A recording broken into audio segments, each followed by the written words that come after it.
obviously, anybody who knows science and geography and modern civilization, you cannot believe that there is a tribe 4,000 years trapped behind a wall. I mean, you believe this? And that's your position. I cannot believe it. I find this very difficult to believe. There is some separated from mankind. So if somebody were to say, how can we believe these hadith when Google Earth has mapped the whole world? We can zoom in and see everything around us, and there is no massive land hidden from mankind. The response is, Allah. In the ahadith, this is what the ahadith tell us. This is what the ahadith tell us. And there's a simple rule that Ibn Taymiyyah mentions. Memorize this rule. The Quran and Sunnah does not bring the impossible, but it does bring. All right, hello everyone, and peace of Christ to all of you. I hope my voice is coming good and clear. And look like we have an issue with the sound. This is Yasir Qadhi. And you know, the Muhammadans, the duct tape Muhammadan, they are trying their best to duct tape their prophet. This person, Muhammad, the Arab describe him as the Quran says in chapter of At-Tawbah, chapter 9. He is an ear. What does that mean? Ear mean a person who, whatever he listen to, whatever he hear, he adopt. So he heard the stories, he put it in the Quran. Gog and Magog, Alexander the Great, the Mr. Green, Al-Khudr, Moses went to find the fountain of life and he will learn wisdom, which is a story taken from Gilgamesh. So tons of stories in the Quran. It is nothing but a story, is not even good for kids. And I am very thankful that chapter 18 and chapter 27, etc., the goat did not eat them. You remember the goat did eat some portion, big portion of the Quran. But it's going to be really a very sad if that goat ate those chapters. But thanks to God, the goat did not eat all the Quran. The goat ate only what is tasty. And now the Muslims in modern day, and modern day, by the way, is just a day we describe today. But today is going to be not modern day. But if this is what happened now, what will happen in a century from now to Muslims? They are in chaos, trying to duct tape the stupidity of Muhammad. Listen carefully, how the same potato, he himself contradicts the same potato. Why this is happening? Because he himself do not know what to say.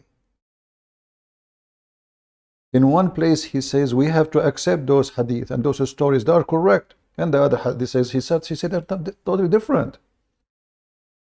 Duct tape.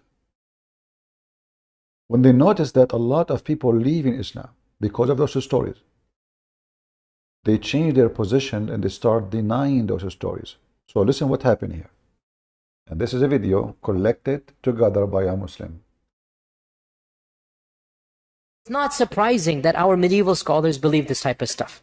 Obviously, dare I say, anybody who knows science and geography and modern civilization, you cannot believe that there is a tribe for 4,000 years trapped behind a wall. You cannot. I mean, if you believe this, that's your position. I cannot believe it. I cannot believe it. I'm just being, I find this very difficult to believe. They're in some place separated from mankind. So if somebody were to say, how can we believe these ahadith when Google Earth has mapped the whole world? We can zoom in and see everything around us, and there is no massive land hidden from mankind. The response is, Wallahu ala kulli shay'in qadir. Allahu a'lam. Allahu a'lam. If we believe in the ahadith, this is what the ahadith tell us. This is what the ahadith tell us. And there's a simple rule that Ibn Taymiyyah mentions. Memorize this rule.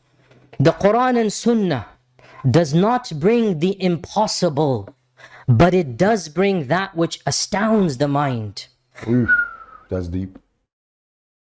That's deep. And remember this, please. Just remember it. The Quran and Sunnah, which mean what Muhammad said and practice, does not bring the impossible, but what is like amazing, the outstanding for the mind. That's what say it again. I have to agree with you in this one. It is amazing how a human being can be so stupid to believe in such a garbage. No, does not bring the impossible, but it does bring that which astounds the mind. Is it impossible that somewhere underground Allah has thousands of people living? It's not impossible. It's not impossible. Excellent. So this is actually a beautiful point. Beautiful point. And I guess the brother who did this, and may Allah forgive and guide him and bless him, he didn't quote the full lecture that I gave about Ya'juj and Ma'juj, because I said very clearly in that lecture. See, actually, both of my clips that I'm looking at, they're both valid from the paradigm, 100%. I'll explain to you why. The second clip, which is the earlier one, the second clip is based in Memphis, which I'm assuming 5-6 years ago, looking at So 5-6 years ago, Yasir Qadhi, he have different Yasir Qadhi. I mean, we develop. We are Darwin people, evolution. This is 6 years ago. Look like Islam 6 years ago was different. 6 years after, Islam is not the same. What?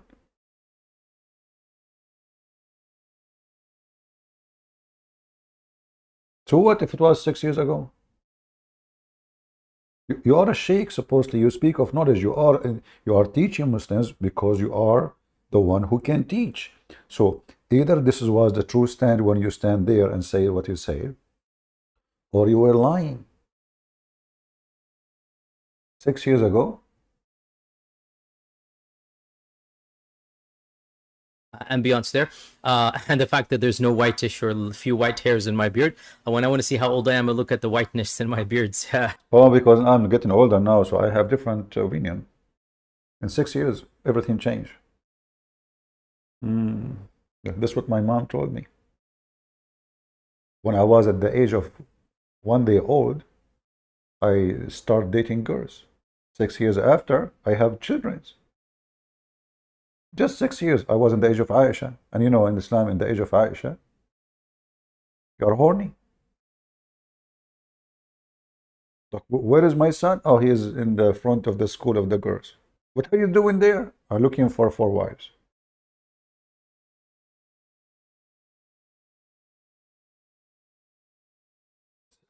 What? 6 years ago?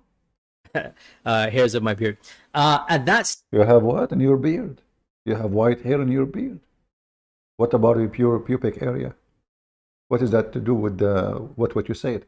Stage, I had read a number of books about the signs of the Day of Judgment, and some of them were master's PhD dissertations. One of them is actually a very good book, Ashrat al-Sa'ba al-Wabili. I have it up there somewhere, and it's actually a master's dissertation from al-Qura University, and it's one of the main books that I utilize for the signs of the Day of Judgment. And that he did a very good job of basically referencing the hadith and linking them to basically primarily Sheikh al-Albani. Sheikh al-Albani says hadith is weak, is authentic or weak, then he's going to quote it. Now, at that stage, I relied on Sheikh al-Albani's categorization of hadith, and this... At that stage, he was a donkey.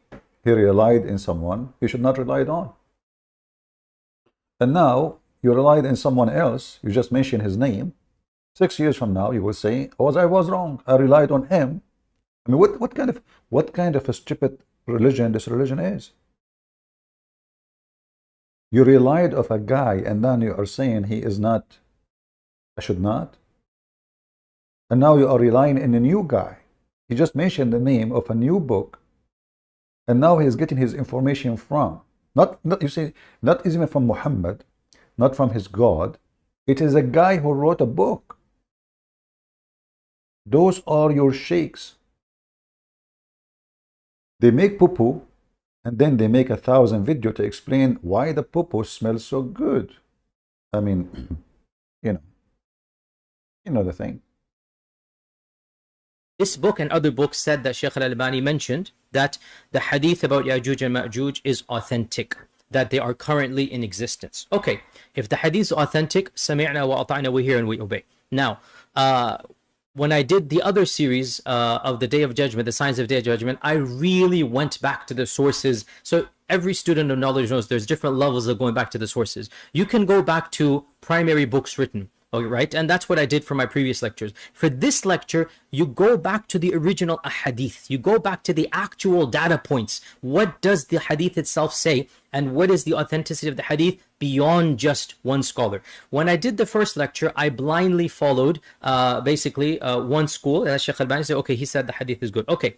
When I did the second lecture, I actually really did a deep dive in this issue of Ya'juj and Ma'juj, because you can even tell, even in the Memphis lecture, by the way, I am troubled, like, okay, how do we understand this? How do we do it? And I say, well, okay, Allah is capable of all things. If this is the guy who he claimed to be a scholar, he is troubled with such a stupid story. What about a normal average Muslim?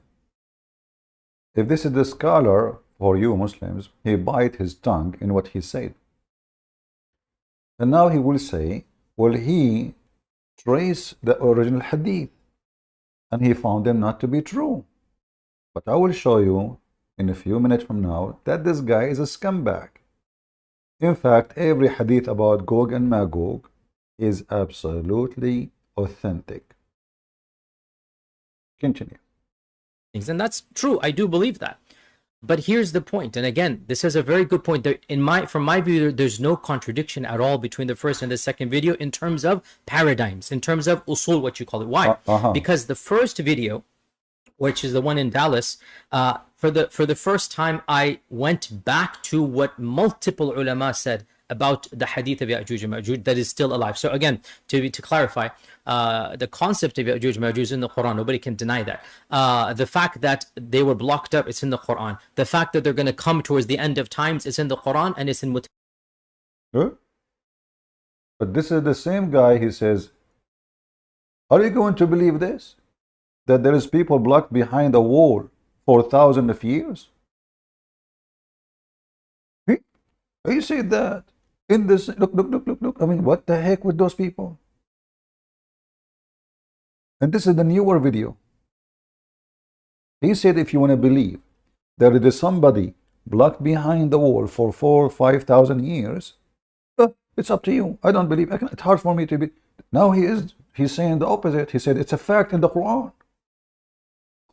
Obviously, dare I say, anybody who knows science and geography and modern civilization, you cannot believe that there is a tribe for 4,000 years trapped behind a wall.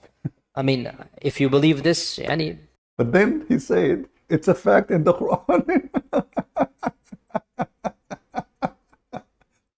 It's what? It is a fact. It is in the Quran. Guys, why we don't have, where is everybody? Is that because I went so late? Come on, invite your friends. Do something. Be useful. I mean, I finished yesterday a couple of hours, and now right away I'm back with you. You know, we should invite people so more people will learn. Your children are the target of those Abdul. You don't want your son to come back home one day and he joined the fool gang. Do you? I'm not here because of me. I don't really. I'm the last one who will be affected by such a garbage. I'm here for you. So invite your friends. So more people. We are very short in view actually. You know, YouTube sent me like I have 1 million something view, but this is nothing. We have 2 billion idiot. According to Muslims. According to me, they are not even 600 million idiot.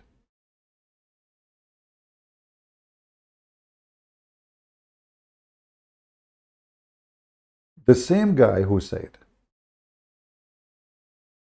I cannot believe that there is somebody behind the wall, is the same guy saying that they are behind the wall. It's a fact. It's in the Quran.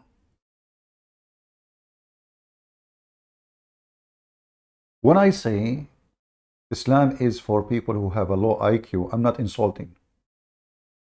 I'm not. It's proven in front of you. And this is their smartest person. This guy he's an engineer. He have, I think, PhD. This is not just a kid, you know, he don't know how to write, how to read, like Muhammad. Then I say, well, okay, Allah is capable of all things. And that's true. I do believe that. But here's the point. And again, this is a very good point. From my view, there's no contradiction at all between the first and the second video in terms of paradigms, in terms of usul, what you call it. Why? Because the first video, which is the one in Dallas, for the first time, I went back to what multiple ulama said about the hadith of Ya'juj and Ma'juj that is still alive. So again, to clarify, the concept of Ya'juj and Ma'juj is in the Quran. Nobody can deny that. The fact that they were blocked up, it's in the Quran. The fact that they're going to come towards the end of times, it's in the Quran, and it's in mutawatir hadith. Okay, there is only one hadith, which is in Tirmidhi and others, but it's one isnad. Did you hear it? Did you hear it? The admin who is posting for Facebook of a Christian prince. I don't have a Facebook. So you better not to post something I did not approve. I don't have Facebook. When you post a Facebook of Christian prince, people will think that this is my Facebook. Now, if somebody made a Facebook with the name of Christian prince, this is his business. But don't post it in the chat, because then people would think, I never actually saw a page of Christian Prince on Facebook. So why are you posting it? Even if it is to support me, supposedly. We don't want to mislead people and make them think that everything is posted there is by me, because we don't know who is making this Facebook. So here you see how those liars, they bite their tongue and they try to get away from it. Do we have any Muslim would like to call us? Beside the one who said yesterday that his wife, she have to be effed 4 times in different time to get busted?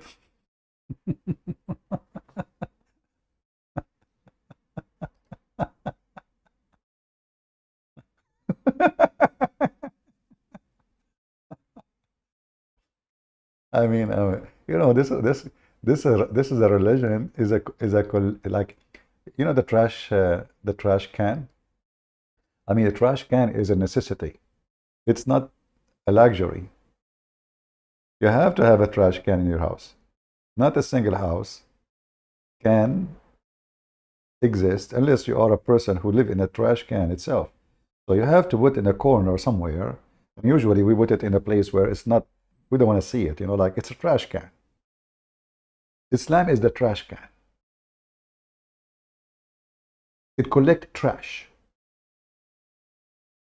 Anyone, he have a pervert mind. He like to have sex with the children. Anyone, he dream about living the life of lust, pervert. He like Islam. Gang members, pimps. It's a trash can. In the top of that, this trash can do not collect smart, intelligent people. I never saw one individual, even they might sound for some, they are all being smart. Or let us say, oh, you know what? They won an argument with the Christians. Like, you know, when David Wood, he debated Mimi Hijab,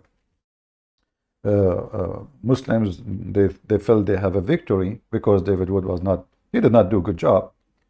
But David Wood, he made, when he made the question, Mimi Hijab, he made a lot of poo-poo.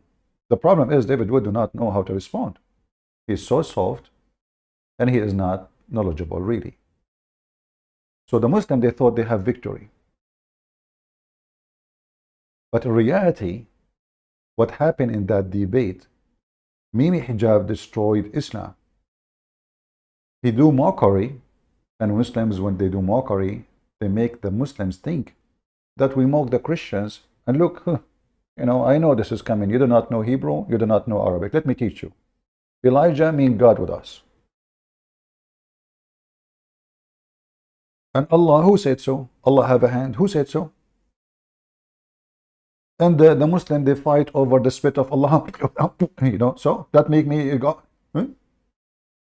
David Wood, instead of answering, says, but if he is not God, why you are fighting? This is not the point.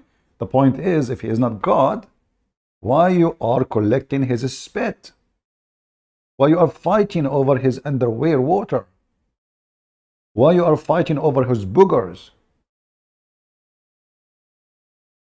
Why? If he is just a man like everybody for you.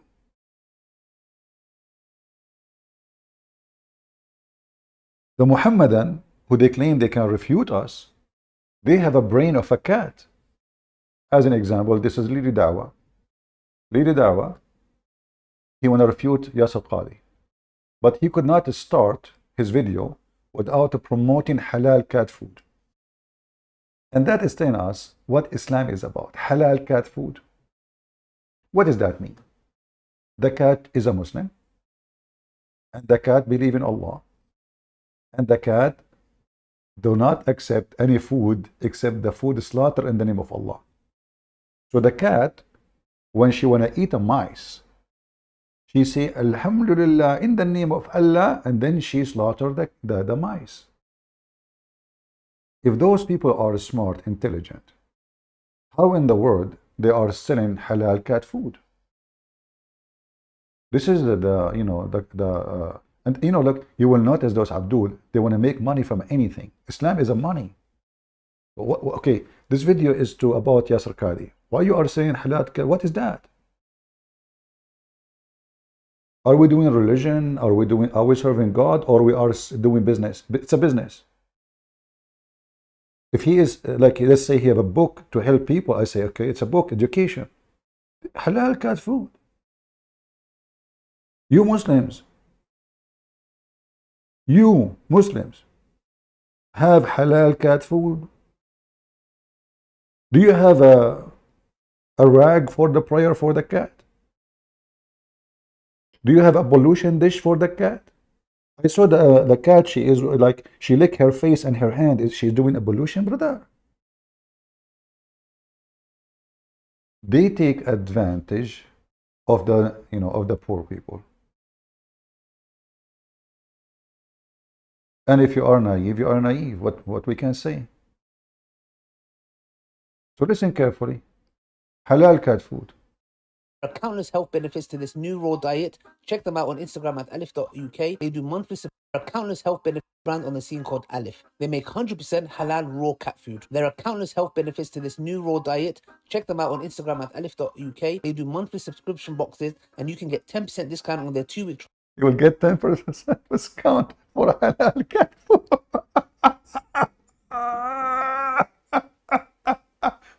This is a religion. This is the one who they mock the Christians and they claim the Christians are stupid. Halal cat food. Hey cat, what do you like to eat for today? You don't eat pork, don't you?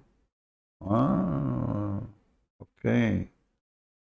You eat mice and rats and cockroaches. Those are halal. What do you have there, halal cat food? If they are halal, that means you Muslims can eat it too. Because that's what halal means. This is Islam. Those are the one, this guy, now he is going to refute Yasir Qadhi. So listen carefully. Trial box with my code Ali10. Check them out now and let your cat enjoy. Yeah, get your your order before it's too late. I mean, we have limited supply. Some nice food. Assalamu alaikum wa rahmatullahi wa barakatuh, brothers and sisters and dear friends. Welcome once again to my channel. Yajuj and Majuj. Allah subhanahu wa ta'ala talks about them in the Quran. They are mentioned specifically in a hadith, brothers and sisters. Now, one thing that a lot of people make a mistake, which I've seen, people of knowledge, is that they try to comprehend and understand who is Yajuj and Majuj? Where are they? How could they stay in a cave for so long and dig, and just when they're about to come out? And obviously there's issues, some say there's issues with that narration, etc. Some parts of it, are not authentic, whatever it may be. I'm not trying to get into that, okay? And then Dhul Qarnayn, and there's so many speculations, etc. And a lot of people come And they're like, some people even get into doubt with this matter. Some individuals even leave Islam. And I'm like, what's the issue here? Let me tell you guys the crux of the matter, because there are a lot of people and a lot of individuals who've tried to make people understand this and even push the narrative of these certain ex-Muslims, that, people are leaving Islam because of this, apparently, yeah? Which I just heard one individual, and most of his reasons. If somebody leave Islam, he leave Islam because of a girl, brother. Because he want he want to have intimacy with. They frame people. Like you leave Islam, that's it. Either you are going after sex. When this is a religion, if somebody wants sex, you idiot. You are the one who made a video just yesterday we play. You can have a secret wife. You can have 4 in your bedroom. You can have unlimited women. Islam is religion of sex. So why somebody want to leave Islam because he want to have sex? Individual, Who is that individual who left Islam because he want to have sex? You take $1. $1. The girl, she agree, you take her to bed. You finish with her, you divorce her. And they call it marriage. Okay, continue. Because, he couldn't have intimacy with a lot of girls. Yeah, he left Islam because he want to have intimacy. I want to have intimacy too. And my cat too, after she ate halal food. She want to have intimacy with other Muslim cat. By the way, Dawah, is a cat allowed to marry more than 4? Or it is limited for, as long they eat halal food, that means they are Muslims. So if you don't mind, if you can make a video about what is the rule of a cat, male cat, who have 5 wives, if you don't mind. Should we punish the male cat? Because I have a cat I see there in the street. I mean, this cat was everybody. Any female cat go by, he harass her sexually. And he's a Muslim cat. How I know he's a Muslim cat? He eat halal food. Something along those lines. Okay, I don't think it was this issue at all. Yeah, it was more of his desires. The point is this, that we fall for this, and then what we try to do is, in return, is let's try to bring it down to a logical level and try to explain it in a logical way. Now, I've seen many people do these videos. Stupid people. They're trying to understand things in a logical way. Are you a donkey or what? The Muslim, when they speak about Trinity, they say to you, it's not logical. Like I saw a comment in the previous video, Muhammadan says, Muhammadan, you are just so cute. So is Jesus God or Son of God, or he is a son of Mary? Look at this question. That's deep. How you can be all of those in the same time? Hey, Abdul, are you the son of your father and the son of your mother in the same time? Maybe you are not.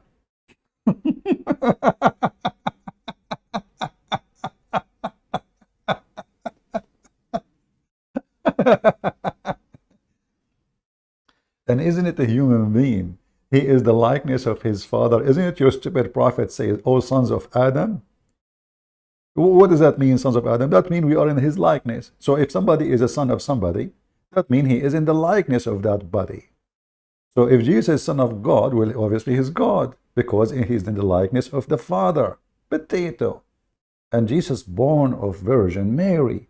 Can you explain to us why he is the only one is born, yet without sexual intercourse? Must be there is a reason. The virginity of Mary in Islam does not make any sense. Because what's the point of it?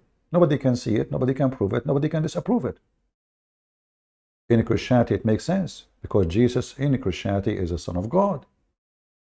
Why Muhammad is not son of virgin? By the way, she was virgin for sure. I mean, she gave birth to Muhammad 4 years after his father's death. Obviously, she is a very, very virgin. Let us continue. So why you try to understand Gog and Magog logically? Why? What's wrong with you? Are you mental?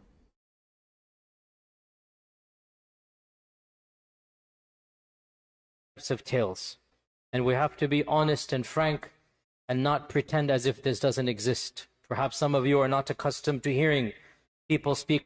What? No, we can hear it. Don't worry. Don't worry.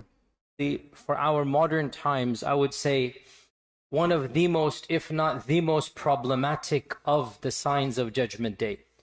And it has caused many of our youth to question, to doubt. I myself have met people that have actually left Islam. No way. Maybe they left Islam because they want to have intimacy. As did Dawah, he said. I mean, she said. You met people leave Islam because of Gog and Magog?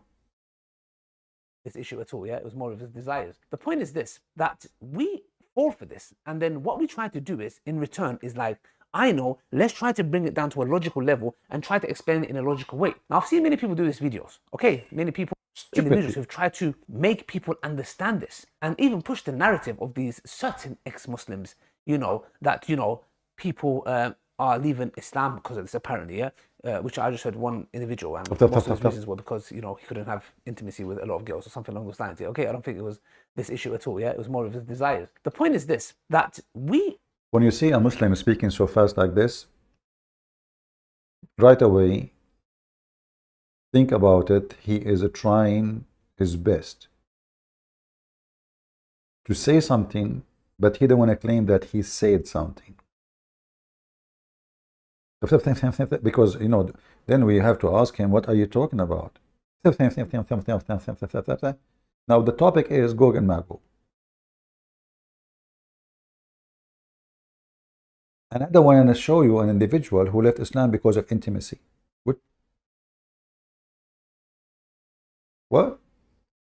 Fall for this. And then what we try to do is, in return, is like, I know, let's try to bring it down to a logical level and try to explain it in a... We cannot bring it to logical level because this is a stupid story. Go, Yasir Qadhi. Because of these types of tales. And this type of tales. We have to be honest and frank. We have to be honest and frank. Are you? And not pretend as if this doesn't exist. Don't pretend, Muslims. Stop pretending we are laughing at you. Perhaps some of you are not accustomed to hearing. You are not accustomed to hear it, but we are here to tell you the truth, that Santa Claus is real. And Gog and Magog of Islam is not. And Muhammad is not even... Do you have a proof that even Muhammad was exist? No proof. People speak like this, but my philosophy is different. We are dealing with a crisis of... What do you mean your philosophy is different? Are you saying that Ali Dawah don't have philosophy? What's wrong with you? Was it this your philosophy? Who knows science and geography and modern civilization? You cannot believe that there is a tribe for 4,000 years trapped behind a wall. I mean, if you believe this, Yani, that's your position. If you believe this, Yani, you are a donkey. Yani. Yani in Arabic, it's like we say it when you say it, like it's mean. You are a donkey, you know, like Yani, you know. So if you believe this, Yani, okay, so like I'm not going to insult you now, say what you are, but he is saying if you believe this, Yani, you are a donkey, you know. But this is the same guy who said he believed this. In the same, you know. And he claimed that he said that 6 years ago. 6 years ago, you were not a Muslim, and you were not a sheikh, and you don't have a PhD, and you are not a sheikh teaching in the mosque. What do you mean I said that 6 years ago? There, and the fact that there's no whitish or a few white hairs in my beard. When I want to see how old I am, I look at the white. So guys, you know, I was now before 6 years ago, I don't have white beard. Now I have white beard. I'm not the same now. I'm wiser. 6 years ago, I was Budweiser.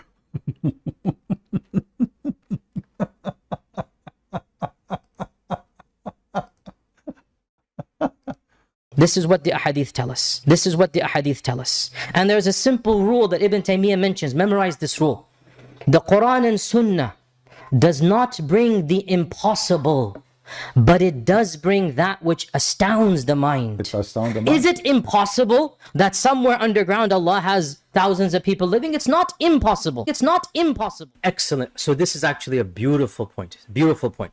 And I guess the brother who did this, and طبعا, may Allah forgive and guide him and bless him. Really. He didn't quote the full lecture that I gave about Ya'juj and Ma'juj, because I said very clearly in that lecture. See, actually, both of my clips that I'm looking at, they're both valid from the paradigm, 100%. I'll explain to you why. The second clip, which is the earlier one, the second clip is based in Memphis, which I'm assuming 5-6 years ago, looking at the ambience there, and the fact that there's no whitish or a few white hairs in my beard. When I want to see how old I am, I look at the whiteness in my beard's hairs of my beard. At that stage, I had read a number of books about the signs of the Day of Judgment, and some of them were master's PhD dissertations. One of them is actually a very good book, Ashrat al-Sa'ba al-Wabili. I have it up there somewhere, and it's actually a master's dissertation from al-Qura University, and it's one of the main books that I utilize for the signs of the Day of Judgment.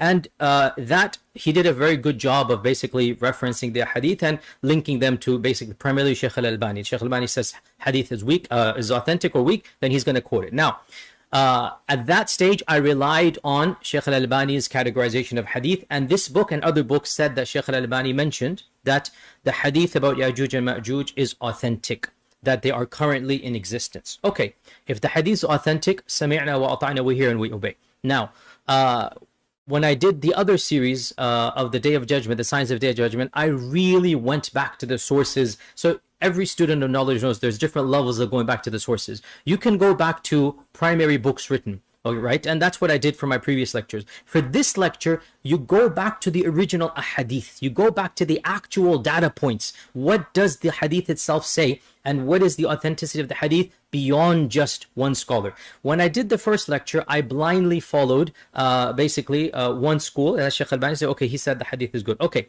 When I did the second lecture, I actually really did a deep dive in this issue of Ya'juj and Ma'juj, because you can even tell, even in the Memphis lecture, by the way, I am troubled, like, okay, how do we understand this? How do we do it? And I say, well, okay, Allah is capable of all things. And that's true. I do believe that. But here's the point, and again, this is a very good point. From my view, there's no contradiction at all between the first and the second video in terms of paradigms, in terms of usul, what you call it. Why? Because the first video, which is the one in Dallas, for the first time, I went back to what multiple ulama said about the hadith of Ya'juj and Ma'juj that is still alive. So again, to clarify, the concept of Ya'juj and Ma'juj in the... Okay, what the answer now? So do you believe or believe? And you just said you went back to multiple ulama. Ulama in Arabic means scholars. Big deal, you know, scholars. As long as the scholars, they are saying it's true. Who are you? So he claimed now that what he said on the scholars. So are you saying that the Muslim scholars are donkeys? It's not you? Do you see what the Muhammadan they do? When they make a poo-poo, they throw it on someone else. Well, this is what the scholars, they say. So why you call them scholars if they are donkeys? You see, when I acknowledge somebody to be a scholar, that means he is more knowledgeable than me. And he is qualified to give a correct opinion. Otherwise, why in the world I want to call him a scholar? Scholar for me, if I say he is my scholar, he is my teacher, there is no way the student, he knew more than his teacher. So you adopt the scholars and now you are spitting at them. So are they still scholars or not? He's still calling them scholars. Even now when he is spitting at what they said, which he adopted, he is blaming them for what he said. So now he can be like, I'm innocent. I just believe them. They are scholars. But they are donkeys. But yet he called them scholars. Continue. Blah, blah, blah. The Quran, nobody can deny that. The fact that they were blocked up, it's in the Quran. The fact that they're going to come towards the end of times, it's in the Quran and it's in mutawatir ahadith. Okay. The fact, did he just mention the fact? People, did he just mention the word fact? So this is not the scholars.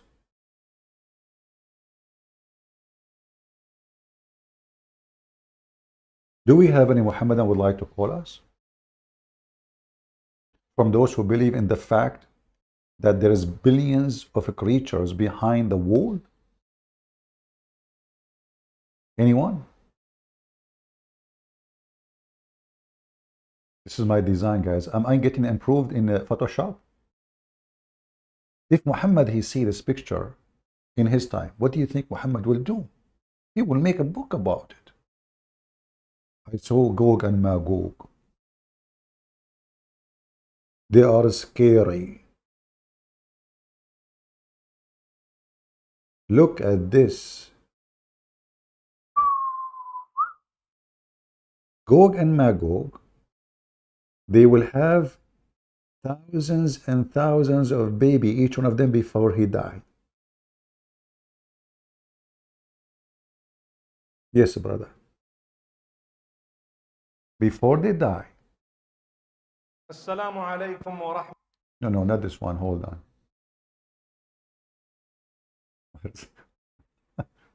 Where is the video? Hold on. This potato. What? What? What?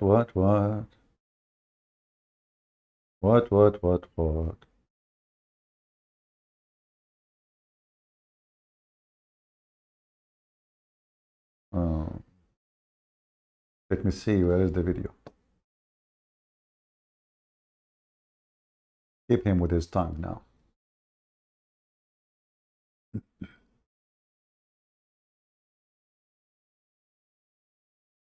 Is it a thin? The thin, not this one too. Is it a thin? No, it's not a thin. I assure you know, this religion is so worried about thin. Is it a thin? Okay. Yasir Qadhi. Go. Which is around 227 Hijrah. And this is, of course, very early in Islam, before the era of any of the major books of Hadith or Tafsir have been compiled. The famous Abbasid Khalifa al-Wathiq Billah, he saw a dream that greatly disturbed him. He saw in his dream that the great wall that was built by Dhul Qarnayn to block Ya'juj and Ma'juj had been opened up.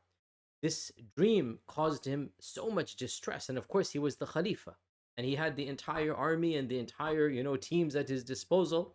And so he decided to send an expedition to the ends of the earth and to see how true his dream was.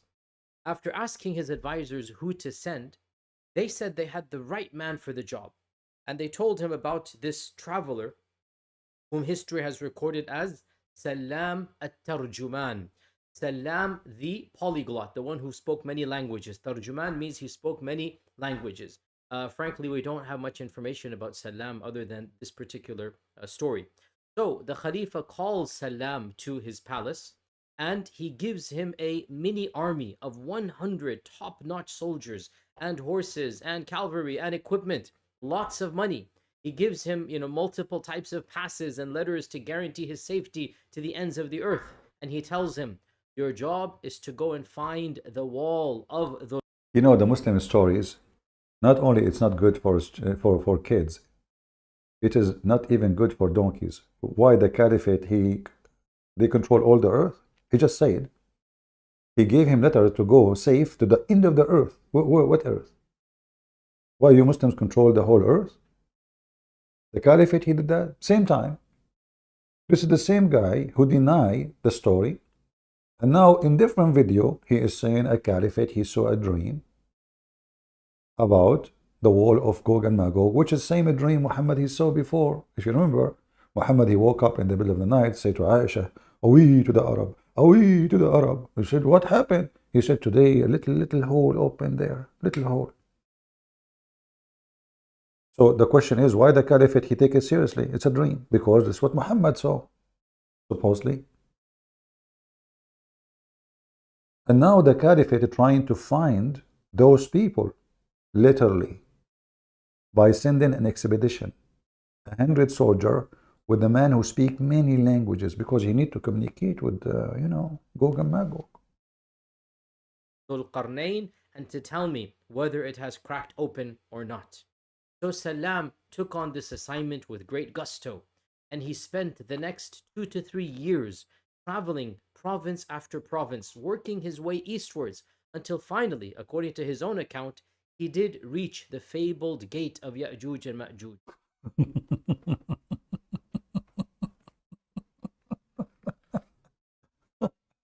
He reached where? You Muslims don't lie. The guy, he takes selfie with Gog and Magog, please. He reached the gate where Gog and Magog is there. He did, in 2 years only.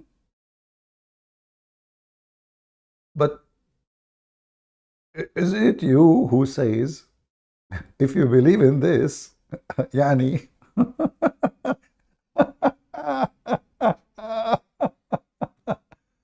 what? Yasura Kaduka. The guy, he reached the gate of Gog and he saw the gate. You cannot be serious. And this is the same guy is saying this.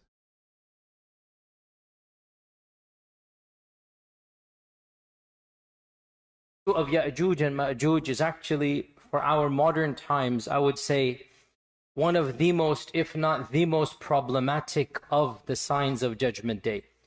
And it has caused many of our youth to question, to doubt.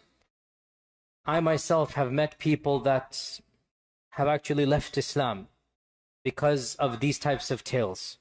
And we have to be honest and frank and not pretend as if this doesn't exist. Perhaps some of you are not accustomed to hearing people speak like this, but my philosophy is different. We are dealing with the crisis of people leaving our faith, our own children, our own young men and women. And of the reasons why is that we are not answering some of these issues that they bring, and we dismiss them.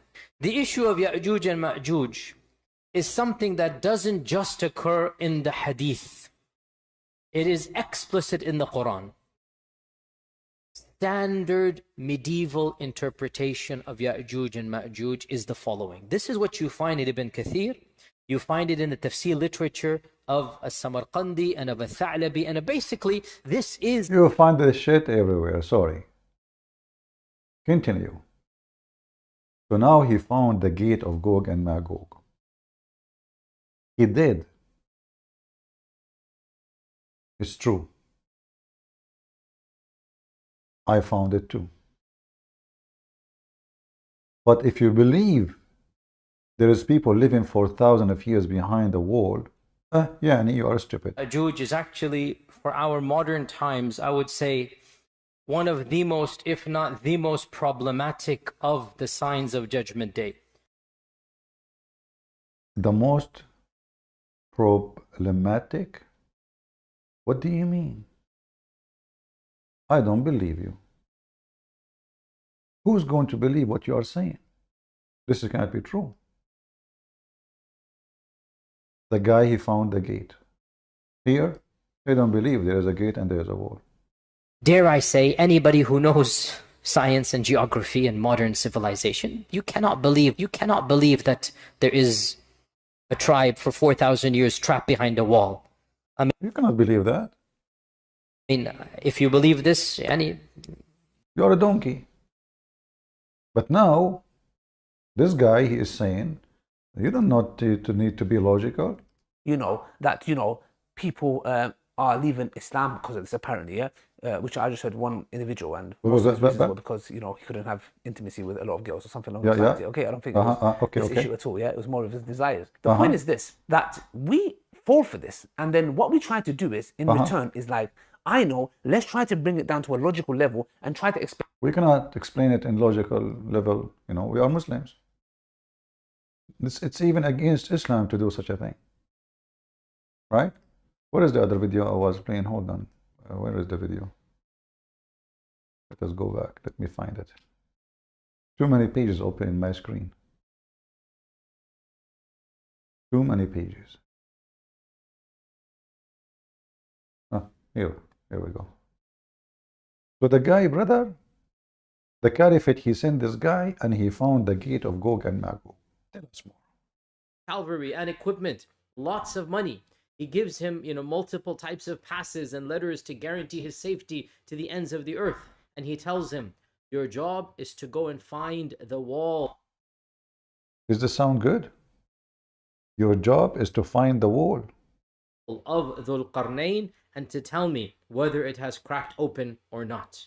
So Salam took on this assignment with great gusto, and he spent the next 2 to 3 years traveling province after province, working his way eastwards until finally, according to his own account, he did reach the fabled gate of Ya'juj and Ma'juj. There, he verified that the gate was indeed in intact condition, fully fortified, no holes in the gate.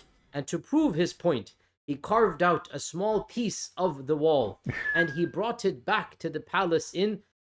Guys, the story supposedly that nobody can make a hole in the wall. The guy, he made the hole in the wall. He grabbed. But he did what he did. This is supposedly a wall. Nobody can go through it. The guy, he grabbed a piece of the wall and he take it with him. That's what is it a cheese? But isn't it the story supposedly that nobody can open this hole until the day of judgment? Nobody can crack or even break anything in the wall. This is how it is. Even if Gog and Magog, they cannot do it. A human being. He put his knife in the wall and he took a piece to bring it to, and how that will prove that this is the wall? How that will prove to the caliphate that this piece of rock is from the wall, brother? By the way, isn't it the wall made from copper and iron? It's still intact. Okay, well,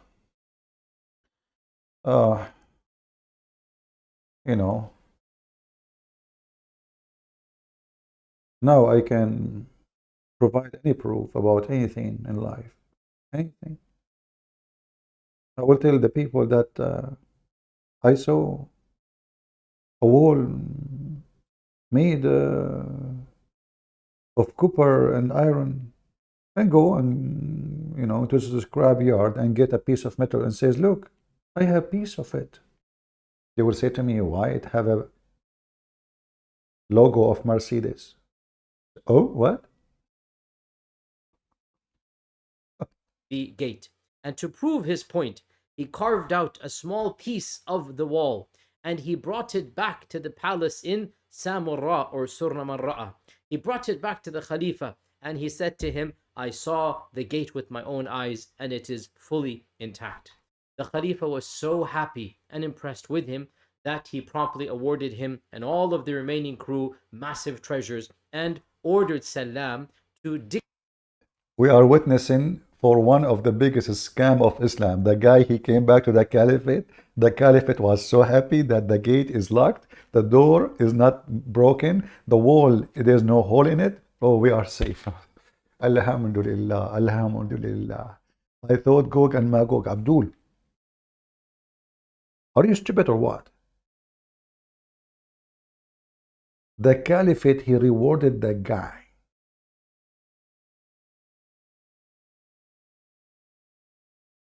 He brought a piece of the wall.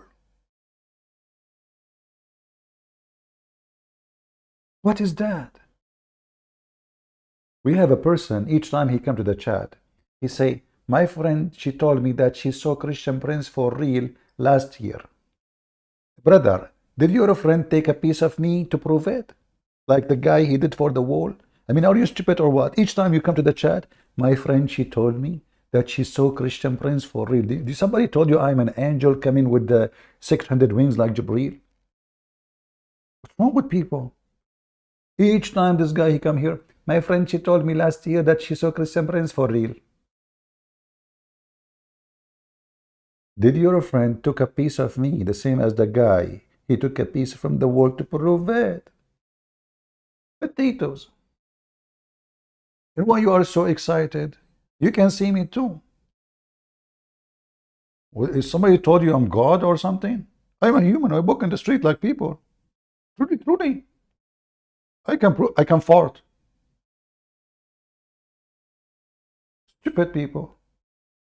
Focus, focus, potato. Don't be a potato. So the guy, he went all the way.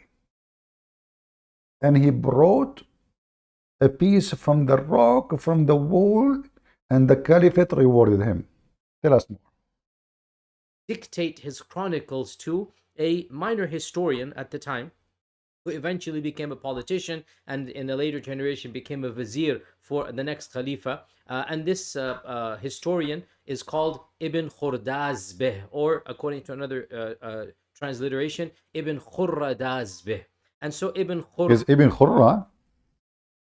What happened? خر يخر خريرا فهو خراء. The son of shit? Or diarrhea? Is what? Those Muslims, they are taking their stories from who? Ibn Khurra? Tell us more. Khurdazbeh, or Ibn Khurradazbeh, he wrote a book which is still extant to this day. It is called Al-Masaliki wal-Mamalik, the book of routes and the book of kingdoms. Al-Masaliki wal-Mamalik, the book of routes, how you get to place, and the book of kingdoms. And through Ibn Khurdazbeh's work, this legend or this tale or this story was preserved. And it was then further adapted and developed by many later historians of later generations. And from their works, we get this story.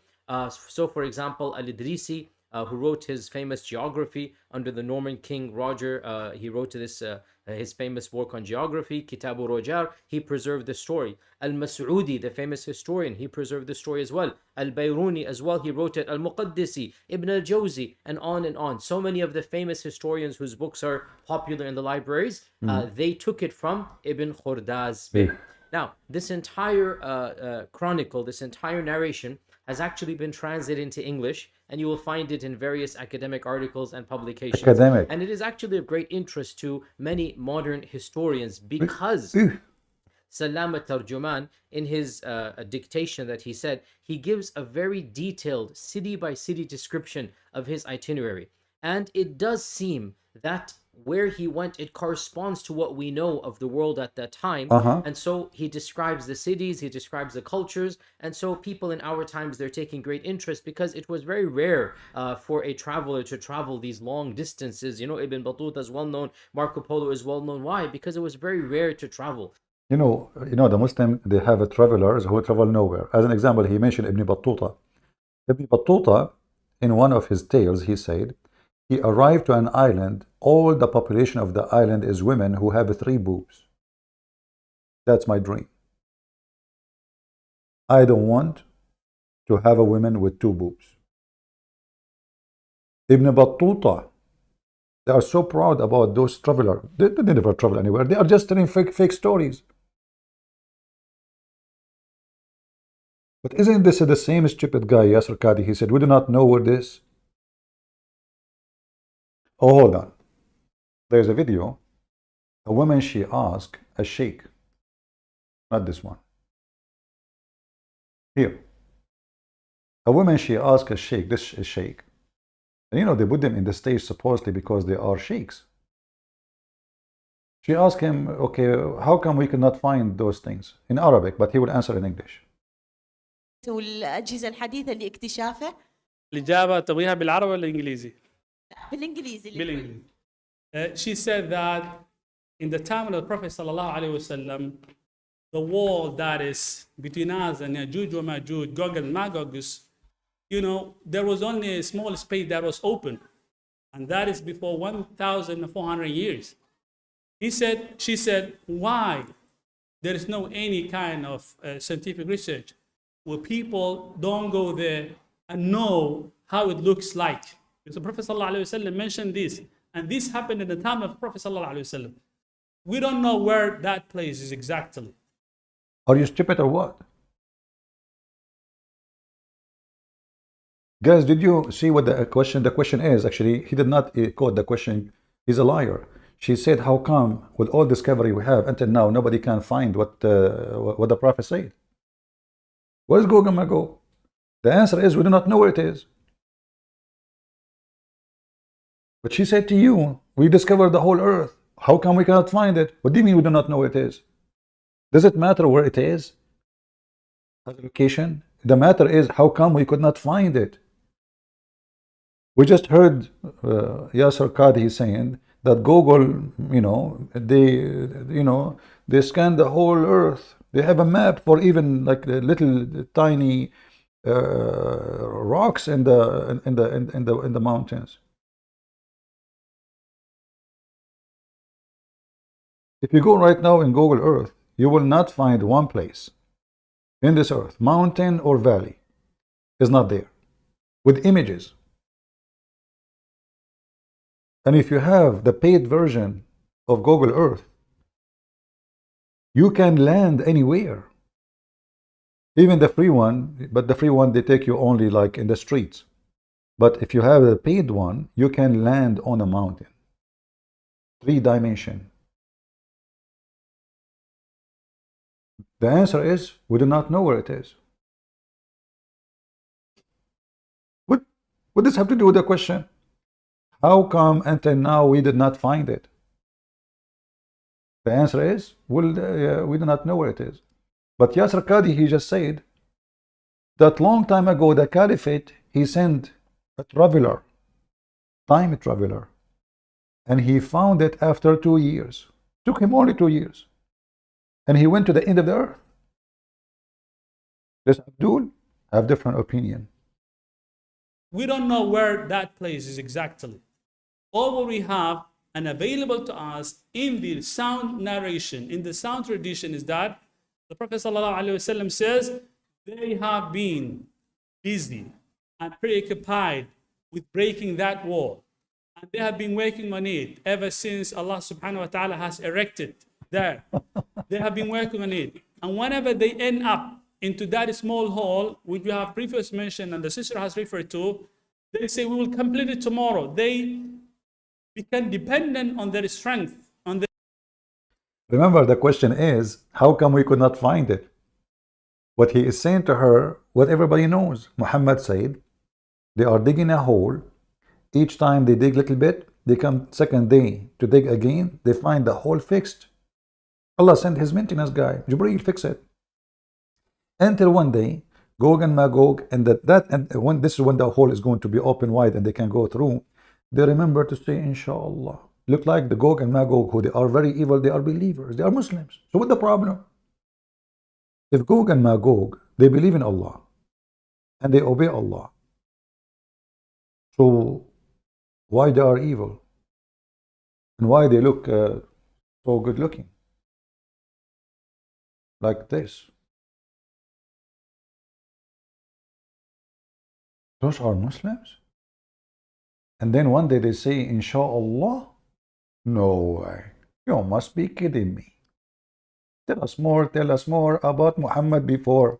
Their power and their intelligence. And Allah subhanahu wa ta'ala shows them that they can do nothing unless they are reliant on Allah subhanahu wa ta'ala. But the time when they say Inshallah, when they add the word Inshallah, if Allah says, if God wills, if Allah wills. See why I told Mimi hijab and he start now saying Inshallah? You see why it's important? I mean, those guys are trying to get through the wall for thousands of years. Just because they forgot to say Inshallah, they cannot go through. Mimi hijab is married for how many long years? He could not make his wife a virgin. She's still virgin. Until he said Inshallah. You cannot make a hole. If you don't say Inshallah, the hole will not be there. You go to bed every night. You don't say Inshallah, she's still virgin. 2 years after, Muhammad don't have babies. 5 years after, Muhammad don't have babies. 20 years after, Muhammad have no. Why? He didn't say Inshallah. He cannot open the hole. He was shooting blank. The hole is closed. See the key. I went to the bank to open a bank account. I tried first time, didn't work. They said this is missing. Second time, another excuse, that is missing. 3 times, 4 times, 5 times, 6 times, you know. And then you know what? I shout at them, and I said, Inshallah, I will come back tomorrow, because I was really angry. They said, okay, hold on, we can open the account now.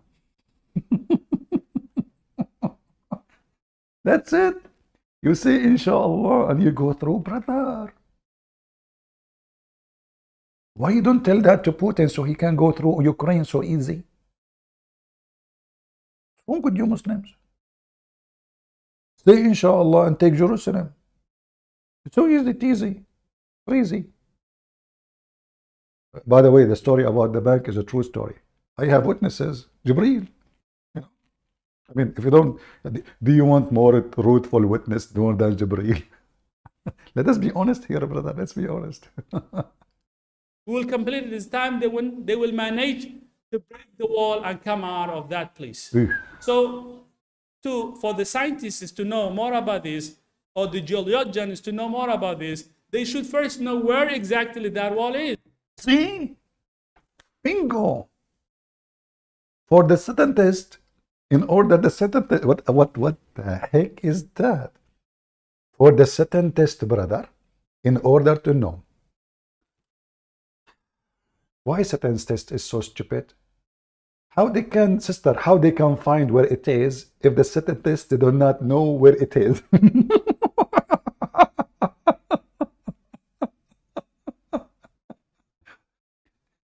By the way, I'm really lucky.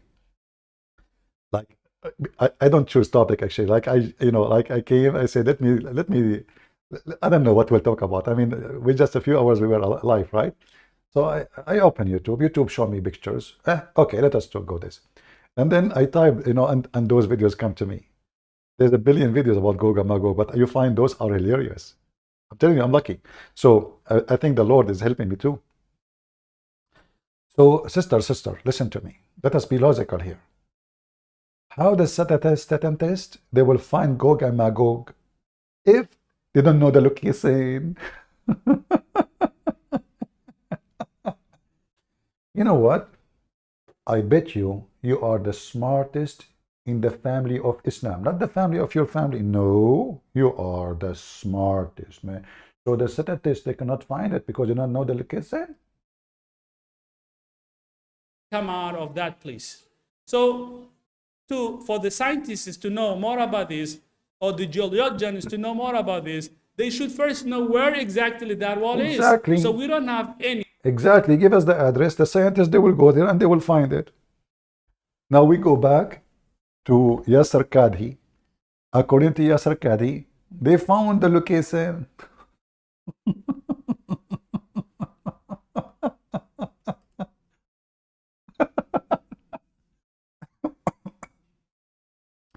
I'm telling you, one day I'm going to die laughing.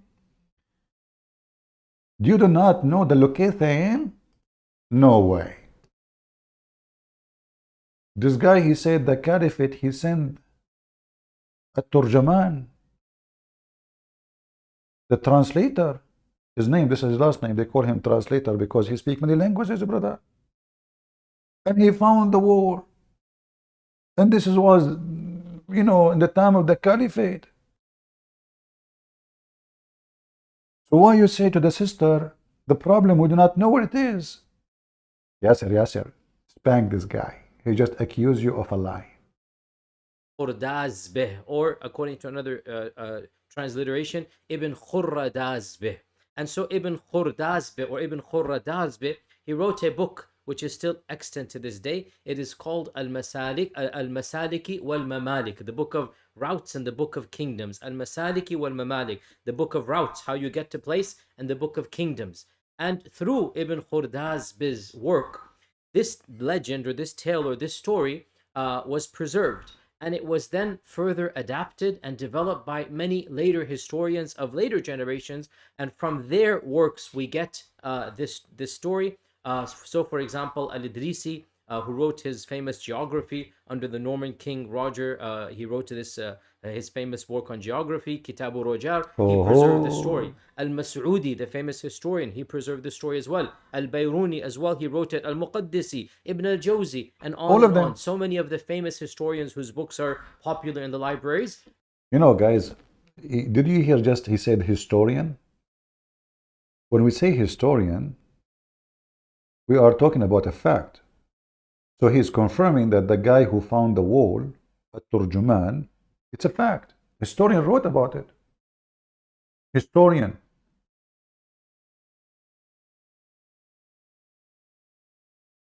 The guy, he found the gate of Gog and Magog, and he found the wall, and he took a piece of it. And by the way, if you want this video of Yasir Qadhi, in case you want to see the title about this, library chat 22, Gog and Magog, Yasir Qadhi, 1 year ago, in case you are looking for the video. So now it's a history, it's a historian record. This is true. The guy, he found the wall. Well, as long the Muslim, they found the wall at that time, and the guy, he wrote in details the cities in his way. Why you don't tell everybody what he said there? You see, Yasir Qadhi, in his scam, he give you, let us say, a title. He found, but he don't tell us where, which is the most important.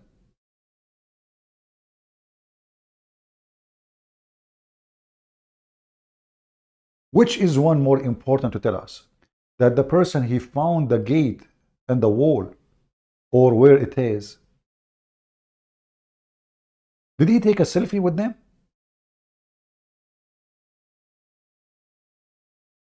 Is that the Tarjuman? Oh, this Tarjuman look good. She went there, he went there and he took selfie with the Gog and Magog. It's history. Historian rewrote this. All of this, brother, is proven history. They took it from Ibn Khordazbeh. Now, this entire chronicle, this entire narration has actually been translated into English, and you will find it in various academic articles and publications. And it is actually of great interest to many modern historians because Salam Tarjuman, in his dictation that he said, he gives a very detailed city-by-city description of his itinerary. And it does seem that where he went, it corresponds to what we know of the world at that time. And so he describes the cities, he describes the cultures, and so people in our times, they're taking great interest because it was very rare for a traveler to travel these long distances. You know, Ibn Battuta is well known, Marco Polo is well known. Why? Because it was very rare to travel. Brother, did Marco Polo found the Gog and Magog too? What Marco Polo he says about that? Why you are mixing Marco Polo with someone claim that he found an island, have women only, and they have 3 boobs? Listen to me. I'm willing to donate $100 to you if you tell me the name of the island where women there only and they have 3 boobs.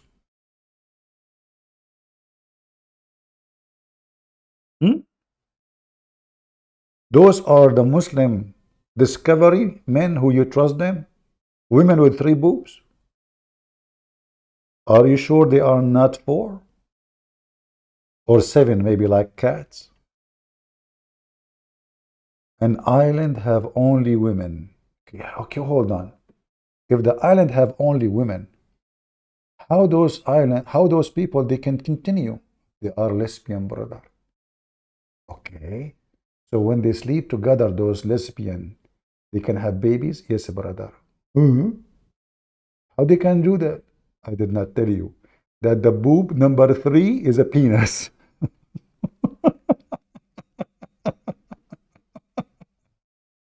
I mean, how stupid this religion is.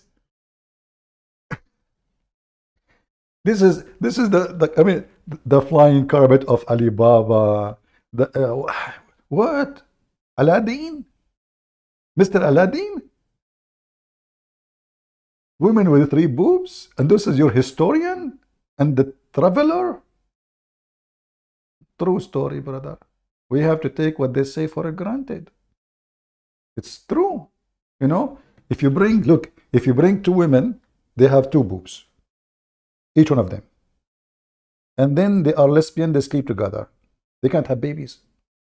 For a very simple reason. The penis is missing.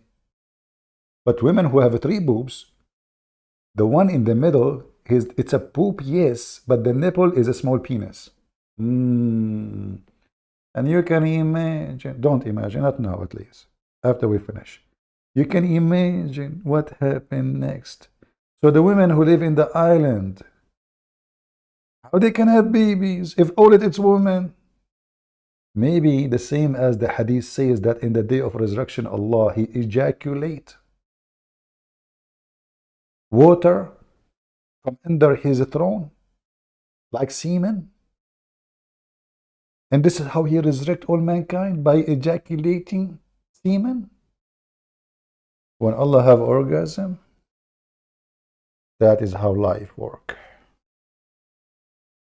Keep going.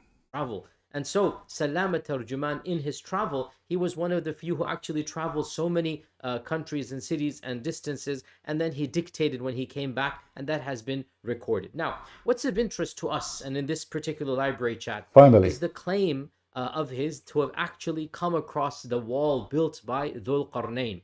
And according to him, inscribed on the gates of that wall were in Arabic, were the Quranic verse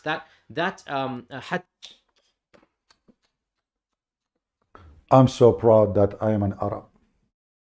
Even in the wall of Gog and Magog, the words and the signs is in Arabic. You go to Japan, any one of you went to Japan? Everything is just Japanese, no English. In the airport, Japanese, no Arabic. Shame. Shame. Even Gog and Magog, they could not deny our language. In the wall of Gog and Magog, it is written there in Arabic. Brother, what it says in Arabic Quran, isn't it? And indeed, the wa'du Rabbi haqqa, and indeed the promise of Allah subhanahu wa ta'ala is given. جاء وعد ربي جعله دكا.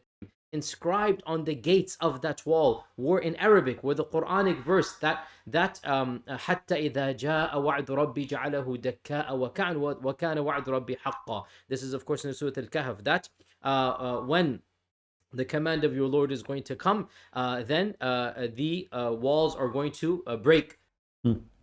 Allah, He wrote that in the wall. Oh, sorry, not Allah. This is Dhul Qarnayn. It turned to be Dhul Qarnayn. You speak Arabic too? He's an Arab. Alexander the Great, he wrote on the wall, because remember, who is the one who built the wall? Alexander the Great.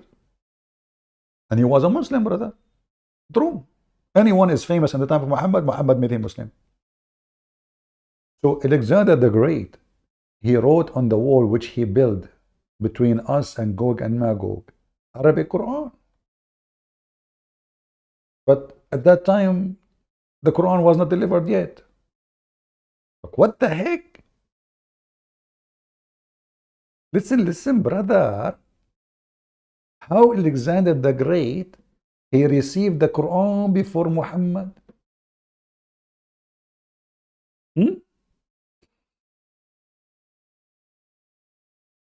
People, are you sleepy? Why we don't have too many people here? Because it's late? Come on, invite your Gog and Magog people. Alexander the Great, he built the wall, and he wrote in the wall a verse in the Quran which nobody knows at that time, because the Quran came to Muhammad. How Alexander the Great knew about it?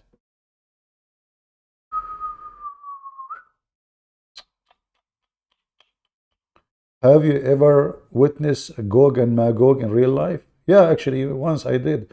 You know, there's a guy, is a friend of mine. He told me, I told him, how are you doing? He said, man, my mother-in-law, she is giving me a hard time. You know, by the way, when you have time, stop by if you are driving close by. So I stopped by and I knock at the door. The lady, she opened the door. I said, is this is the place of etc.? She said, yeah, it's my son. I said, oh, okay. Is he here? She said, he's going to come very soon. Get in, get in. Make coffee. She's an old woman. So I get in. And I said, so how he is doing? You know, he's not feeling good these days. So why he's not feeling good? I said, I don't know, like his mother-in-law, she is giving him a hard time. It turned to be she is the mother-in-law.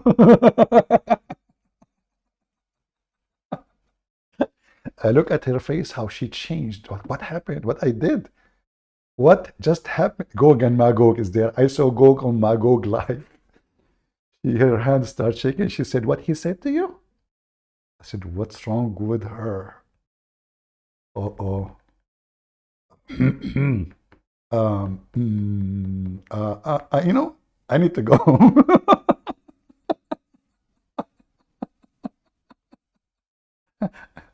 Said, no, tell me what he said to you. So, you know, I mean, and then the guy called me. He said, what the heck you did, man? I'm going to get divorced.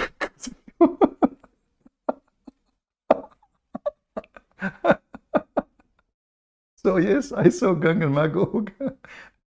Unbelievable. I mean, her eyes was almost coming out from her head. What? And you are saying to me you did not watch this? I did. So listen carefully. The guy went there and he brought a piece of rock with him back. What do you want more as a proof? And not only that, in the wall it's written Quran in Arabic. What do you want more? Which a Quran given to Muhammad thousands of years after. What do you want more? It turned to be that the Quran came to you know, Alexander the Great long before Muhammad. Isn't it? This is an astonishing discovery. Say it again. He found there the Quran. Inscribed on the gates of that wall were in Arabic with a Quranic verse that حتى إذا جاء وعد ربي جعله دكاء وكان وعد ربي حقا. This is of course in Surah Al-Kahf, that when the command of your Lord is going to come, then the walls are going to break. And indeed, the wa'd Rabbi haqqa, and indeed the promise of Allah subhanahu wa ta'ala is true. True story. Now, he takes it as a given, meaning Salam and Ibn Khurdazbeh. He takes it as a given that Dhul Qarnayn is actually Alexander. And that's why Ibn Khurdazbeh calls the wall, he calls it the Radmu Iskandar, the wall of Alexander. And this was actually the common belief of many historians and mufassirin. Do we have any Greek people here? Anyone from Macedonia? It turned to be that the Macedonian are Arab and they speak Arabic. Now I know why in the Spartan they said Dargam, Allah Akbar, Dargam. The Spartan, they speak Arabic. The 300. Alexander the Great, he was an Arab and he wrote in Arabic Quran. He had Quran before Muhammad.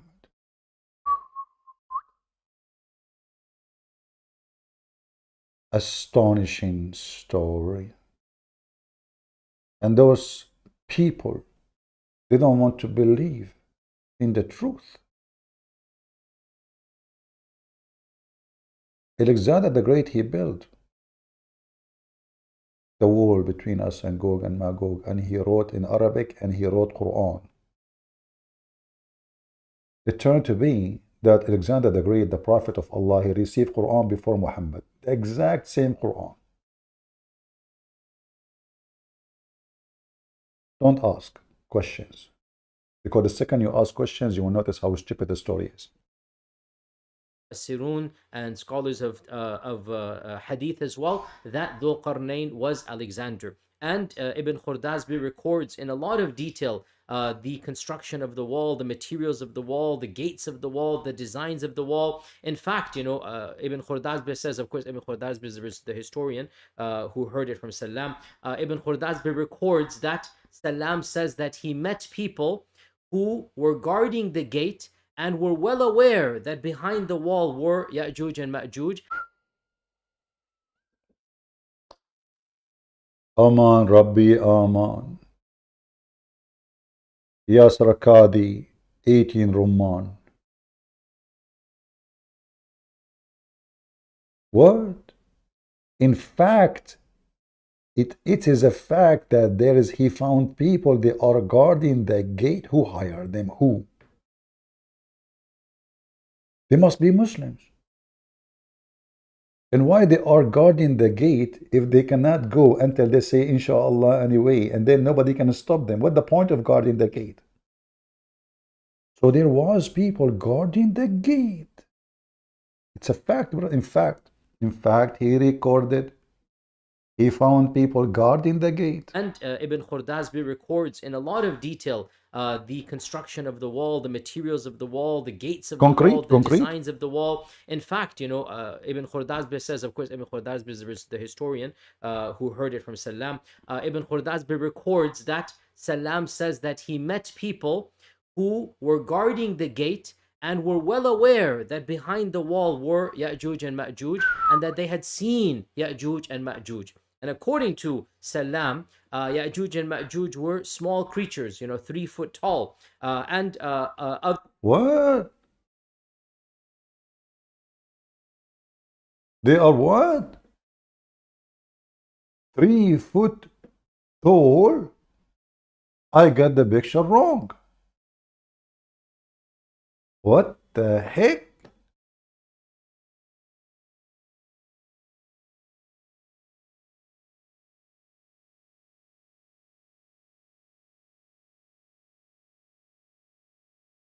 I cannot believe it.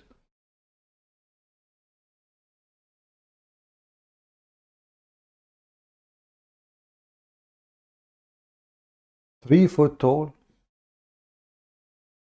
Is that taken from the Hobbit?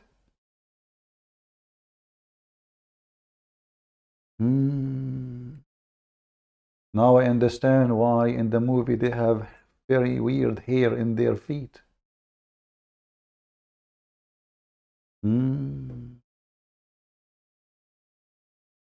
This is the same guy we are talking about, which is 3 foot tall? I think it is. I found the guy. Hold on.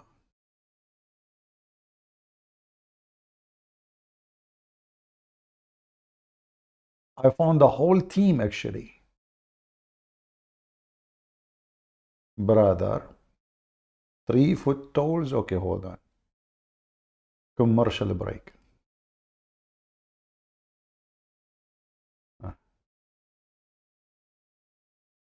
3 foot tall. That's it. Those are the one Gog and Magog. Look at their ears, brother.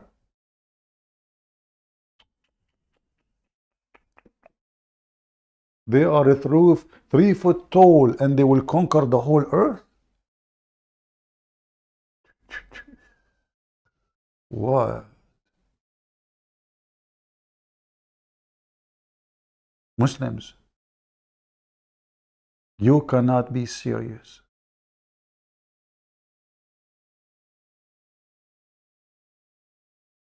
I'm really impressed with the stories of a Prophet Muhammad.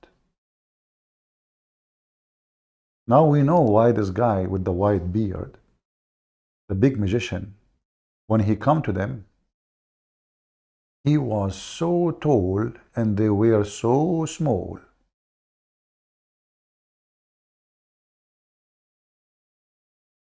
Because they are Gog and Magog. Hmm. I really like the Islamic facts. Go, Yasir Qadhi, tell us more. Other people add here, Ibn al-Tabari, for example, mentions that Ya'juj and Ma'juj, they procreate profusely, and that for every one amongst them, more than 1,000, children are born. And in fact, this is recorded in many books of. There's no TV. Gog and Magog, they don't have TV. They just boom, boom, boom, boom. Every one of them, before he die, he will have 1,000 babies. And then each one of the 1,000, he will have 1,000. So can you imagine how many trillion of them now is in the earth? Listen carefully. Based on what the Muslim believe, each one of them, we just heard him saying, he will have 1,000 sons before he die. This is just the male, not the females. And then let us calculate the number. Let us say there is only one Gog and Magog exist in the time of Alexander the Great, which is not true, because according to Muslims, there is at least 24 tribes, and one of the tribe of Gog and Magog was out, and those are the Turkish. The Muslims believe that the Turkish are a tribe of Gog and Magog, and this is why they are supposedly, according to Muhammad, they are criminals. They are from Gog and Magog. So one tribe was in a hunting trip. So when Gog and Magog wall was built by Alexander the Great, one of the tribes of Gog and Magog escaped the wall, which is Erdogan tribe. But now we discover that Gog and Magog, they are 3 foot tall. Yesterday we were talking about Mimi Hijab explaining why Adam was 27 meters tall. Now, it turned to be there is a creatures who they are very, not a human, but they have a different look, weird look. But they are 3 foot tall. Tell us more. Ibn Hajar even narrates this in his Fath al-Bari, and others, they record this from some of the earliest authorities of our faith tradition, meaning of the first generation by name and of the second generation. They mention stories about Ya'juj and Ma'juj, that no one amongst them dies until he has left 1,000 children. For every one that dies, they leave 1,000. And other books mention, again, all of these are early books in the first 4 or 5 centuries of Islam. Other books mention. Do you know that Gog and Magog, they have one ear which is in the size of a tent, and they can sleep inside it? He sleep inside his ear, the guy. Yes, brother. He sleep inside his ear. That Ya'juj and Ma'juj, they constantly, their children are constantly engaged in public zina, a'udhu billah, and so. A'udhu billah. They keep having fornication.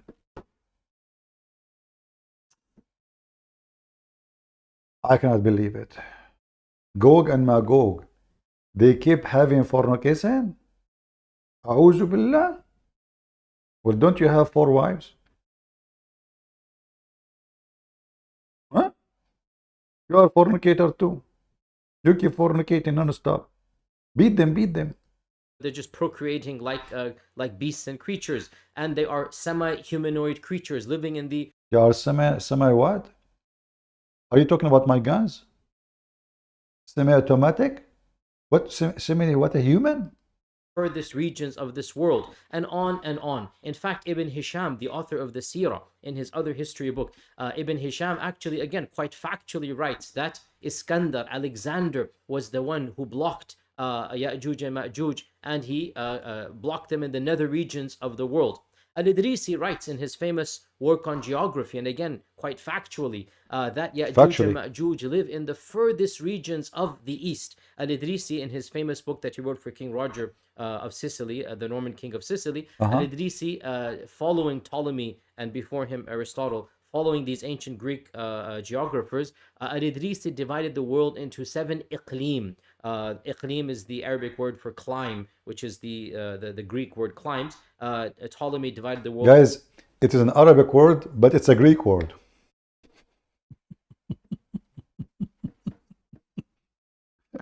I'm sure that the Greek, they learned this word from the Arab. Yeah. Into 7 zones or 7 iqlim, and each of these iqlims was further divided into 10 latitudes, if you like. And so, of course, the furthest of the iqlim is the 7th iqlim, and the furthest of the furthest is the 10th latitude within the 7th iqlim. Al-Idrisi says that Ya'juj and Ma'juj live in the 9th latitude. No way. We have the latitude now? So why you don't put it in the map? What the heck? Of the 7th iqlim, because the 10th latitude is inhospitable. There is nothing there except barren land and whatnot. And so Al-Idrisi in his, and he said this quite factually in his book, you can still read it to this day, that he basically says that the furthest most eastern region of the world in the 9th latitude of the 7th iqlim. Oh, look at details of science. In the 7th latitude of the 9th territory. Listen. You take Highway 101. You exit, go to Santa Cruz. From Santa Cruz, you exit to Santa Cruz. When you see the bruise, those are the bruise of Gog and Magog. Now we know the address. We know the latitude. What is missing? What? This is where Ya'juj and Ma'juj live, trapped behind the wall of Iskandar. And again, he quite factually writes that the descendants of Ya'juj are 3 feet tall, and their ears hang all the way down to their necks, and their heads are completely circular. They're complete, like, round globes, and they can leap amazing distances, and they constantly fornicate, and they have each of them. What a shitty nation. Shame on you, Gog and Magog. You are 3 foot tall, which means your penis is so small, but yet you keep fornicating. How you can do that? Them has 1,000 children, and he goes on and on and on. Now, the point being, it is quite clear that a lot of our early authorities. Now we go to the cheese. It's quite clear what? Historians and even mainstream scholars had understandings of Ya'juj and Ma'juj that, frankly, as we are now very clearly can say, are not based upon the Quran and Sunnah. So the question arises, therefore, what are we to make of the reality of Ya'juj and Ma'juj? Hold on. How in the beginning you said that the caliphate, he sent a man and he found the wall, and then he was rewarded for finding the wall. And now you are saying that those stories are not based on the Quran. What do you mean? What didn't the Quran say is there's a wall? Doesn't the Quran say they are behind the wall? If you mean the description of Gog and Magog, well, your prophet himself, he gave description for them.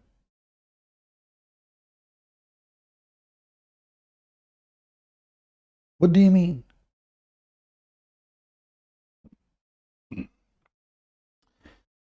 And according to your prophet, by the way, at the end of the time, Gog and Magog, they will be using arrows. And the Muslim, they will light their fire by the wood of those arrows. It's arrows made of wood. At the end of the time.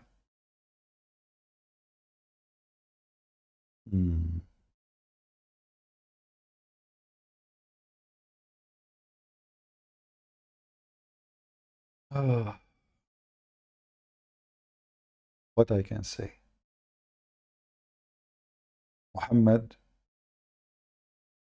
he have all the information which is proven to us that he is a prophet of God.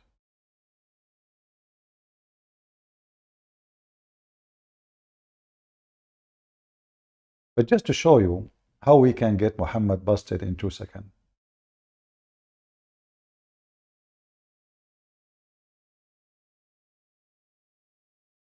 The signs of the Day of Judgment, according to Muhammad,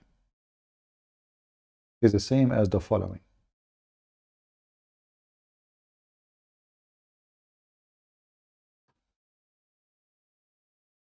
The Messenger of Allah came to us all of a sudden. We were busy. Between two bracket, discussion. He said, what do you discuss about? They, the companions, said, we are discussing about the last hour. And now Muhammad, well, he is the prophet. This is his specialty. He got a degree from Oxford in it. University of Pervert. And he said, thereupon he said, it will not come to you until 10 signs before, which means 10 signs happened. They have to happen before the judgment day come to exist.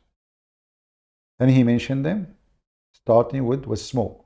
You ask the Muslim, what is that? Allah knows best. Dajjal. Who is the Dajjal? Is a person who is supposedly the false Messiah. So smoke first, false Messiah second. Then the beast who will come in the ground. If you go to chapter 27, verse number 82, and you can read the interpretation of Ibn Kathir, you will find description of the beast who will make all mankind either black and white. The bad ones, he will make them black because Muhammad is racist. And the Muslims, Allah will make them all white because Allah is not racist. Then the rising of the sun from the west. Muhammad, he believed, according to him, that the sun will come from the west. Why? Because the sun goes every day, sleep under the throne of Allah, under the water, in the murky, boiling water. And then every day in the morning, ask Allah for permission to come back. Where? To where it came from. Which means from the east. But then in the day of judgment, Allah will not give a permission to the sun to go back as normal, but He will command the sun to come from the west. So this is the sign to happen. And then after all of those happen, then the descendant of Jesus, the son of Mary, and at the end, Gog and Magog.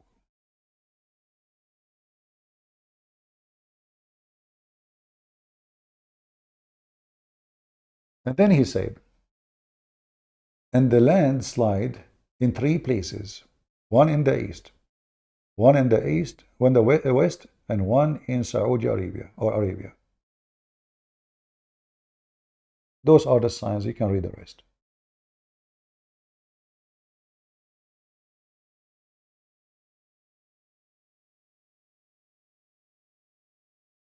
But the same man, Muhammad, he woke up at night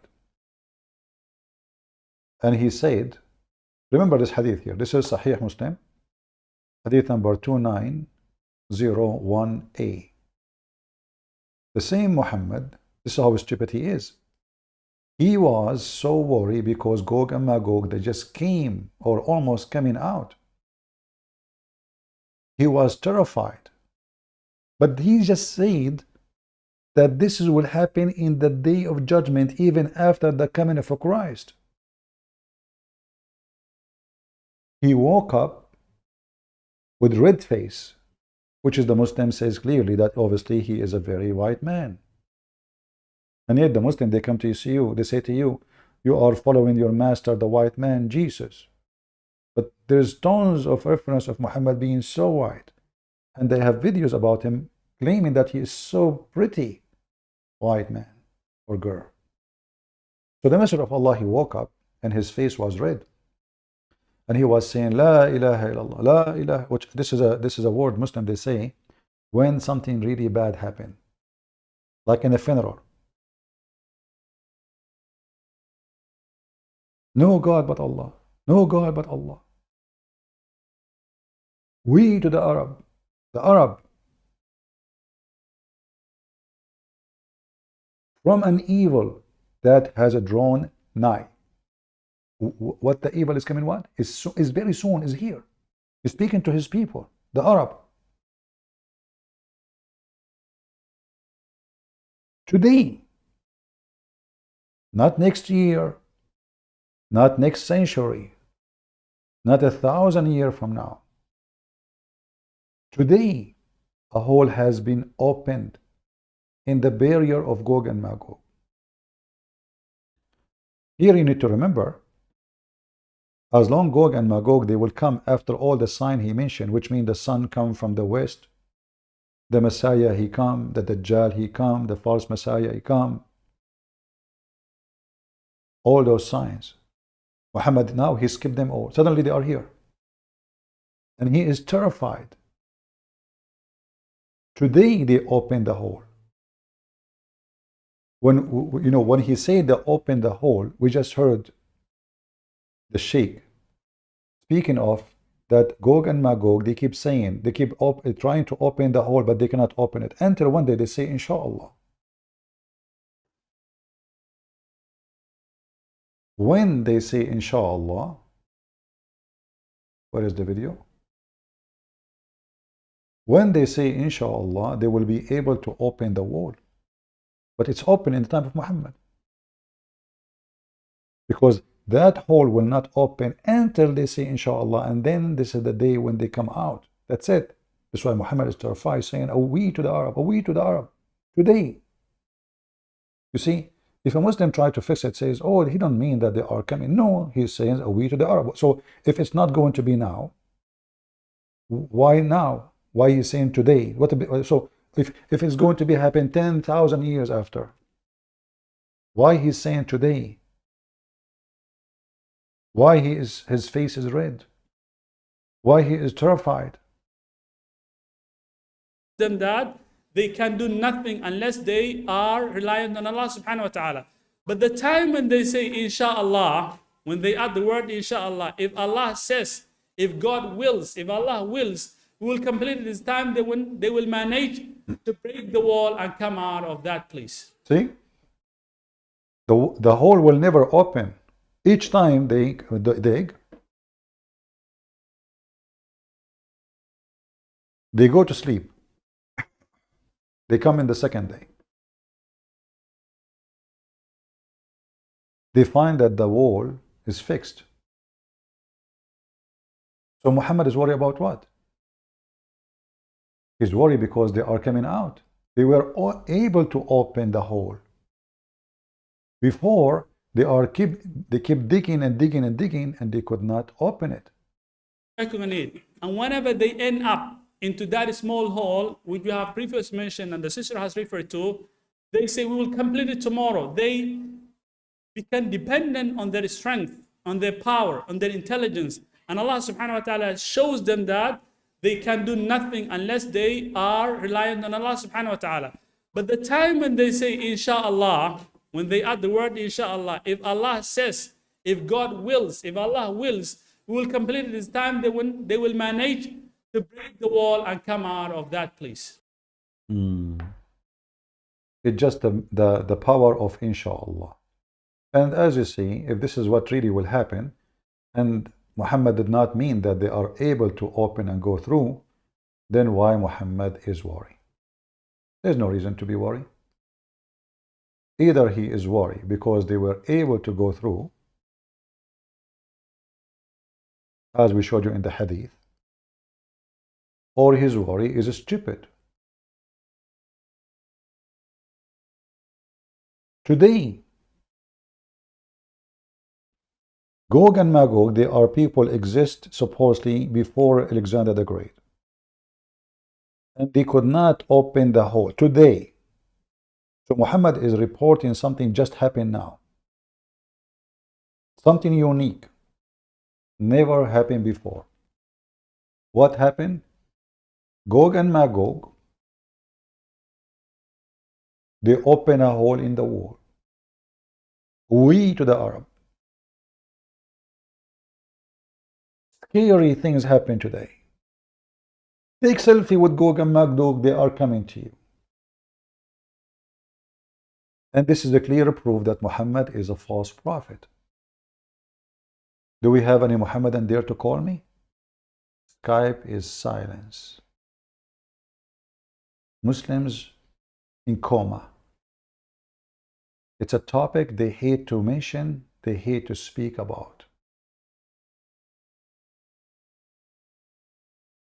We have Muslims in the chat, but they don't call us. I don't know why. Why you don't call us, my friend? Get me busted.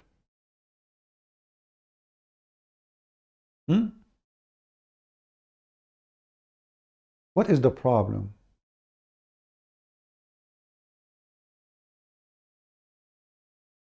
We have a Muslim, his name is Shu. My friend, at least call me and throw your shoe at us. And I find your name, by the way, very weird. Your name is Shu. Do you know that the first fight between Muslims and Muslims was by shoes? Do you know that the first battle between Muslims and Muslims is called Ma'arakatul Qanadir? Qandara? I'm not lying. Call me. I will show you the reference. The Prophet and his companion, they divided two parties. One in the side of the Prophet and one on the side of Ibn Salul. And when they start an argument, and the man who is a Muslim, he said to Muhammad, the smell of your donkey is stinky, man. And they start arguing about religion. Imagine Muslims arguing with Muhammad and his companion, and they are Muslim too, and they are his companion. And then they start throwing qanadir, which is shoes, at each other. Guys, imagine if we have the disciple of Jesus. Imagine if the Muslims, they found a story that Peter and John, they were throwing shoes at each other.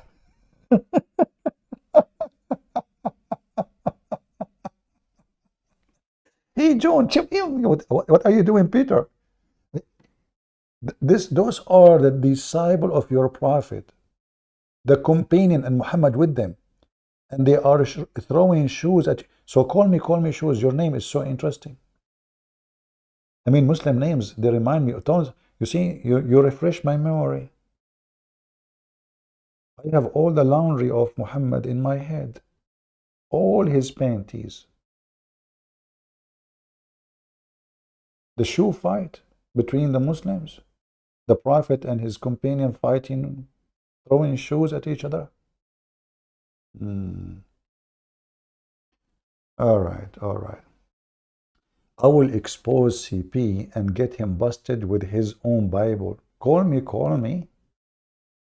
baby. You know, I find it very stupid from the Muslim. They say that you will get me busted from my own Bible, but they cannot get me busted from their own Quran. Okay, call me and get me busted from my own Bible.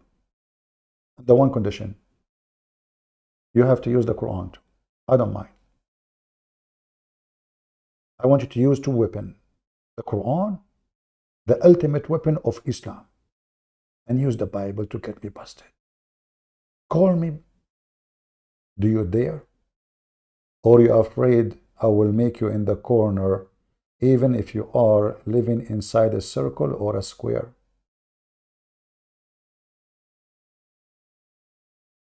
So Muhammad here, he get himself busted. He claimed that the coming of Gog and Magog is happening now.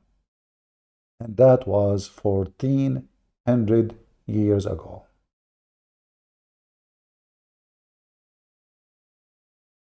False prophet.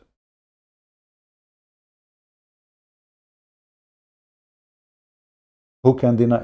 Can they say this is weak? No. This is Sahih. And it exists almost in every single authentic book.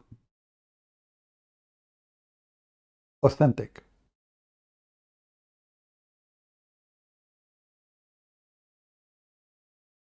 And he gustered indicate of the size of the hole.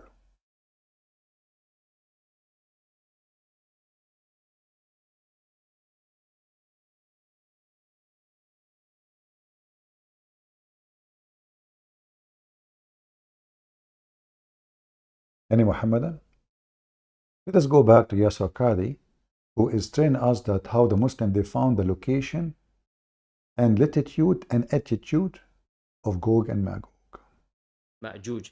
And how do we understand these types of statements that are found in mainstream books? As I said, Tafsir al-Tabari has some of these types of reports. Most of the books of tafsir, most of the books of the narrations of hadith, the interpretations, the sharh of the hadith, Ibn Hajar as well and others, they have these types of reports, and sometimes they don't comment, they just leave them there. And again, I mean, a simple reality is that if every one of them had 1,000 children, obviously, very, very, very basic algebra will tell you that in 2 generations, if 1,000 have 1,000, each one of them has 1,000. In 2 generations, that's 60 years, you're going to have 1 million. And basically, in 3 generations, you're going to have 1 billion.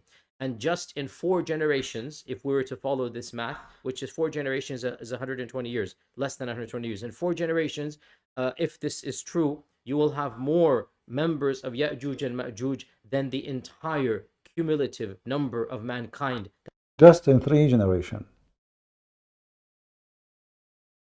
Just in 3 generations. We will have what? Gog and Magog, more than all human beings, 3 generations only. Now remember, he's talking about one person. He's calculating the numbers based on one person. If one person, he have 1,000. From that one person, in 3 generations, we will have more Gog and Magog than all mankind together. But we are talking about what? We are talking about thousands of years ago. So now they are not billions. They are not even trillions. They are billions of trillions, if not trillions of trillions. So where are they?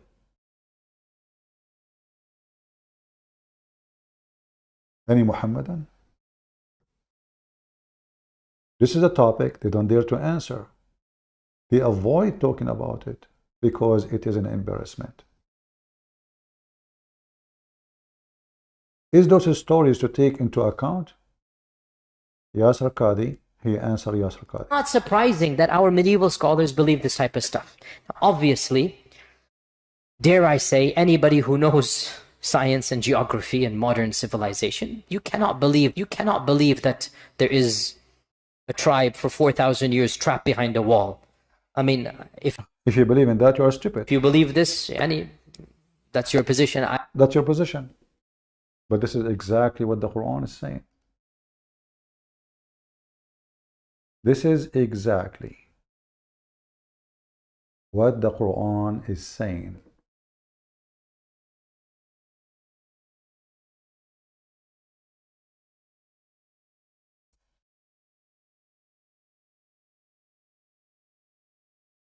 Read with me. Oh, I forgot you are a Muslim. You cannot read.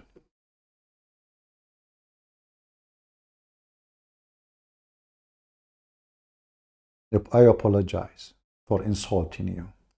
You are following an illiterate prophet as you claim. And because he is illiterate, he adopted all those stupid fiction, fairy tale stories for kids. They said, O Zulqarnain. We can go back actually. You know, this is the same story where Zulqarnain, he found where the sun set and where the sun rise. And now he found, that's it, he arrived to the end of the earth. He found where Gog and Magog. So those people who they have no shelter upon them, they said to Zulqarnain, and supposedly they don't even know how to say a word. They are stupid.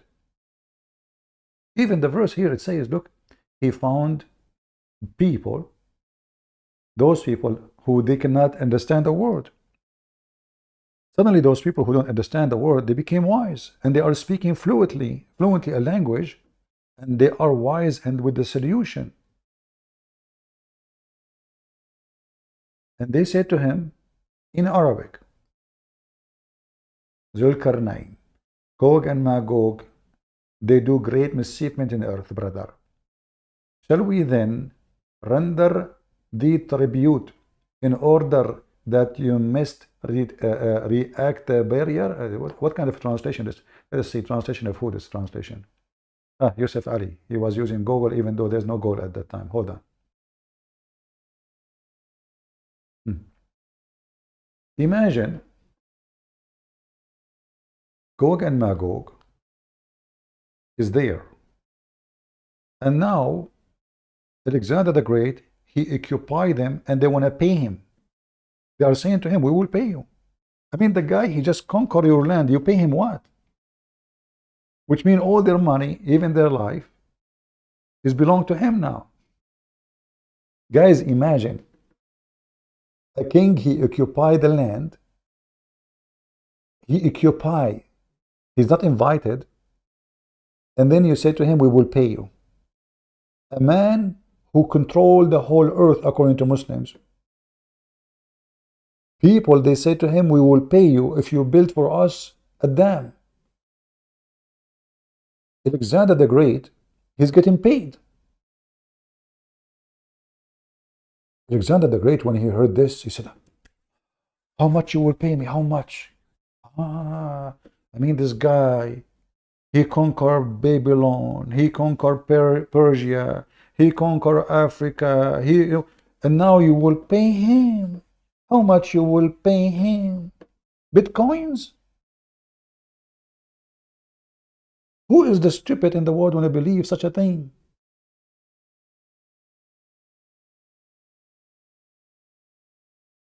So Alexander the Great, he conquered my country, and now I say to Alexander, hey, listen, Alexander, build for us the wall, I will pay you, okay? Who is the stupid when I believe in such a garbage story?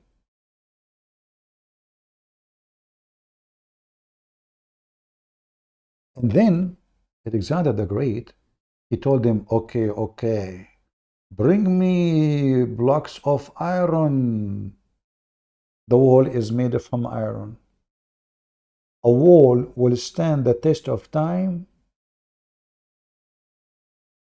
for thousands of years, made from what?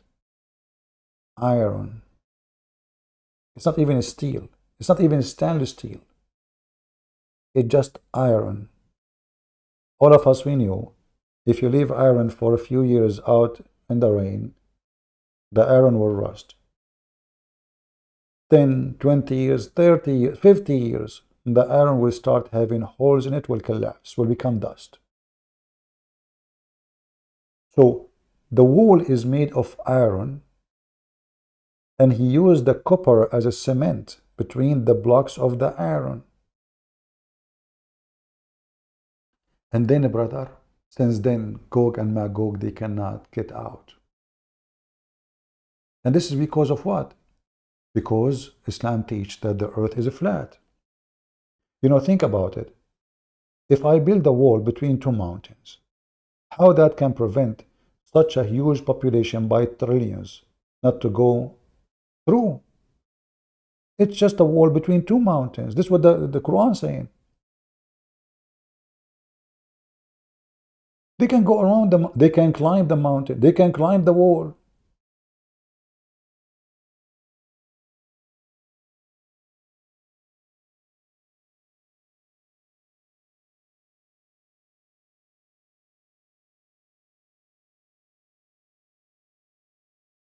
It is a wall between two mountains. Let us say I'm going to go to India, and there is some mounts, let us say the highest, Himalaya. But I do not know, I need to go only through this. I can go around it and go to India. It is the wall between two mountains.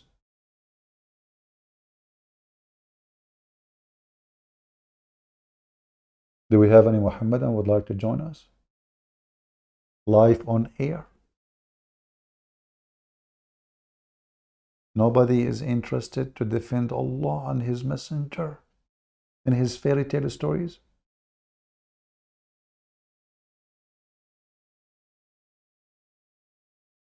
This is one of the clear proofs that Islam teaches that the earth is flat. And in fact, the Quran says that clearly. Allah, He made the earth besought. What? What besought? Carpet. I remember once a Muslim, he was a stupid kid. He wanted to refute me.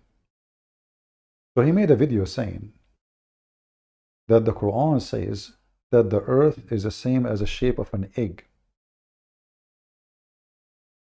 Shape of what? An egg. The stupid Zakir Naik, he copied the kid. This kid, he was 19 years old.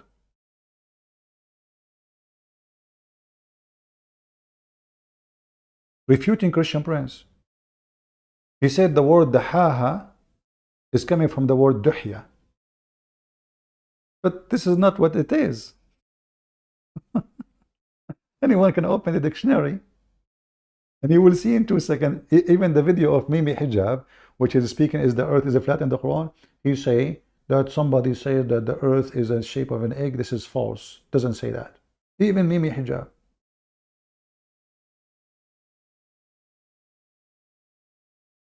That's why we like, those Muslims getting each other busted.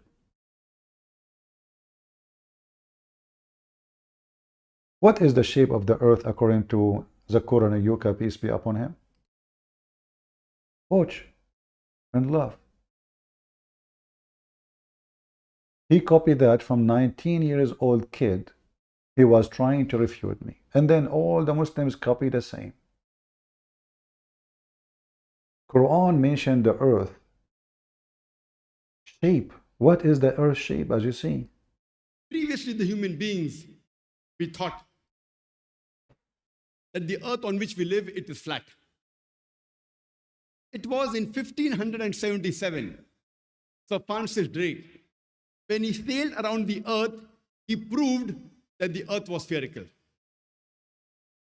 Quran mentions in Surah Luqman, chapter number 31, verse number 29, it is Allah subhanahu wa ta'ala who merges the night into day and merges the day into night. Alam tara anna allaha yulijul layla fil nahari yulijul nahara fil layli. It is Allah subhanahu wa ta'ala who merges the night into the day and merges the day into the night. Merging is a gradual and slow process. The night slowly and gradually merges into the day, and the day slowly and gradually merges into the night. If the earth was flat... But what do you mean he merged it? You stupid. When the earth is, if the earth is not flat, the verse you just quote, it confirmed that the earth is flat, according to you. Because you are saying that Allah, He merged the night into the day. Which means it's happening all over the earth in the same time. But we know that when it is daytime in USA, it is night in Australia or Indonesia. This is not true. And there's a certain area when the night is merging into the day, or the opposite, there's a certain area is totally dark now. And there's a certain area is totally day, while the merging is happening. So even what he is mentioning is a proof that the earth is flat. There would have been a sudden change. It would have been a gradual process of night merging into the day and day merging into the night. Allah gives a similar message in Surah Az-Zumar, chapter number 39, verse number 5. It is Allah subhanahu wa ta'ala who overlaps the night unto the day and overlaps the day unto the night. The Arabic word used here is kawara, which means to overlap or coil. The Quran says it is Allah subhanahu wa ta'ala who overlaps or coils the night unto the day and overlaps or coils the day unto the night. Coiling, the word kawara is used, how you coil a turban onto your head. So this overlap. Remember and coil. Remember what he's saying now. It's not the earth going around itself. It is the day and the night, because the Quran considers the day and the night, they are objects. They are the ones going around the earth, not the earth going around itself. Do you see why this religion is stupid? How come from all those people they are watching, nobody said, hey, listen, listen. How Allah, He says that He flipped the day and the night around the earth or over the earth, when the fact is there's nothing called day and night moving. It is the earth. So if the verse in the Quran is true, then Allah should say, it is Allah who made the earth move around itself and go through the day and the night.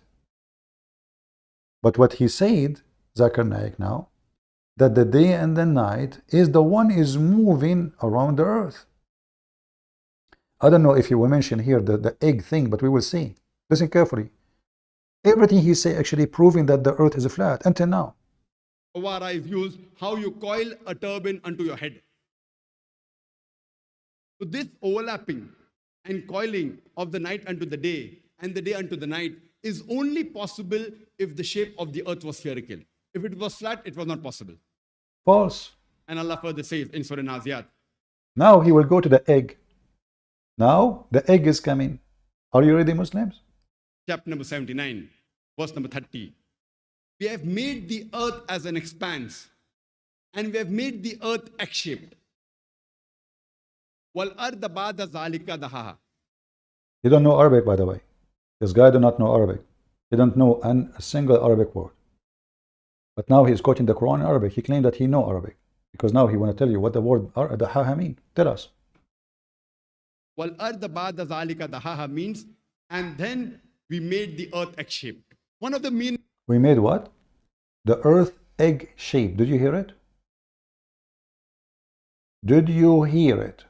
We made the earth egg shape. Well, this is Mimi Hijab. And he speak Arabic. Who is the one who lie more? Arab speaking Muslims? This guy is an Arab, he's an Egyptian. Or a Pakistani Indian Muslim. And using the interdisciplinary approach where we consult with scientists, with theologians, with scholars of different backgrounds within the Islamic tradition, and of course with philosophers of science, to come to conclusions about the extent to which there is in fact a conflict, a supposed conflict, between what is observably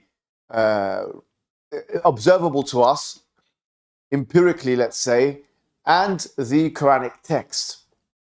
This, of course, requires knowledge in many different areas, and I would like to thank all of those who contributed to this series before I begin. Now, this video comprises of the, as I've mentioned, most common contentions. You may see the most common contentions in the description box below, because you might not need answers to all of them. So you might have a particular contention that you would like answered, rather than all of them. And so you can go to the description box, which will act like a contents page. And you can Abdul, go to the topic. What's wrong with this Abduls?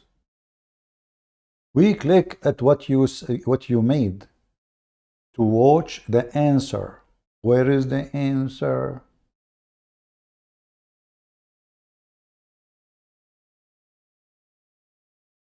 actually collating data. Maybe there's a mistake in the, let us see, maybe he went 1 hour. The earth is a flat, hold on, the earth shape of an egg. Maybe he made a mistake, it's 1 hour. And his timeline, or maybe YouTube have an issue. In the timeline, it shows that he did it right.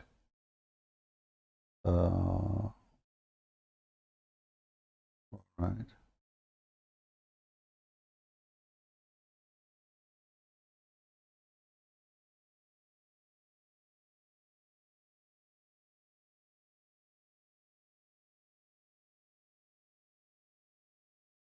Let us see.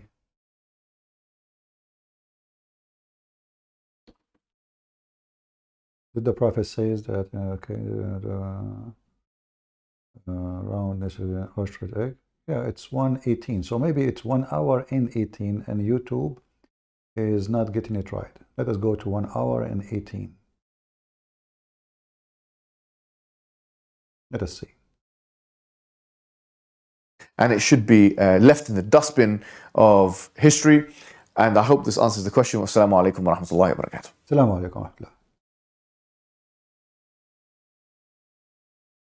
Today, inshallah, we're going to be talking about another claim that is made by the proponents of scientific miracles. And we're not saying, by the way, that all of their claims are false. We're saying that the method itself has limitations, and No, all of them, they are false. Lili Dawah said that all scientific miracles, they were debunked and they does not make sense. This is your girlfriend. What do you mean they are not all false? Lili Dawah herself, she said, scientific miracle, all of them, they are debunked. Those are the boyfriends. They don't even agree about what they believe.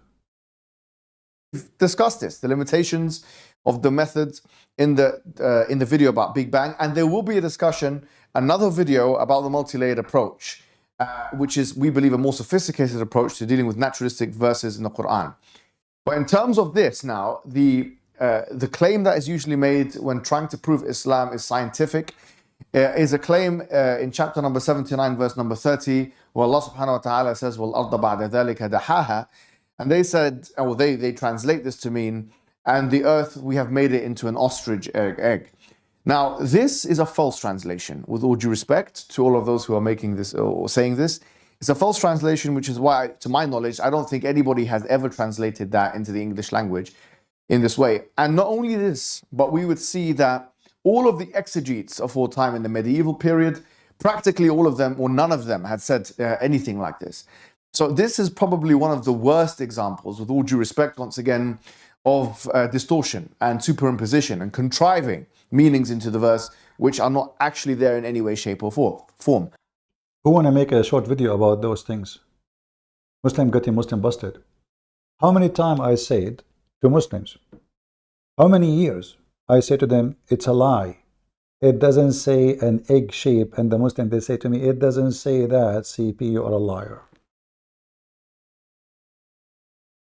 In fact, the word dahaha mean flat. It's the opposite. Have nothing to do with egg shape in any clause, in any mean, in any dictionary. That's why if we go in the Quran and we read the translation for the word dahaha in every Islamic translation, as Mimi Hijab, peace be upon her, said, you will find the Muslim, they never mention anything about egg, as he said. In fact, they say the earth made it flat. Yes, and after that, the earth was made flat. Here they say spread the earth. If you go to the interpretation, 79, verse number 30, let me show it in front of your eyes. And after that, he made the earth flat. Flat. So look how Muslims, they deceive. This is Zakir Naik, claimed to be a scholar, claiming to that he know Arabic. He's a sheikh.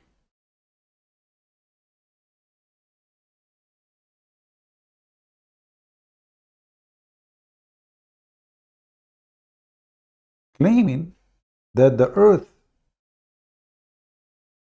in the Quran mentioned to be round.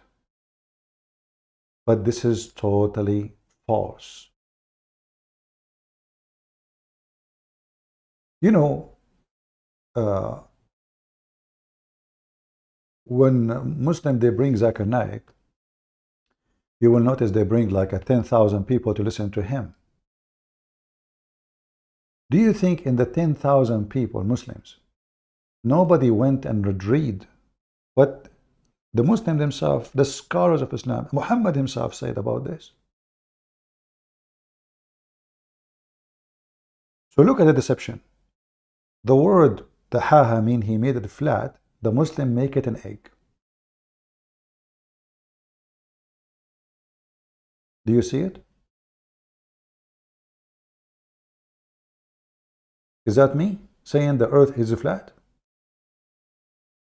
The flat earth religion, suddenly, in order to manipulate and make people think that Islam and science, they work together, they fabricate a word is not even there, and they replace a word which is there, which is mean flat, with the word saying the shape of an egg. Can we trust Muslims to explain to us their religion? No, we cannot. We just heard this Abdul saying this is not true. This is absolutely false. This is in the Quran. But in terms of this now, the claim that is usually made when trying to prove Islam is scientific is a claim in chapter number 79, verse number 30, where Allah subhanahu wa ta'ala says, وَالْأَرْضَ بَعْدَ ذَلِكَ دَحَاهَا. And they said, or they translate this to mean, and the earth, we have made it into an ostrich egg. Now, this is a false translation, with all due respect to all of those who are making this or saying this. It's a false translation, which is why, to my knowledge, I don't think anybody has ever translated that into the English language in this way. And not only this, but we would see that all of the exegetes of all time in the medieval period, practically all of them, or none of them, had said anything like this. Islam is nothing but a bunch of lies. And Muslims, thank you for getting each other busted. And by the way, Mimi Hijab and Lili Dawah, when they do those things, not because they care for the truth, no, but they want to show the Muslims that they are the one who have something others don't have. It's just to attract a view. When Ali Dawah made it clear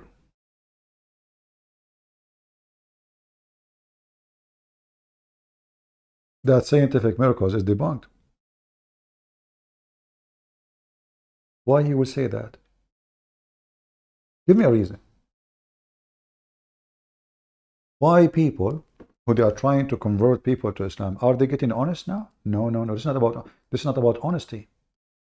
And this is like some Christian, they say, oh, finally the Muslims, they agree. They don't. This is not about agreement. This is about they notice that in order to get the attention, in order to be different, we have to say something different, even if it's going to cause Islam or cause Islam trouble. How many people now, they play the video of Lili Dawah? How many?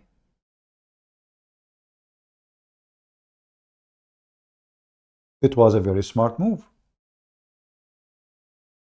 He screwed every single Muslim liar in the expense of Islam so he can get more publicity by making himself a person who say the truth. And now even the Christians, they play his video. What do you want more? What do you want more?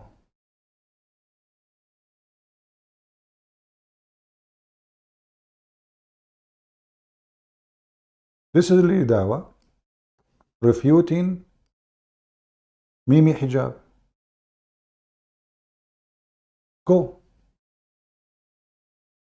Your friends. Okay, so guys, this is a quick video, inshallah. I didn't want to do a dedicated video to this. I was here with the brothers filming for the podcast. And I thought, while I'm sat here, I'll quickly touch up on this quickly because it's not really that important. So in the Andrew Tate video that I did, I mentioned that the scientific miracles in the Quran got debunked. And for some odd reason, funnily enough, like as if they thought that it was a slip of the tongue. I'll repeat it again, very carefully. The scientific miracles argument in the Quran got debunked. Yeah? I hope my tajweed was on point. Debunked. All of it, it's a lie. All of it. And we are proud of that. So we lie to people in order to convert them to Islam. And not only that, he said that he himself, he converted to Islam because of this lie. By the way, he is a son of Muslim family. This guy is a Kurdish from Turkey. What do you mean you convert to Islam? What do you mean exactly?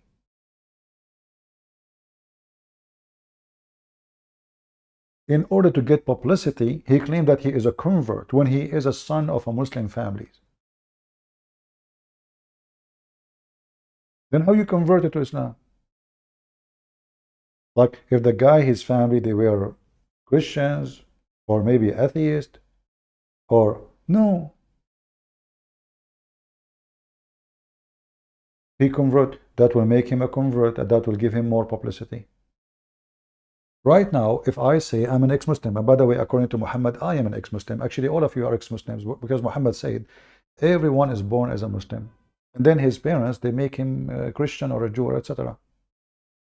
However, you notice that if somebody says he's an ex-Muslim or he's a convert, he get more view because people will be more interested to see why this person changed his religion.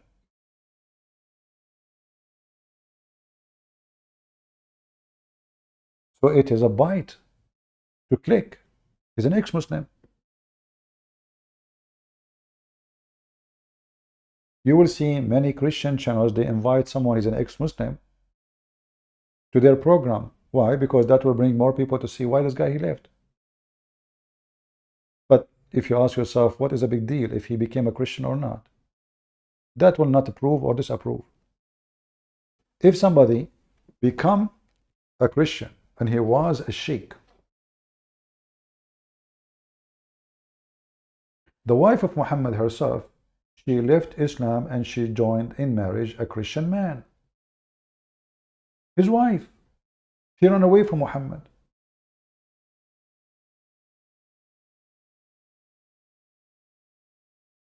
But that doesn't mean that Islam is false because she did that. That can give us something, some information about, oh, okay, even his own family, they were not convinced. Even the uncle of Muhammad, who Muhammad grew in his house, he died and he refused to accept Muhammad as a prophet.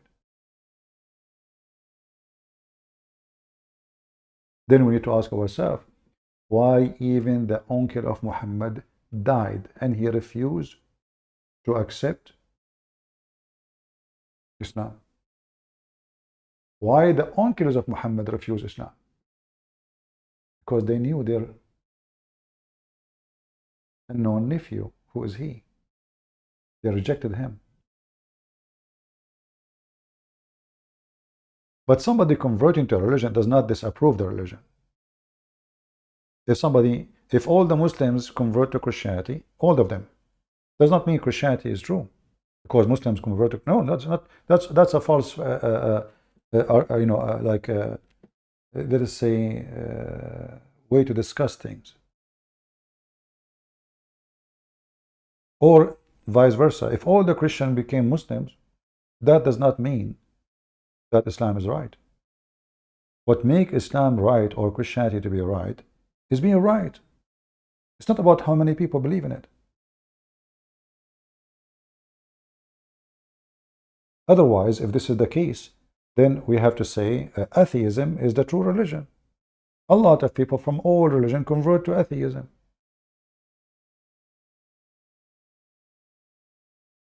So we don't use a false, like a fallacy the Muslim they use, or philosophy. We don't care. But when you notice here that if Islam is a true religion from a true God, or let us say true faith, then why the Muslim they were lying all those years about scientific miracles when the Quran is nothing but a collection of fairy tale stories? What is the reason? Only satanic people will do so. Did you see the debate between Brother Rashid and Spencer versus Daniel? There's no debate there. There's a debate. I did not see a debate. I did not even watch all of it, but I find it funny, silly, and stupid. Christians, and I repeat many times, Christians until now do not know how to debate. They focus in the political side of Islam. Who care?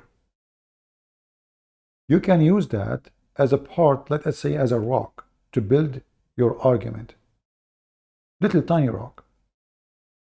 But this is not the way to disapprove any belief. Christians until now do not know how to debate. Until now, I did not see one single Christian knows how to debate. A Muslim, he, like, you see, we choose a topic. Even the topic is stupid. How even you agree with the topic? And the host, obviously, all what he cares is publicity. You have a program. He bring everybody. Somebody want to talk about oil. Somebody will talk about fashion. Somebody will talk about Viagra. Somebody, he just want publicity. He have nothing to do with the Christianity. The host himself, he don't even understand what Christianity is. And the host, he dictate the questions and the topic. So what is the debate? A host should not be involved in it. The host is somebody says, your turn now. But you will see there the host is making speeches.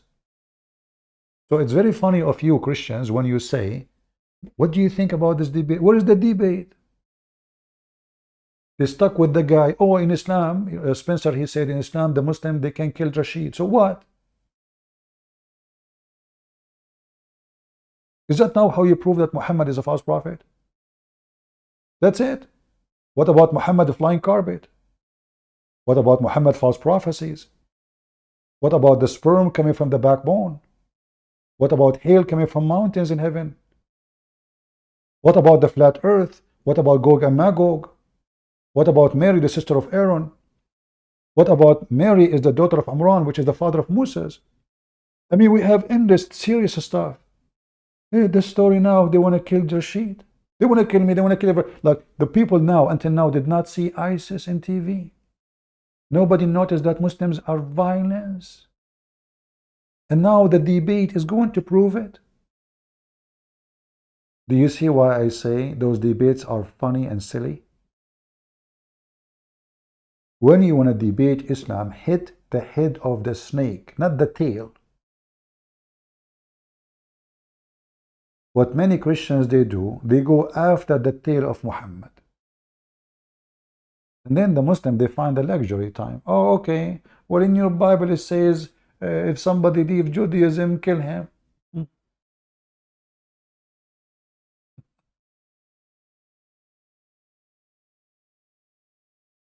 Learn how to debate. Yesterday, Muslims, they called us to prove that Jesus is not the Son of God. If you remember. Do you remember? And they said what? When the demon, they said to Jesus, why you want to destroy us? Jesus, he rebuked them. Which means, he is saying, I am not the Son of God. But this is not what the verse is saying. We can get them, but the second I asked him, this potato, so why the demon, Satan, the devils, saying, Son of God, why you want to destroy us? Who is the one who can destroy they refuse to answer. Who is the one can destroy Satan or the devil? No man can do. So Jesus rebuked them. If you go in other verses of the Bible, you will see that Jesus rebuking them because they start shouting, oh, Son of God, oh, Son of God. He don't want people to know yet. Who is he? It says there in front of their eyes. In fact, in Luke chapter 1, it says when the angels came to Mary, they said to her, you will have a child, you will have a son. He shall be called the Son of God.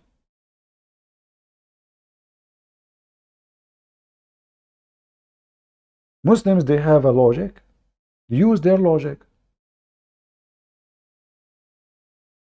And their logic always get them busted.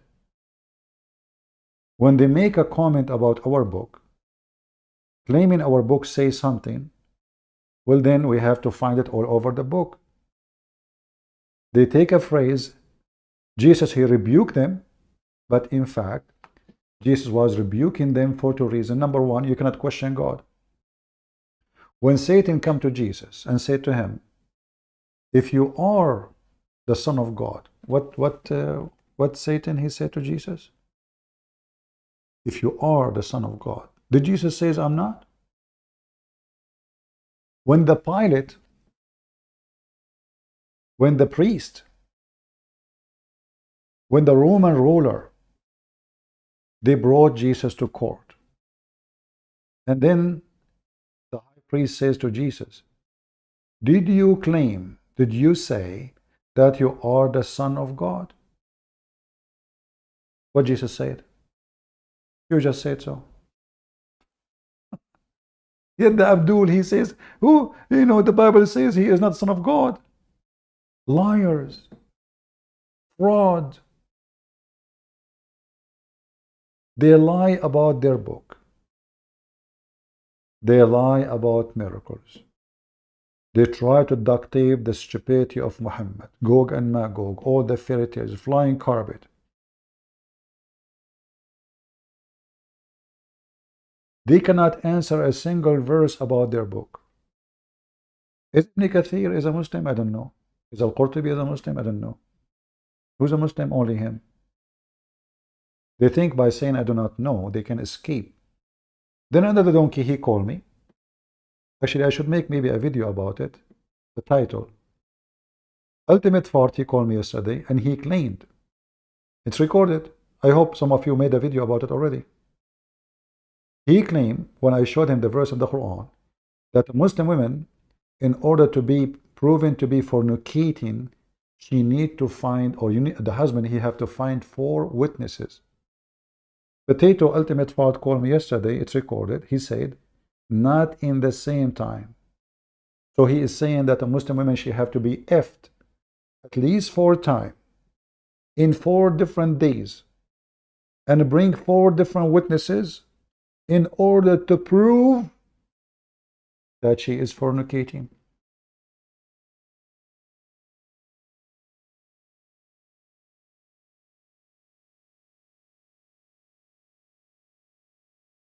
Isn't it? This is really good.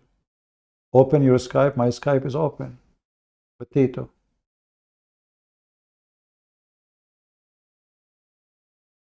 It's open. Go to the info. You will see which Skype we are talking about. So this religion is a religion of stupidity. We can't even call it a religion. Let us hear Lili Dawah.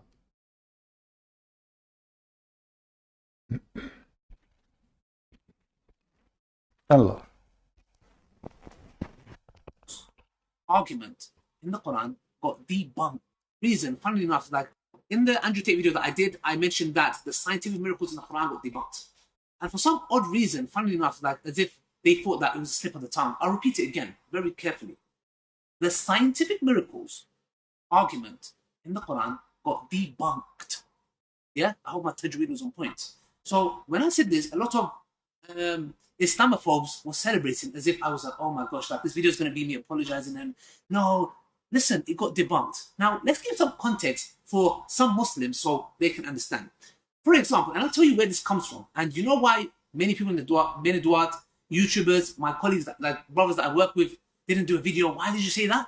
Because they know it as well. In what sense? Brothers and sisters, I was having a debate with a guy called Phil. Yes? This guy is a scientist or whatever he is, for that matter.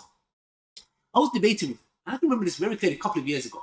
And I took an ayah in the Quran, which I am not qualified to do, which is start doing tafsir. So there was an ayah in the Quran which says that there are 7 heavens. So I was claiming, because of this whole scientific narrative, that this is talking about the ozone layer. Number one, it is haram for me to do that. Why? Because how can I give an understanding to the Quran, the ayah, with no qualifications? And who have ever said that this is the ozone layer? Then I was having a debate with this atheist guy and trying to tell him that there's 7 ozone layers. And he was saying to me, no, my friend, there are 6 ozone layers. And I was saying 7. He was saying 6, 7, 6, 7, 6. And we said, let's go to the NASA page. So we went to the NASA page, and in the NASA page, guess what? It said the argument was apparently from their recent findings, whatever it may be. It's probably changed. And this is my whole point of the video, yeah? Science changes. It said that there is 5 ozone layers. So I looked at him, he looked at me, and I was thinking, I'm saying 7, you're saying 6, NASA is saying 5.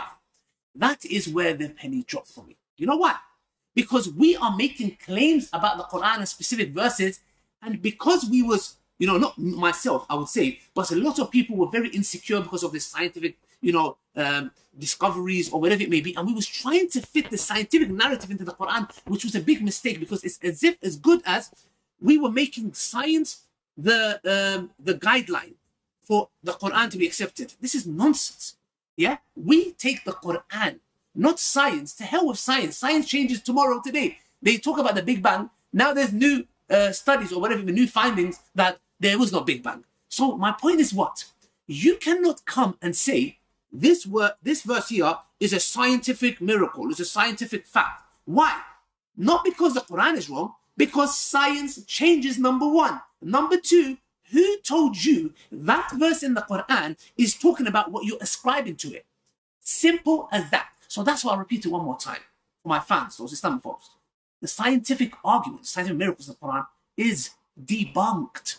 And we as Muslims, guess what? It doesn't bother us to the least. You know why? Because alhamdulillah, you know what's very interesting? People are flocking to Islam. Isn't that crazy? This is the same guy who said it's an avalanche and brother and sister donate for us because people leave in Islam. The same person. When it's come to donation, he say, brother and sisters, 100,000 people leave in Islam every day. Oh, sorry, a year. And this is supposedly in America alone. In Al Jazeera TV, 16,000 Muslims leave in a day. 6,600,000 something a year. And he just said, who am I to give interpretation for the Quran when I don't have a qualification? So all your videos are false. Did he say, and he admitted that he have no qualification? So based in what you were explaining, or now you are, why you are even there talking about it?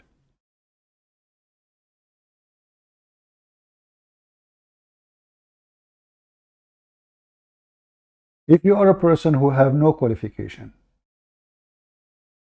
so who are you to give any interpretation for the Quran?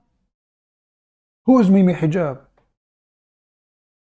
So now, suddenly, well, you know what, the Big Bang, now they prove it to be false. So all this time, the Muslim, they keep saying the Big Bang approved the Quran approved the Big Bang. But if you go in the verse in 2 seconds, you will see that this is false. The Quran did not say that the earth happened after the heaven. In fact, the Quran teaches that the earth was created before the space. It's in the Quran. When this donkey, he said that he was arguing with somebody about the atmosphere, and suddenly the Quran is speaking about 7 heavens became the 7 layers of atmosphere. But don't this donkey knew that the Quran says that in the lowest layer of heaven is where the stars are located? So why you don't admit that not only you have no qualification, but you are stupid and slow? Because if the sun and the stars located in the lowest heaven,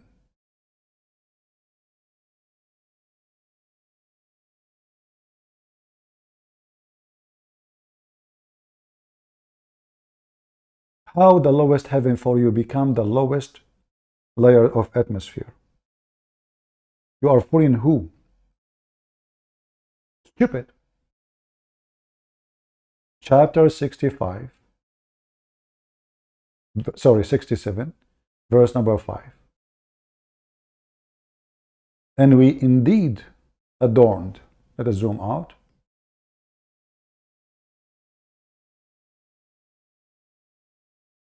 the lowest heaven, not nearest heaven. Suppose this is nearest to us according to the Muslims, but in Arabic it says ad-dunya. That's why Islamic translation is very funny and dummy. You change the translator, you will find different words, different meaning. We adorned the lower heaven with lamps. Those are the stars. So how the stupid idiot, he thought for a second that the lower heaven, the second heaven, the third heaven, the third, the fourth, the fifth, the sixth, the seventh, they are the atmosphere. when here's stupid Muhammad saying clearly that the stars are located in the lowest heaven.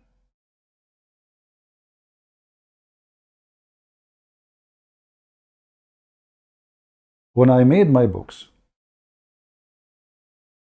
about Quran and science and deception of Allah, the Muslim, they went like in waves to Amazon flagging my books as what? As books of hate. Then I made clear letter to Amazon, I'm going to sue you if you don't put my books back.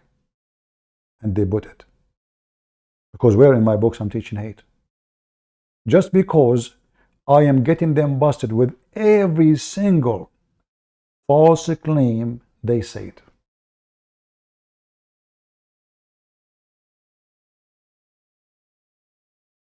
And not only that, after all what they did, now my books is in the website is called, which is maybe owned by Amazon, Good to Read Books.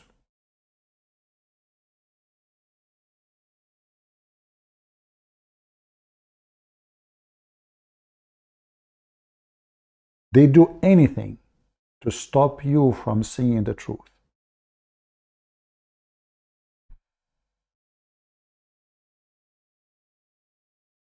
Do we have any Muslim? Where is the guy who said, open your Skype? Where are you? Human. Are you human really?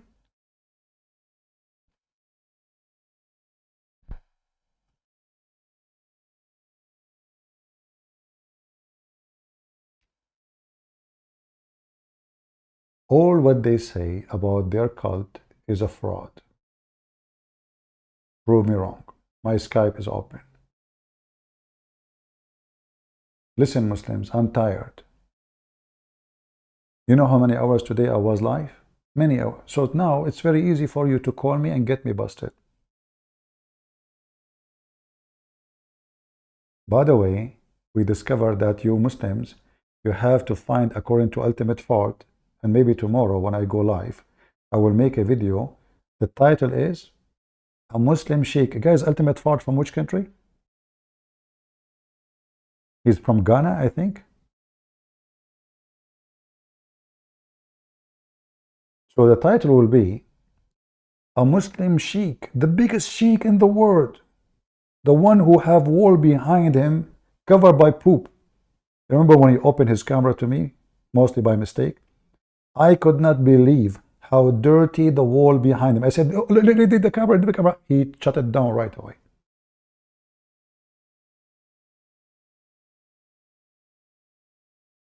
I could not. Senegal. Okay. So we will make a title. The biggest sheikh in Senegal said that a Muslim woman, she have to fornicate 4 different times and 4 different witnesses in 4 different times in order to be proven that she is fornicating. Did I lie? It's recorded.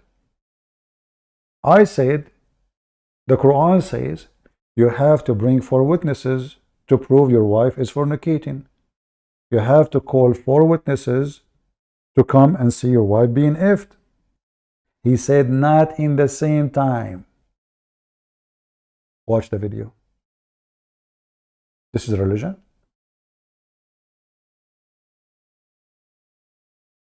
How a man can prove it. And not only that, they have to see the penis going in and out.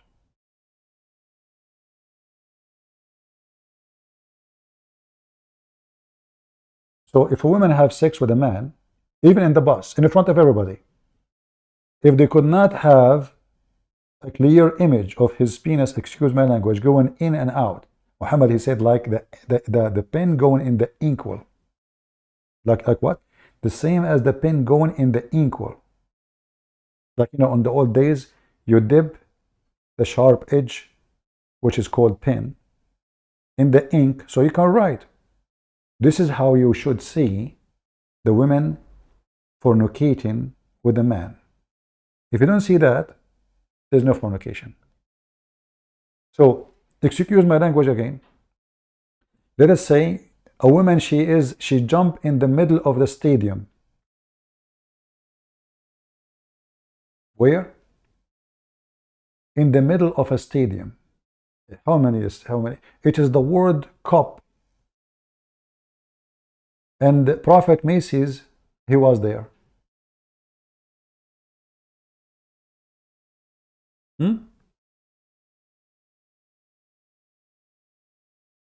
And this woman, she came and she jumped in the top of Macy's.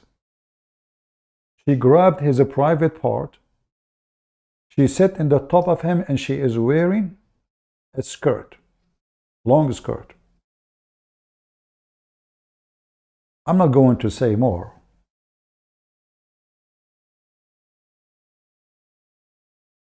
And she performed sexual act, intercourse. The 100,000 people watching Macy's, in the top of him there is a woman going up and down. They cannot prove that she did fornicate with Macy's. Why? Because simply not even one of those 100,000 or 100 million watching the World Cup saw his penis going in and out. This is not fornication.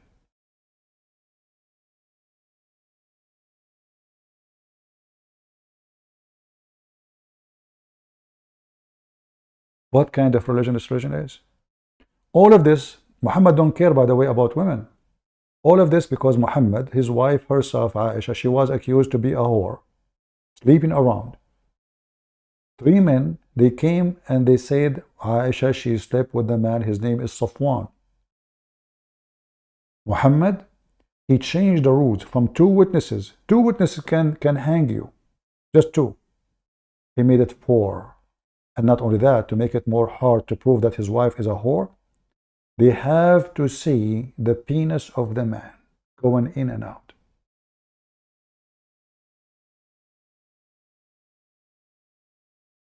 So now Aisha, the wife of Muhammad, in the top of Macy's, wearing her Arabian dress, going up and down, and there's millions of people watching on TV. And the camera zooming in and out, trying to find where is the penis going. But they cannot see it because she is wearing a skirt. There's no proof. That is Islam. And additional to that, by the way, the Muslim women veil is the best way for fornication, because you can see your wife in the street with somebody, yet you will not know that she's your wife. How in the world you want to know?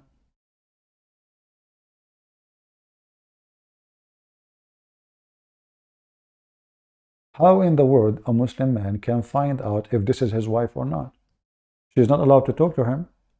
He's not allowed to talk to her. She's covered by the tent, the black tent. How you can find out if this woman walking with this guy is your wife? There's no way.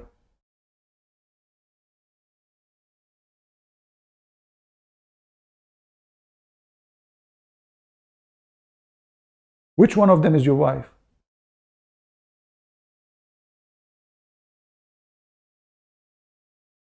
Let me guess.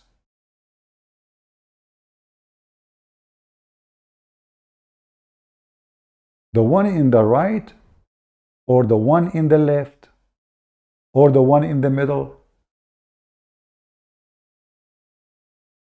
Especially if all of them wearing the same color. Which one is your wife? Maybe this one?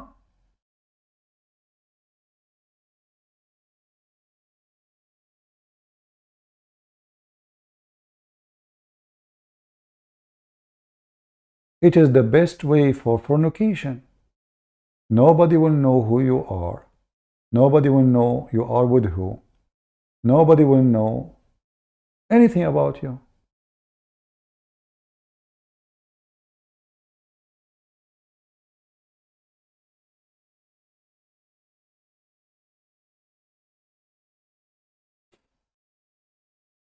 So good luck.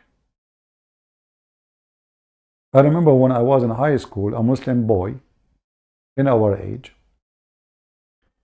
he went after a girl wearing a burqa, and he started speaking to her in a very filthy language.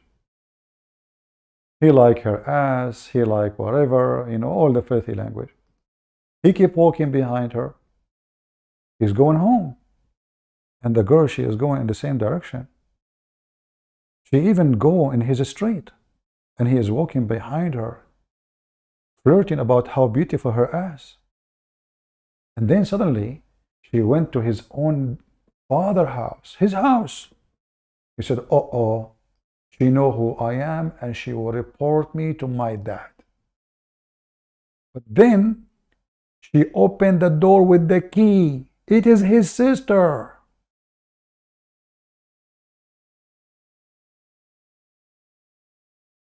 His sister. He was chasing the ass of his sister because she was wearing burqa. And the sister did not say anything because she want to get him busted. She kept her mouth shut. He kept following her, speaking very filthy language. She's walking in my house direction. It's my lucky day. I don't even need to follow her somewhere else in my way home. Then, oh my Allah, she stopped in the front of my door. Oh, she will tell my dad she know me. Maybe she is the neighbor. Oh no, she is grabbing the key from her bag and she is opening the door. Oh boy, she is his sister.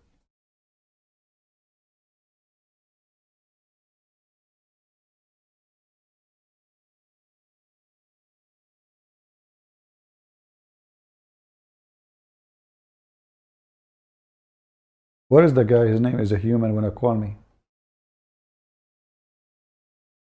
You decide not to be human no more? So you are a human who agree that a daughter, she is 6 years old, can be effed? Is that what a human do?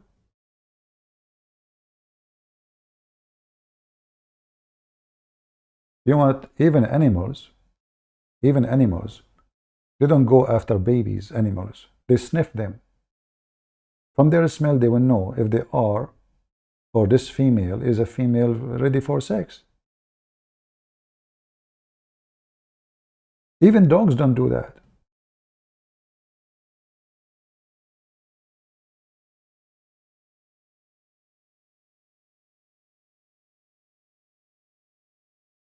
She was 9. Who said so? Who said she was 9? She was 6 when she married to him. At the age of 9, he had full intercourse. So he was having sex with her without intercourse at the age of 6, which is 5, by the way. The intercourse happened at the age of 9. And even the hadith confirm that the mother of Aisha, she had to feed her like a goat before she sent her to the house of Muhammad. Maybe Christian Prince is lying. It doesn't say that, CP. Let us see. This is telling you how small she is. And then you will see Aisha, she's saying, my mom, she tried everything to make me bigger.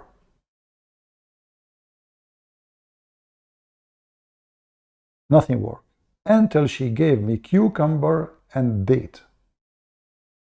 I'm just looking for the hadith.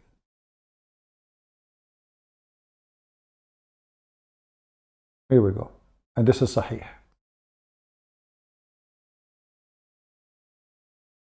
My mother was trying to fatten me.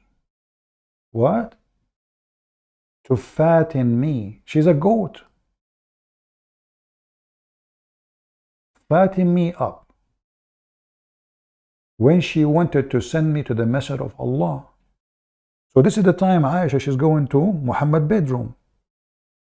The mother, she is working hard to make her have some meat. She's so tiny, small. When she got married, but nothing worked until I ate a cucumber with date. I grow plump like the best kind of a plump.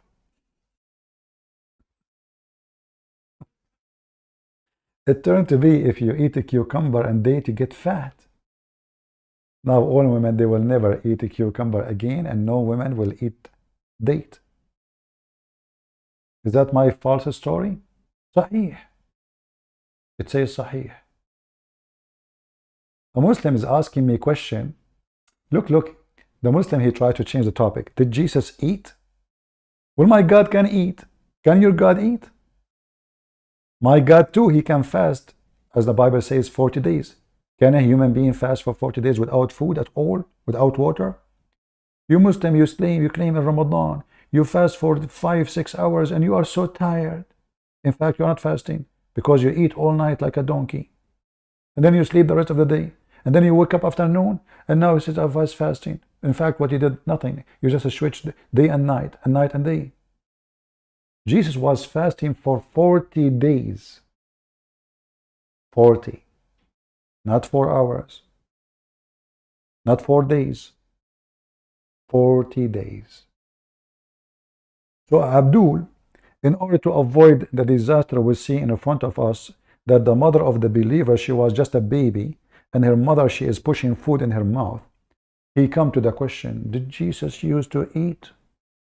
Well, your God don't eat because he is an idol. Isn't he?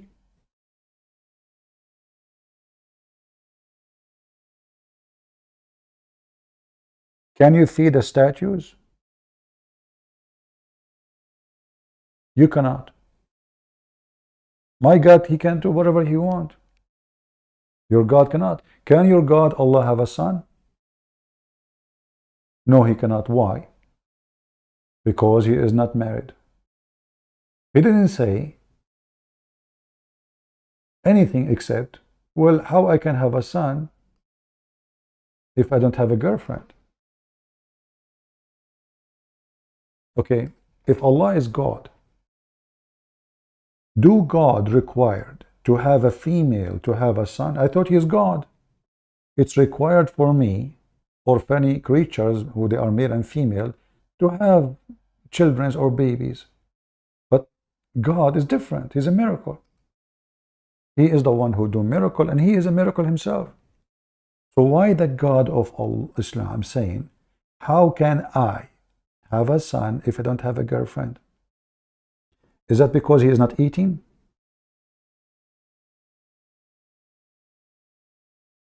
Can your God have a son without girlfriend?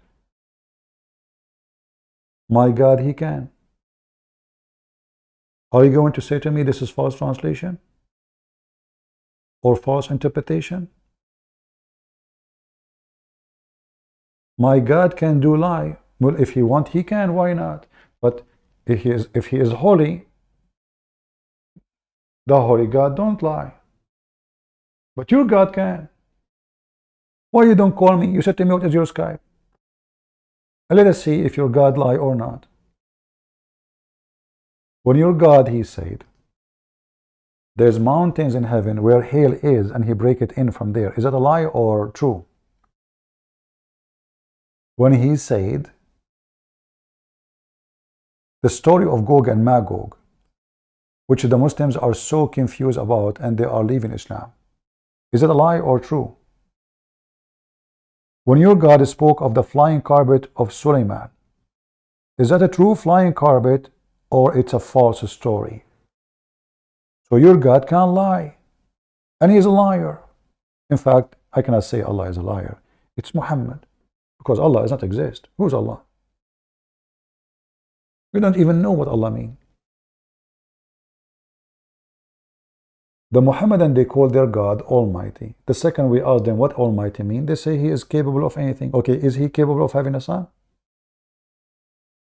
I'm not asking you a silly question if he can lie or not, because we prove it he can lie. And he did.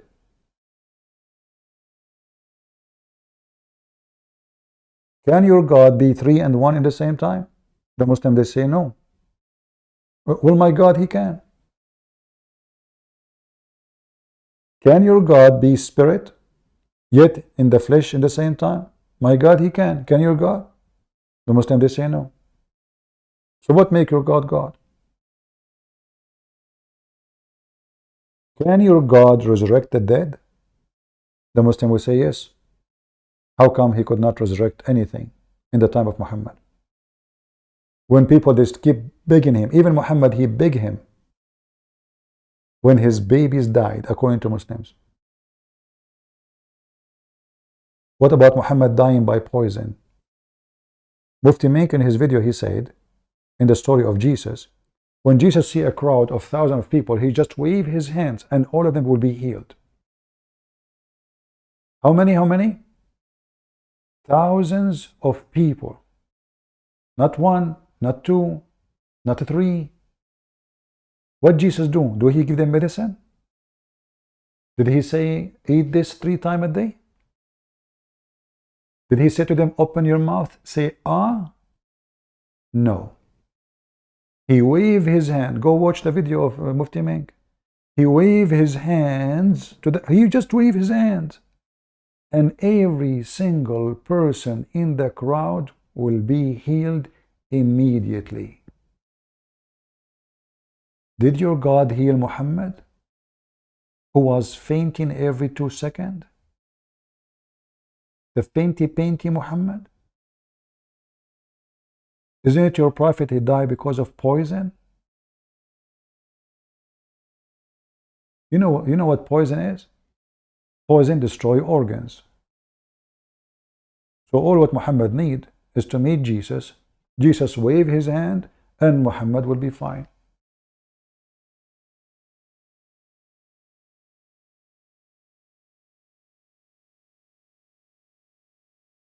The Bible report that if the disciple decide to write all the miracles of Jesus, there's no books in the world can hold it together. So when we say the Bible, Jesus did this and that, the disciple, they just wrote important stories for a reason.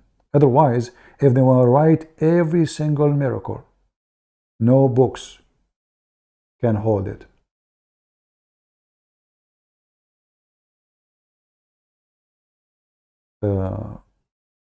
Your God can lie. Great answer from CB. Here we go. A Muslim, he said. Great answer. Christian Prince, he says, my God can lie. You are just silly like your prophet. Christian Prince, why your voice is going down? Why you don't call me? Let us see. Your God is an official professional liar. My God, he said, he will unleash the lying spirit, like Muhammad, on people who they are doomed, people who choose to follow lies. But my God never lie. Did my God lie when he say, from their fruits you shall know them? And what is the fruit of Jesus? Resurrection, making the blind see, healing, creating from the mud a bird. He's the creator. In your stupid Quran, what is the fruit of Allah? How the fruit of Allah will appear? In Muhammad. He is the messenger sent by Allah. If the Muslim, they say that Isa was sent by Allah and Muhammad sent by Allah, okay. So the fruit of Jesus is making the blind see, healing the leper, resurrecting people from death. He tell you even what you hide in your houses. He create from the mother bird. Let us go to Muhammad. What Muhammad can do, he can F 6-year-old girl. So while Jesus was healing thousands and thousands of people from disease and disasters and illness, Muhammad was going after a child.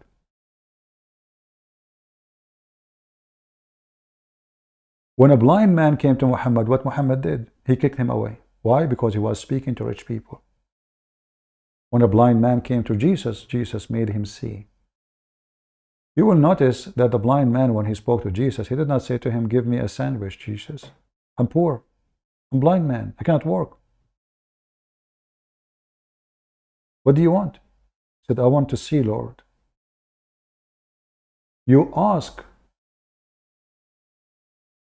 Your request is a proof that you are speaking to God. You don't ask a human being, let me see, Lord.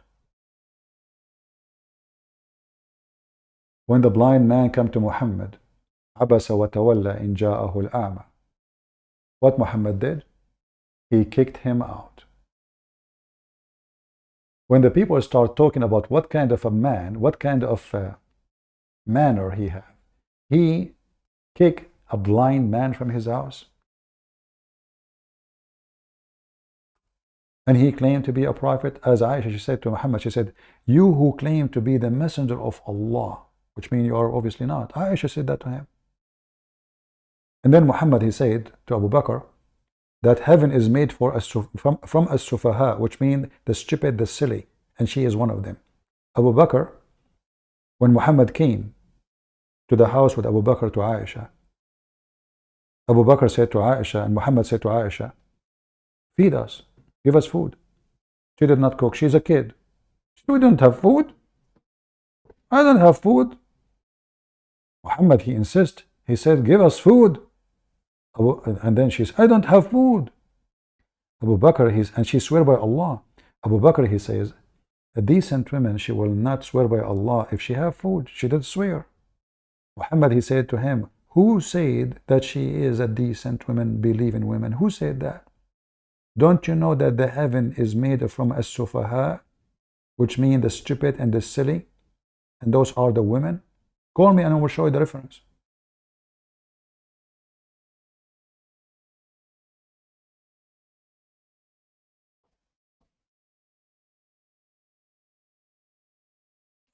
Where did all the people go and that died before Jesus came? I don't know what they mean. Came where? Rephrase your question if you want me to answer you. If you are saying what will happen to the people who before Jesus, God will judge even those who do not know Jesus, even those who never heard of Moses. He will judge them based in their knowledge. Which means if you are a person who live in the jungle, you never heard of the Holy Bible, you never met anyone, he's a Jew or from Abraham or any, you will be judged by what you know. God is fair. Human being, when God created him, he created inside him the feeling of guilt and wrong and the feeling of right. Who is this guy trying to call me?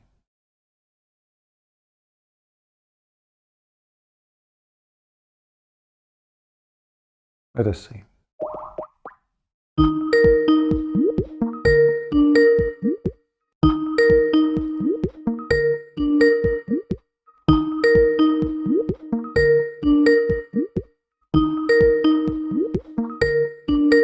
I'm calling back. Look, if you don't answer, I'm going to block you. Why you call me? I call you back, you don't answer.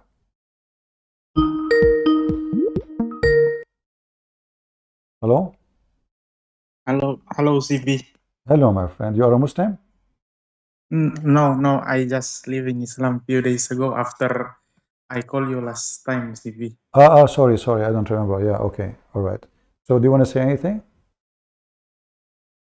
Yeah, I don't know, but after I watch your debate with Nadir Ahmed, it's opened my mind clearly, okay?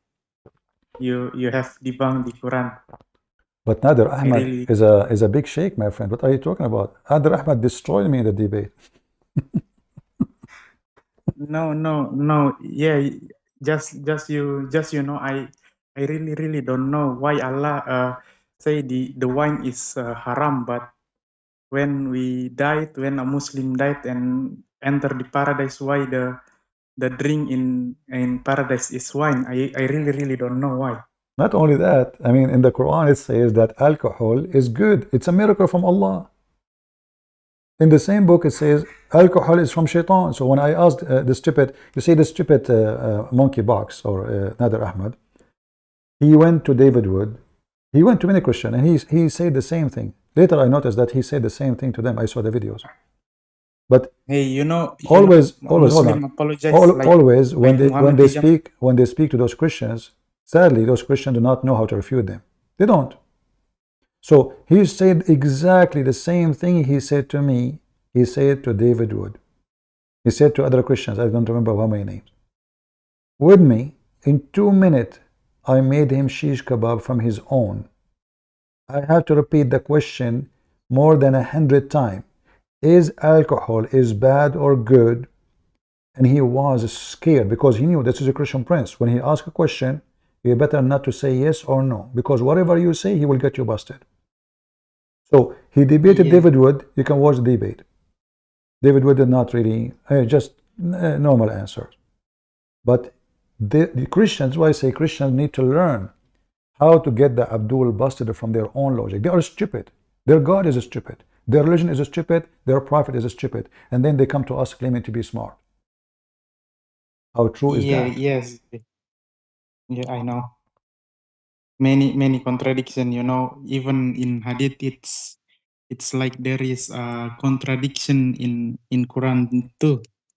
It's like the opposite, the hadith it's opposite the Quran, It's don't support the Quran too. So remind me, you said to me you left Islam 2 days ago? Yeah.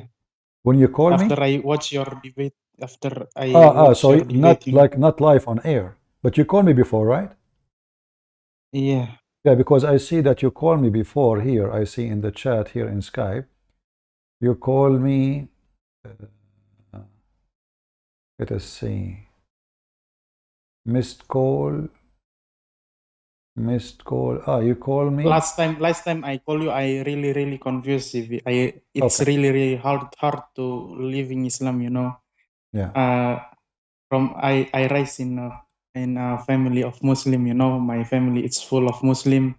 They are praying 5 times every day, and now I cannot live this fully. But today I need to make a decision. I declare I leave this cult. I really don't believe it. Well, Allah anymore. listen, I'm going to create a new religion. It says you can pray 10 times to beat Muhammad. Who cares? I mean, first of all, you see, when the Muslims, they say we pray 5 times.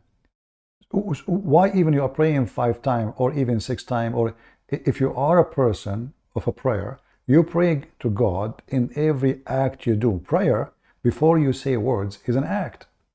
In Islam, no. Yeah. It's just moving your lips, as Jesus said. They praise the Lord with their lips. That's it. Yeah.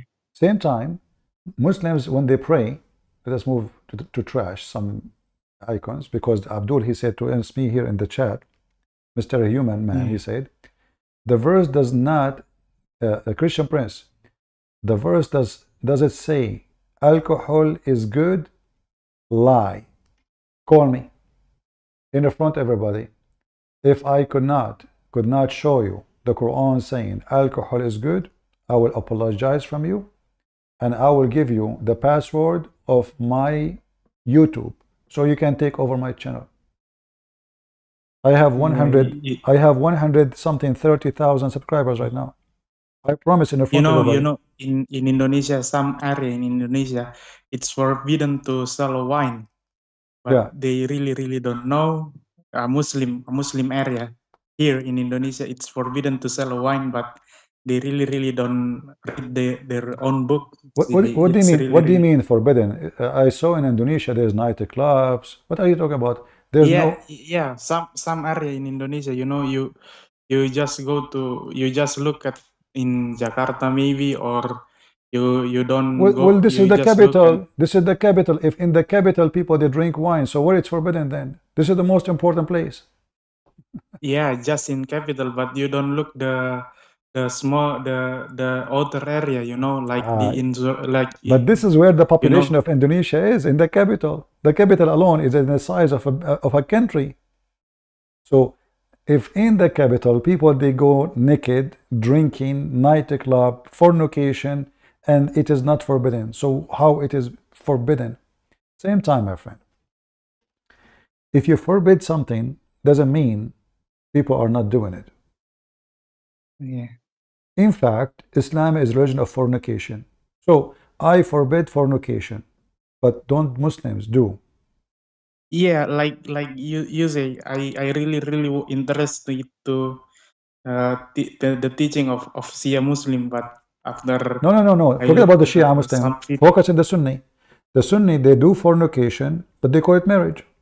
Or what they do, just to change the name of the title of the act. So when a Muslim, he hire a woman, give her money to sleep with yeah, him, but and then second day yeah, he divorce her. So they call them zawaj urfi, zawaj friend. This is what zawaj mean, marriage. So friend marriage, what does that mean? A man, he was horny, he go and ask a girl, do you like to marry me? We go to the hotel, we don't live together. When we get horny, we go to the bedroom, boom, boom, boom, in the motel. You go, you're home, I go. This is marriage, the court marriage. Urfi which mean what? There's no even witnesses. It's a piece of paper between them, says he married me. yes, but Travel marriage. A Muslim, he go to different country. Like a you Muslim, know, a Muslim. Shia teaching, it's like two, you know, they legalize the muta marriage, you know, the Shia it's Muta is you one can of many you can fornication. permit. Everything they do is a fornication. There's no marriage in Islam. Anyway, my friend, I'm happy for you that you left Islam, but I want you to ask the ustaz to call me, so people they can enjoy a real debate between someone he claimed to be a scholar, they call themselves ustaz, and someone he don't know much, his name is No, a Christian prince. they all are hypocrites.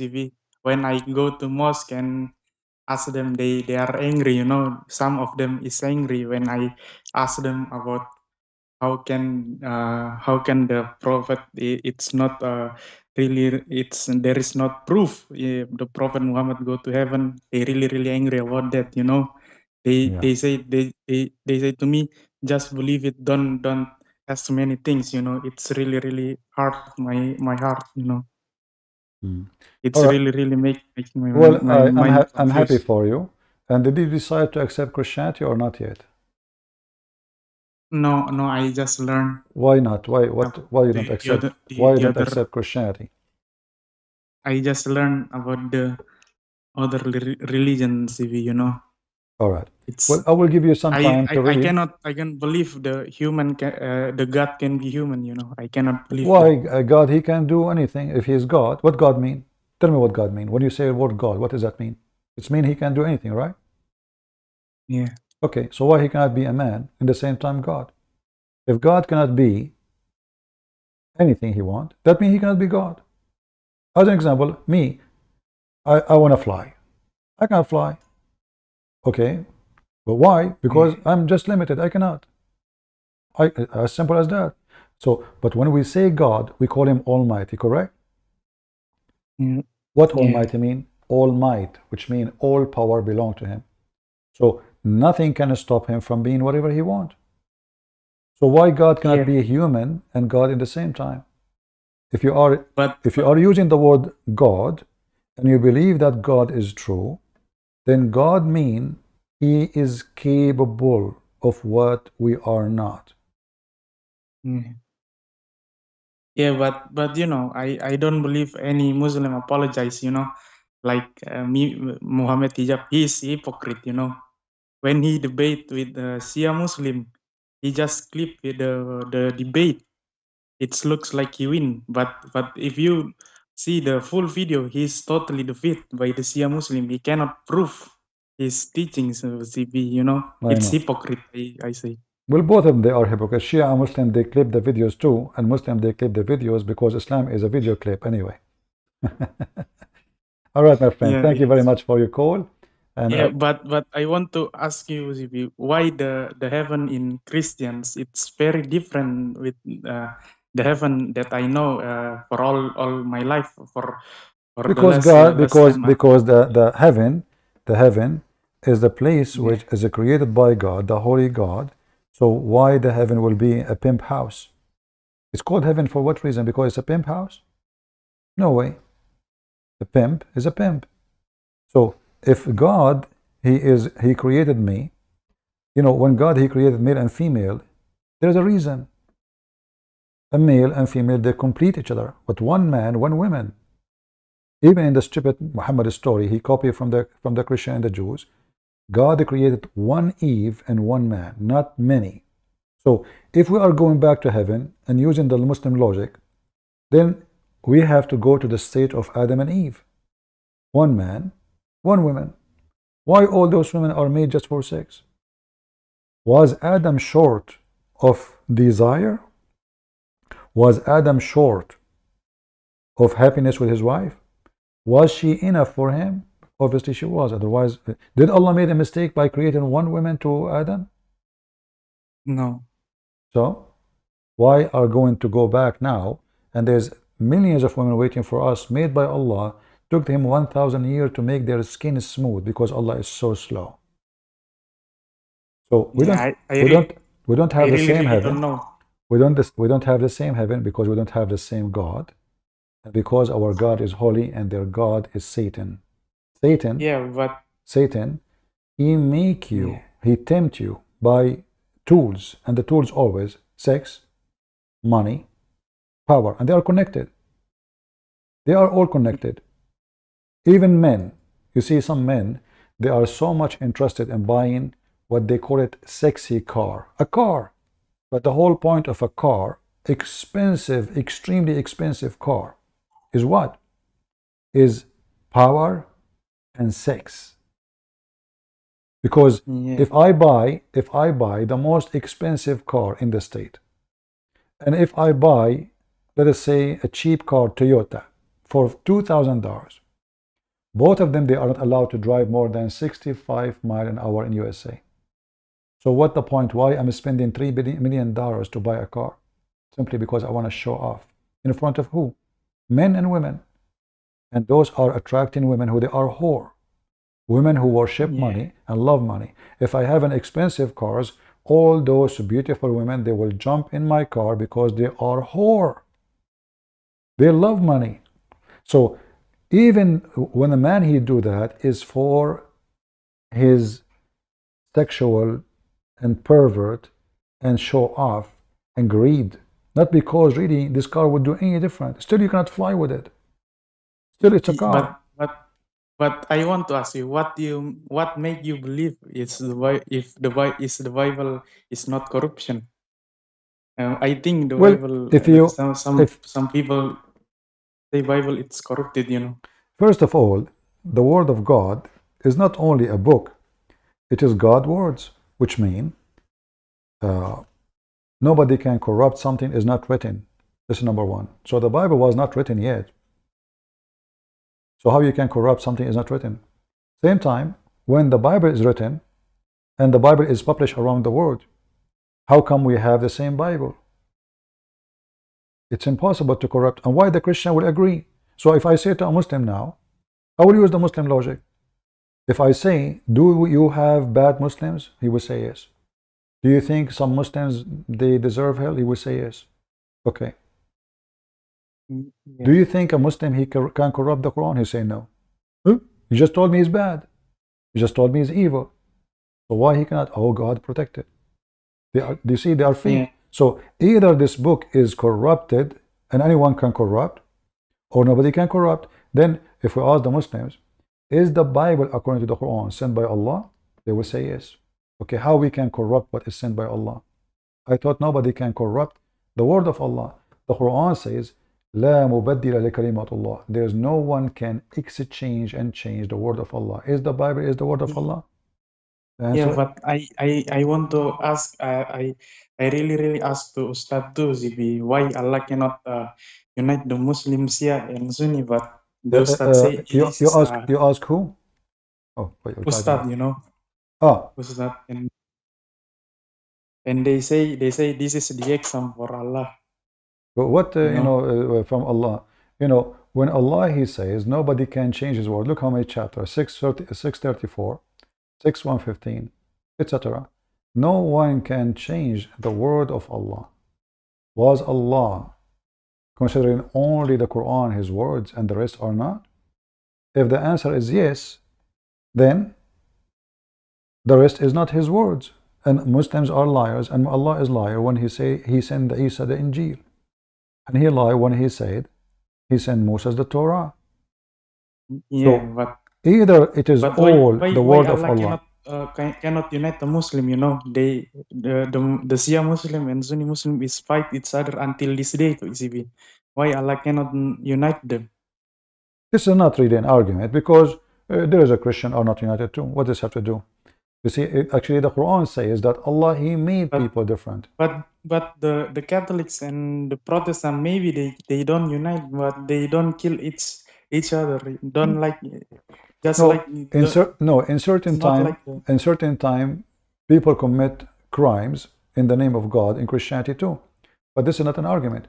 But in the Quran, you will find that Allah, he says that if Allah wanted people, لو شاء Allah, if Allah want to make them one nation in one belief, they will not do what they do, but it was Allah will that they are not in one religion. Okay, ZV, I will call you later. Yeah, I'm in the car right now. All right, no problem. Take care. I'm sorry. No problem. Just to show you how stupid the Quran is.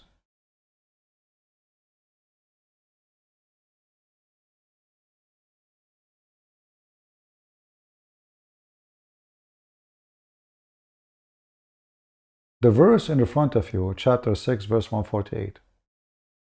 It says, the disbelievers, they say, if Allah will not for us to associate with him, that will never happen. So it's Allah will. The Quran say to them, yeah, right. That is your fabrication. That is not true. That is a lie. But the same stupid book says it was Allah will for them to have someone to associate, using the exact same words. Those who took partner between two brackets in worship with Allah, they will say, if Allah had willed, we would not have taken a partner. Say to them, you are a liar. This is not what Allah will. The verse in front of you.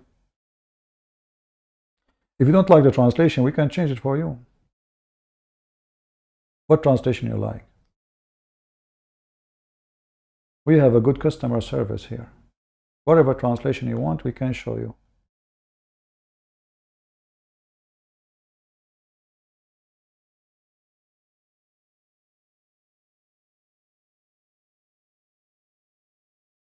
But the same stupid God, he say,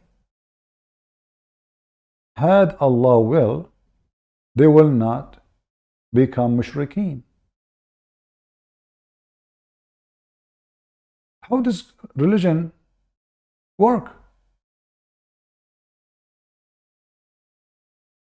The same Quran, the same chapter 6, verse number 107 says, if Allah will, those people, they don't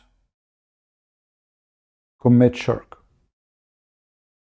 لو شاء الله ما كفروا ما أشركوا.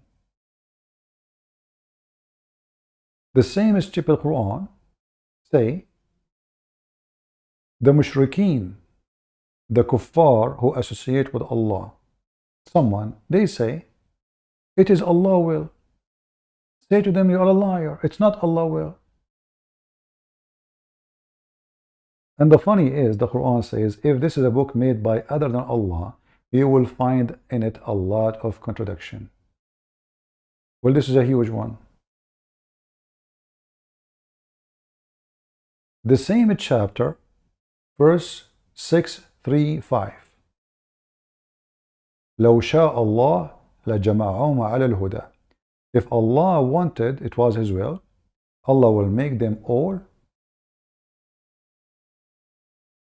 in one religion. So it was the will of Allah. Do you see it?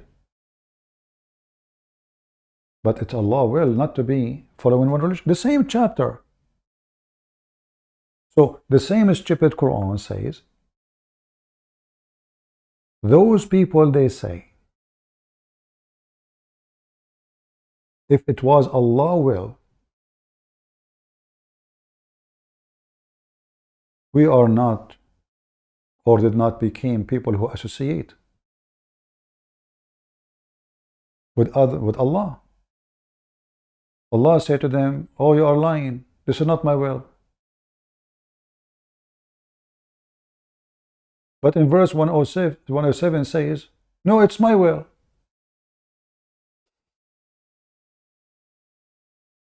What's wrong with this religion?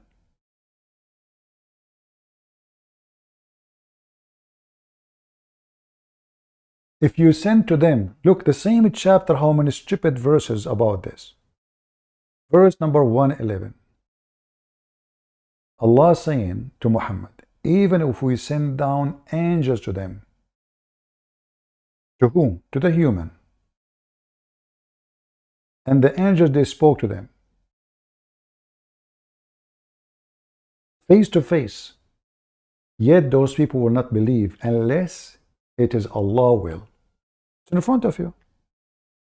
So it's not my will, it's Allah will. So even if you send angels, they won't believe. Why? Because Allah will is not to believe. Do you see that, guys? Did you notice the stupid logic? So why those people did not believe? Because it is Allah will. So what the problem? Why they will go to hell?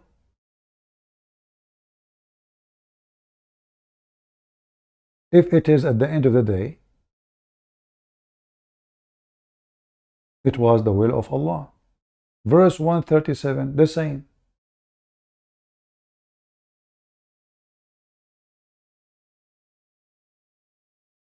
It is decorated to the believers to do what?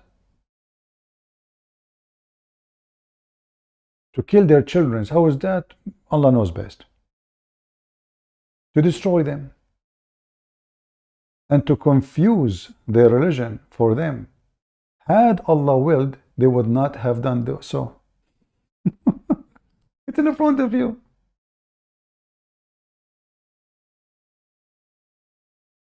Allah blaming himself for their action. But in verse 148, Allah says the opposite of all the previous. The idolaters, they say, had Allah willed, we would not been idolaters. Say, that's a lie. Let us see. Somebody else trying to contact us.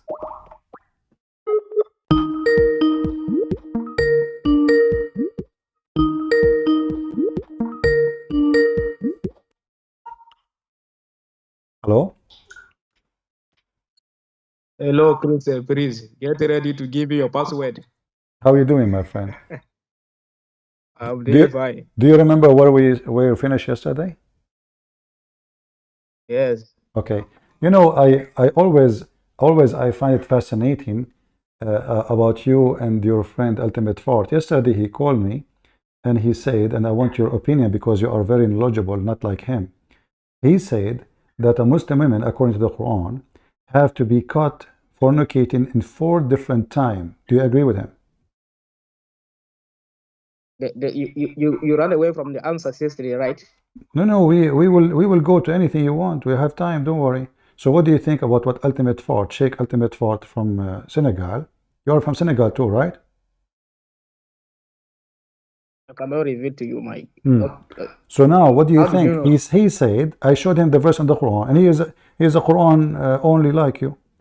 So I showed him the verse in the Quran saying, if you have 4 witnesses, you have to prove fornication by 4 witnesses. He said, this No. is not about 4 witnesses first- in the same time.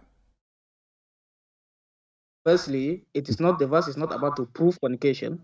It's about The verse what? is saying The verse is saying that if the woman is caught 4 times in fornication, in 4 different times, then you should keep her in the house until she's dead.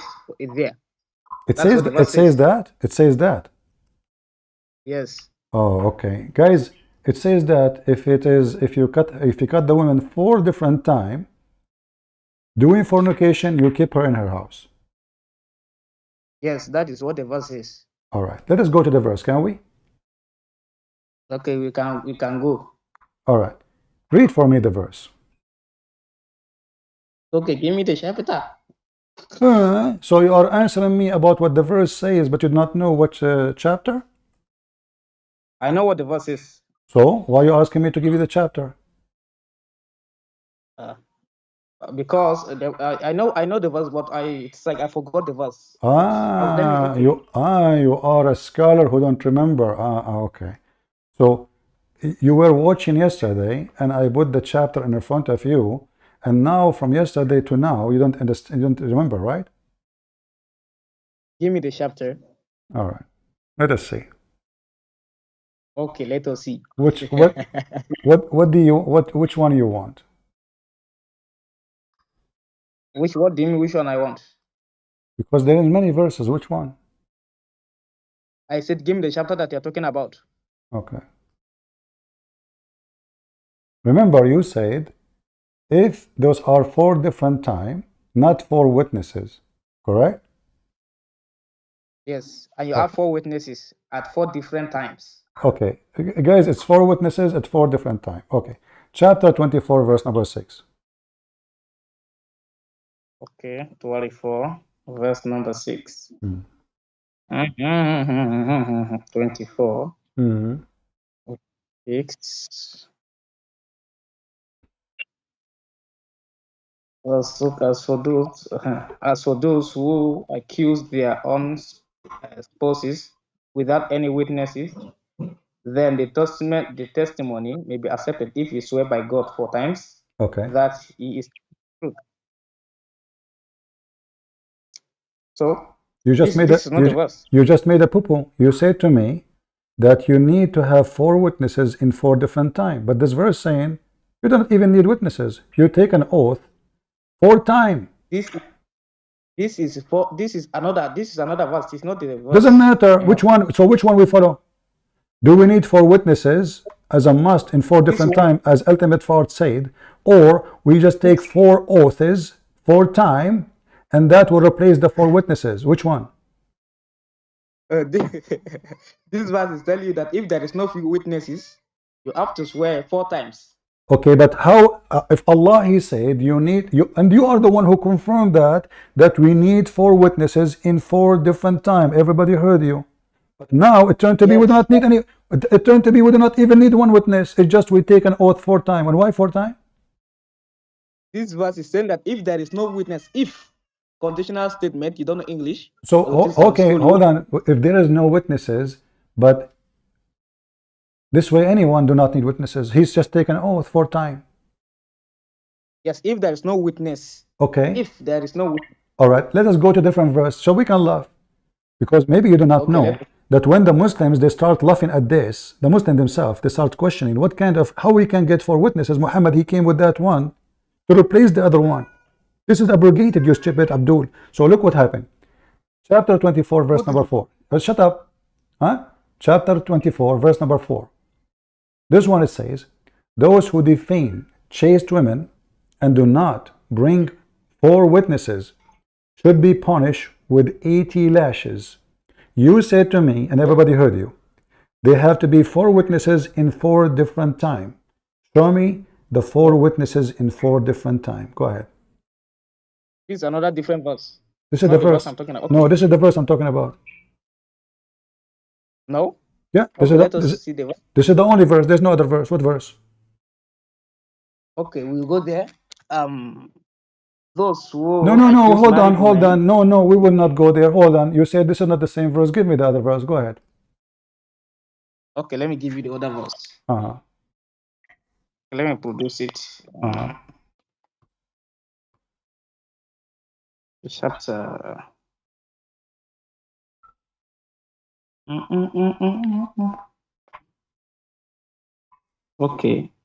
13:6. No, read it.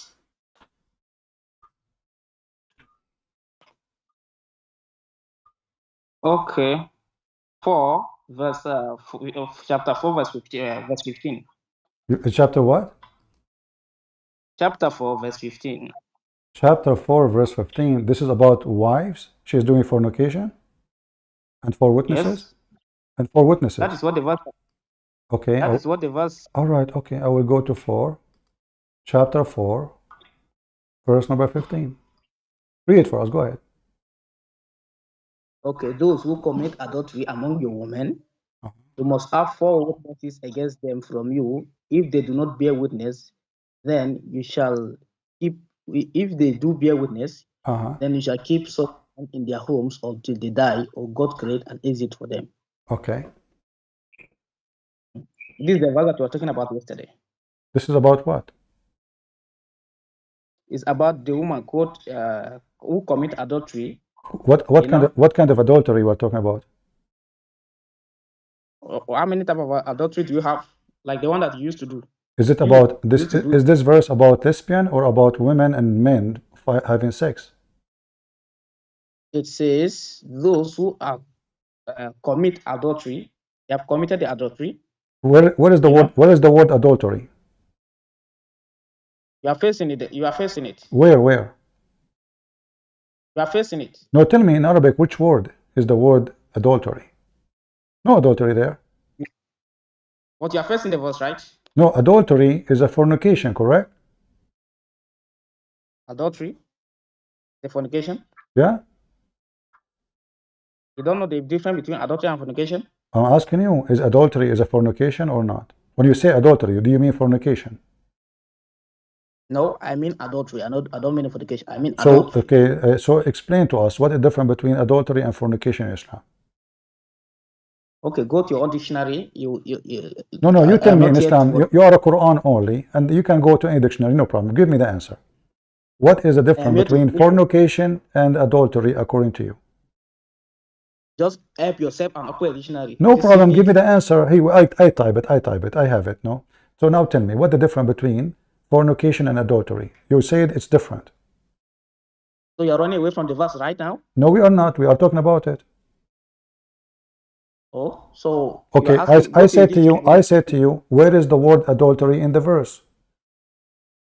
You are facing the verse. Where? Okay. Point your finger at the word. Tell me this is the word. Here we go. I will show it in Arabic. Here we go. Ultimate part. He said you do not need to know Arabic to understand the Quran. So all I'm asking you, where is the word adultery in the verse in chapter you chosen for us, chapter 4, verse number 15? I'm listening. But you are facing the verse, right? What? The verse. Okay. The word is Al-Fashatamin. Al-Fashata? Which word are you talking about? It's Al-Fashata? Al-Fashatamin? Ultimate part, he told you this is Al-Fashata? Yes. There's no such an Arabic word. Fashata. What Fashata? Fashata? You are facing it. What do you mean there is no such word? There's no such a word. I challenge you. I never heard of it. Al-Fashata? You are. Okay, I challenge you in front of everybody to show me the word Al-Fashata in the verse in front of us. Which one? Okay. Al-Fahisha. Al-Fahisha, not Al-Fashata, you donkey. So it's Al-Fahisha. Okay, now, is Al-Fahisha is a fornication? Yes. You are the one who said to me, open dictionary. Just to know the meaning. No, asking me. I'm asking you, is Al-Fahisha is a fornication? I said, yes, that's immorality, yes. Did you say to me, open the dictionary? Yes, I asked you to open the dictionary to school yourself. Okay. You are don't ask me unnecessary question. All right. According to Islam dictionary, Al-Fahisha is something less than fornication, which is kissing, touching, playing, blowjob, etc. Is that true? No. Okay, give me the reference, please.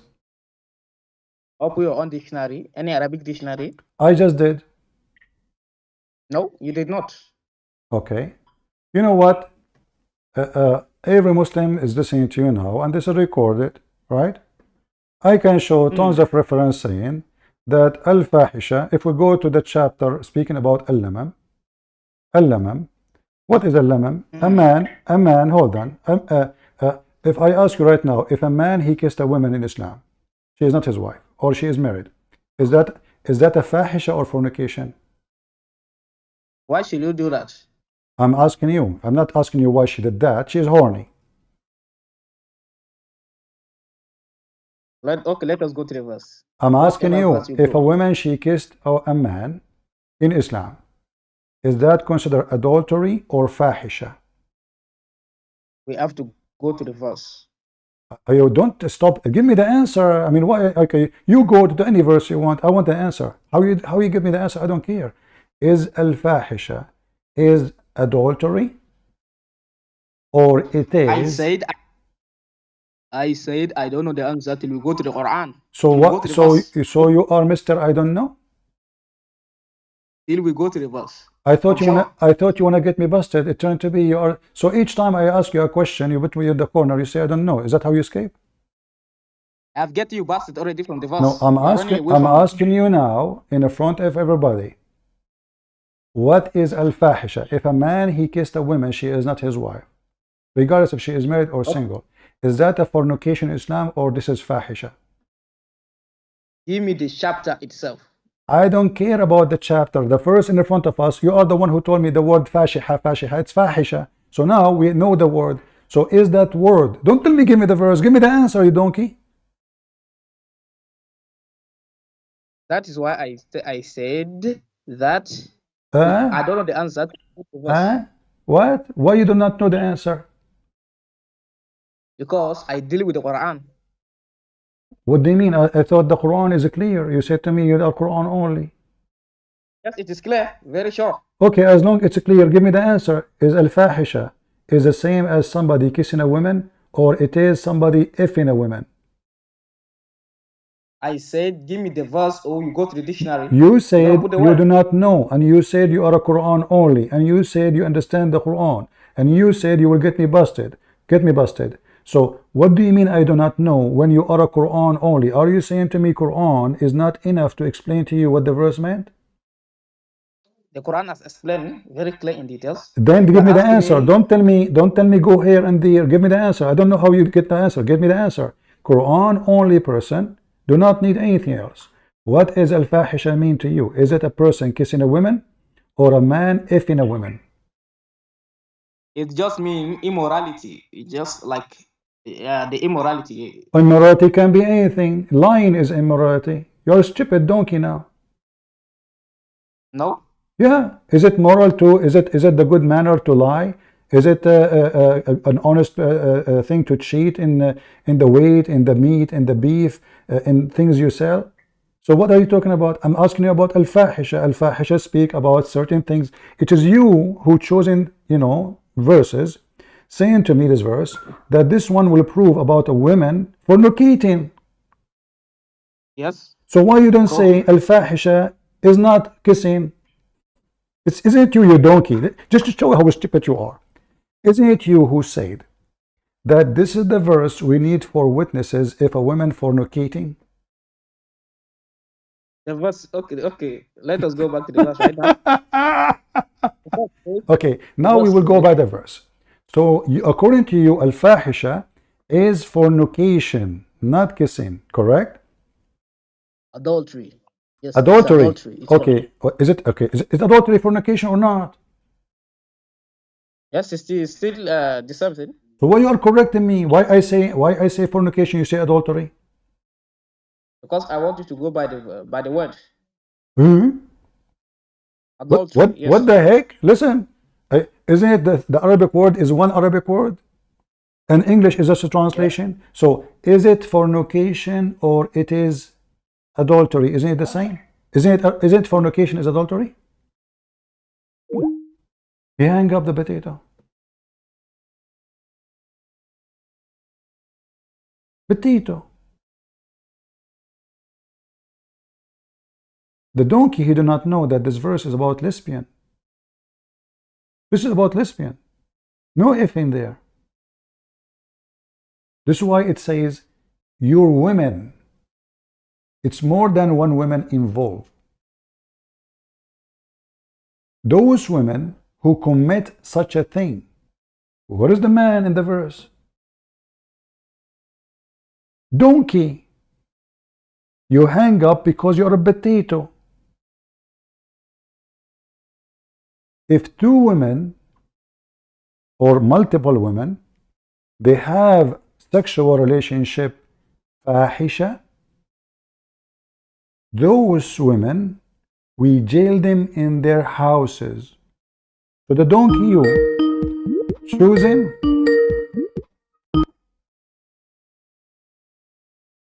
go. Hello? What happened?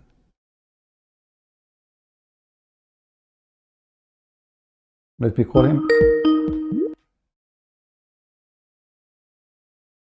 Are you there? Hello, okay. Did you get the answer from Ultimate Fart? I said, let us go to the verse. It's adultery. Abdul, what's wrong with you? Let us go to the verse. Let's go. We are in the verse. Okay. Okay. What is the question? So where is the men in the verse? What is the man? What is the men? The men, the one who commit fornication or adultery. It have to be a man and a woman, correct? Yes. Okay. Do you see any men in the verse? This verse is putting the judgment on the woman. It's What? putting the judgment on the woman. It's speaking about what to do with the woman. It does not mention men.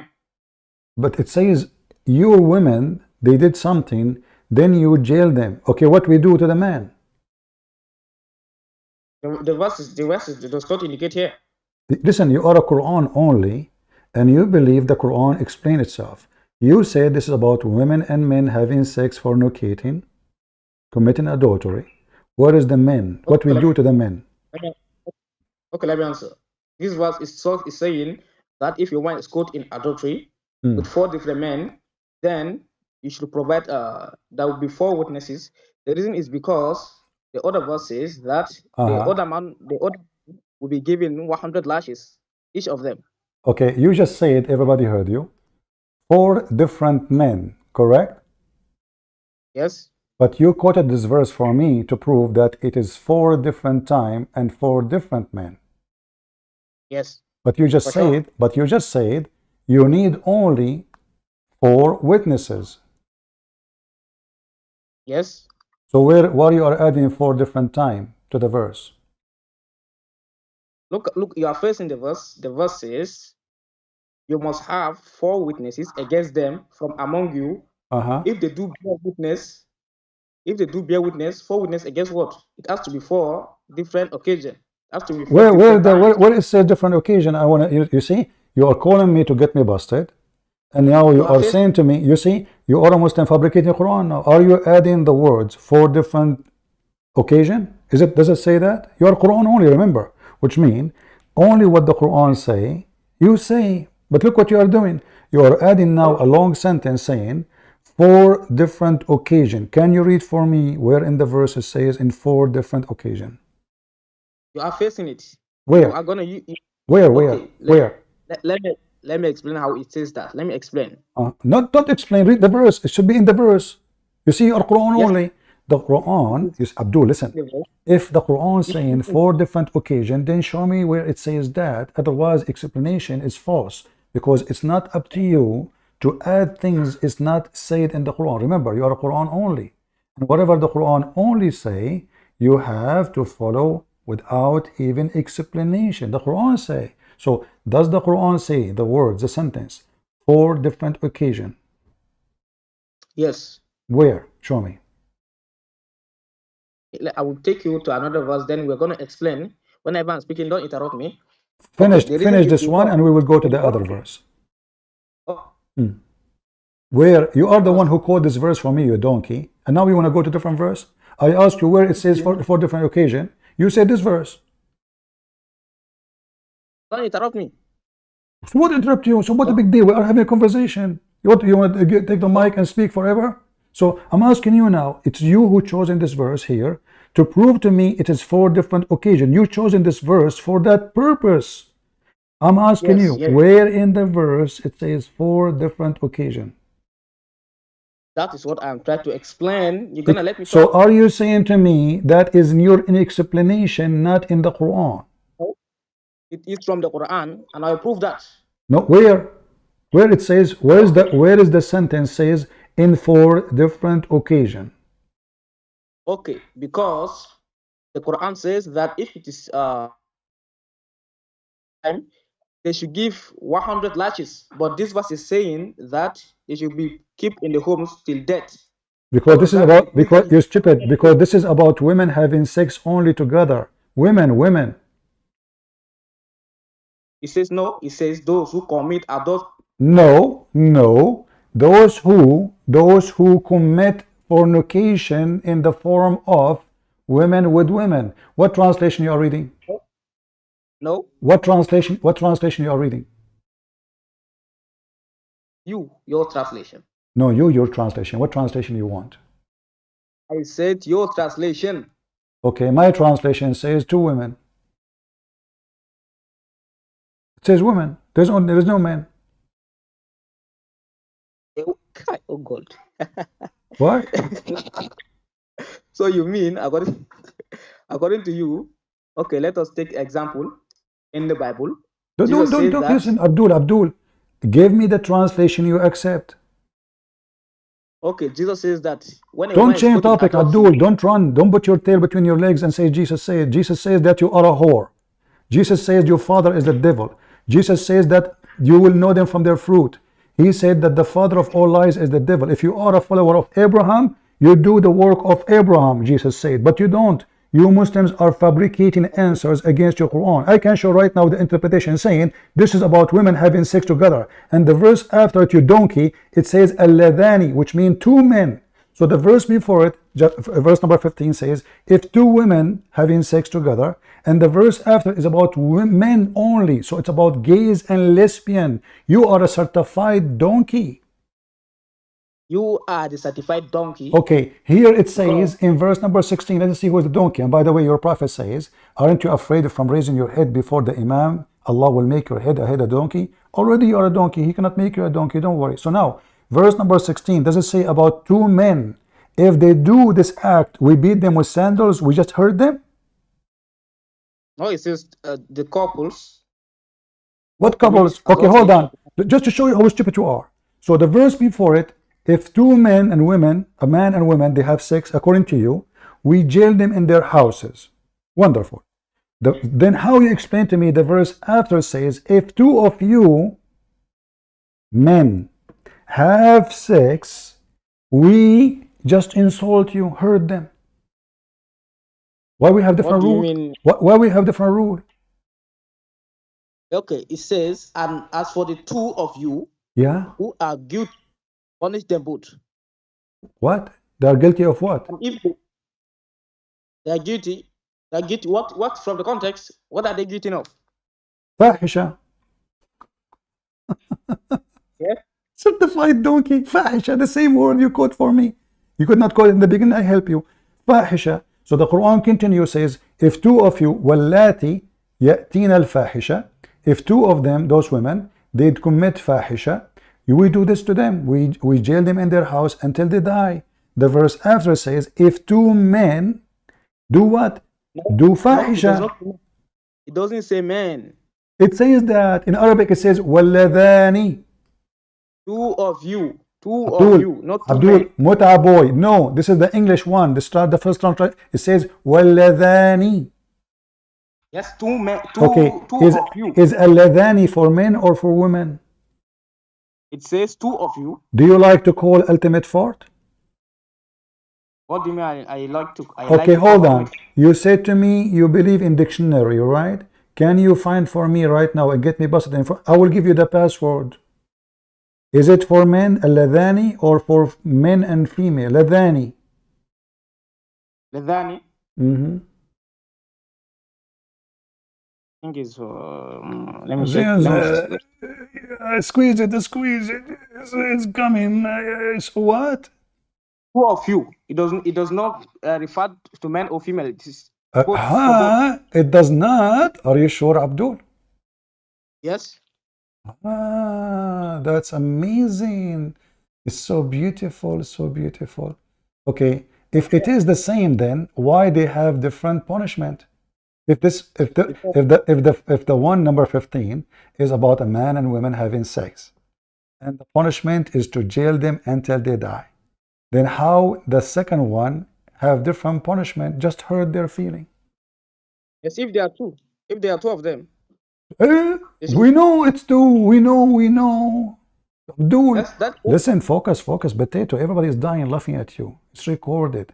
So now, you know, I should pay you money actually to call me every day. I mean, you are the best drama we have. No Muslims calling. Thank you for calling.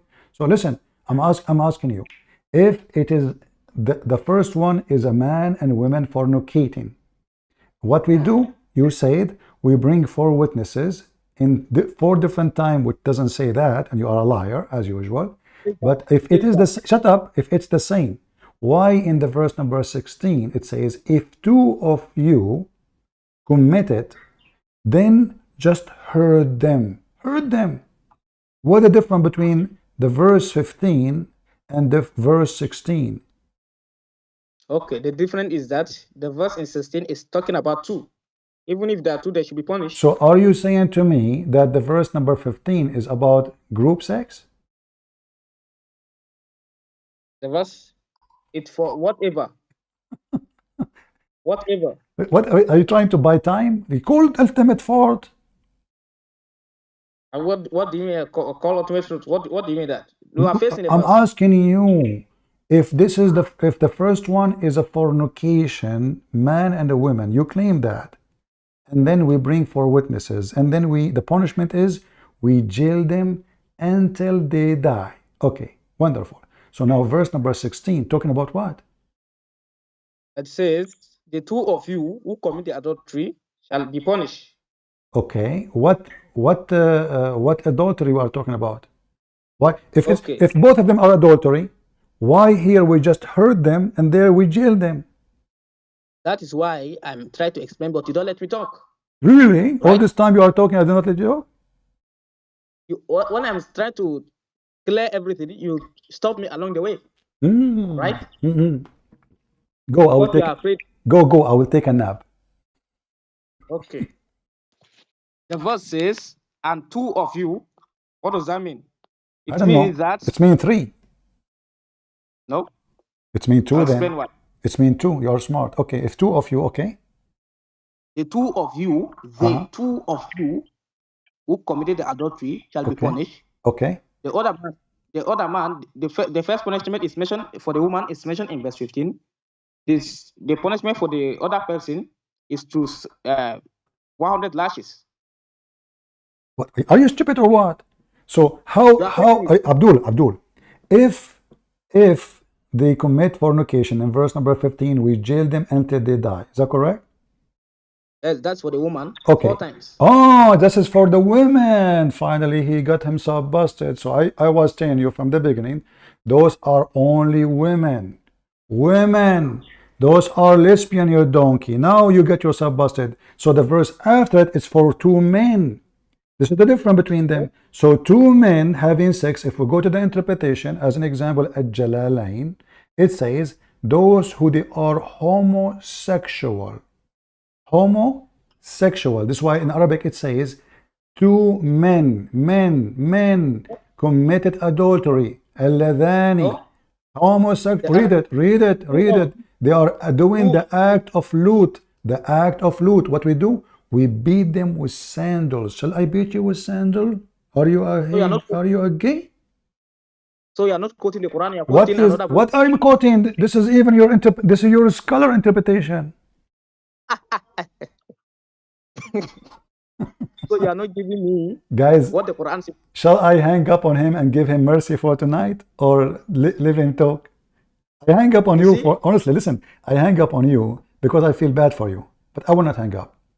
Listen, all Muslim scholars agree that this is about homosexual. This is why it says, if 2 of your men, No, The two of you, you are the one who not agreed. You are the one who agreed that the punishment for the women, is to jail them in their houses until they die, correct? yes. Okay. But are you saying that in Islam there's no penalty of stoning to death? The Quran does not say that. It is the Bible. This is another question I'm asking you. Do Islam believe, do Islam and Muslim believe that a woman, she is married, commit fornication, she should be stoned to death? Yes or no? I say the Quran does not say that. It is the Bible. That's not the question. That's not the question. Do Islam believe that a woman, she is married, she commit fornication, should be stoned to death? Yes or no? I say the Quran never says that. It is the Stupid Bible. or what? I'm asking you. Do Islam say this or not? Either you say, don't tell me Quran. Say no. Say Islam doesn't say that. I say the Quran does not say that. I didn't ask you about Quran. I said, do Islam and Muslim believe that a woman, if she is married, commit fornication, she should be stoned to death? I said it is not found in the Quran. It is a lie. So it is a lie. Anything is not in the Quran is a lie, correct? Yes, for that person that put that judgment, it's not in the Quran. All It's a right. lie. Okay, I'm going to ask you, just to show everybody. When Muhammad, he went to heaven, do you believe in that? No. You don't believe that Muhammad went to heaven? No. He did not go They to are heaven? lying. It's a lie? Never. They lied against him from the first hadiths, your own garbage's books. Okay, hold on. Right? Hold on. So who is the one who lied about Muhammad going to heaven? Your own garbage's book, your own fellow Christians. Abdul, don't insult. How can I insult you so easy? So I'm asking you now. We are trying to speak in a friendly language. So you want to be insulting my Bible? I will insult you. Okay, so now, when you say you don't believe that Muhammad went to heaven, so Muhammad went where?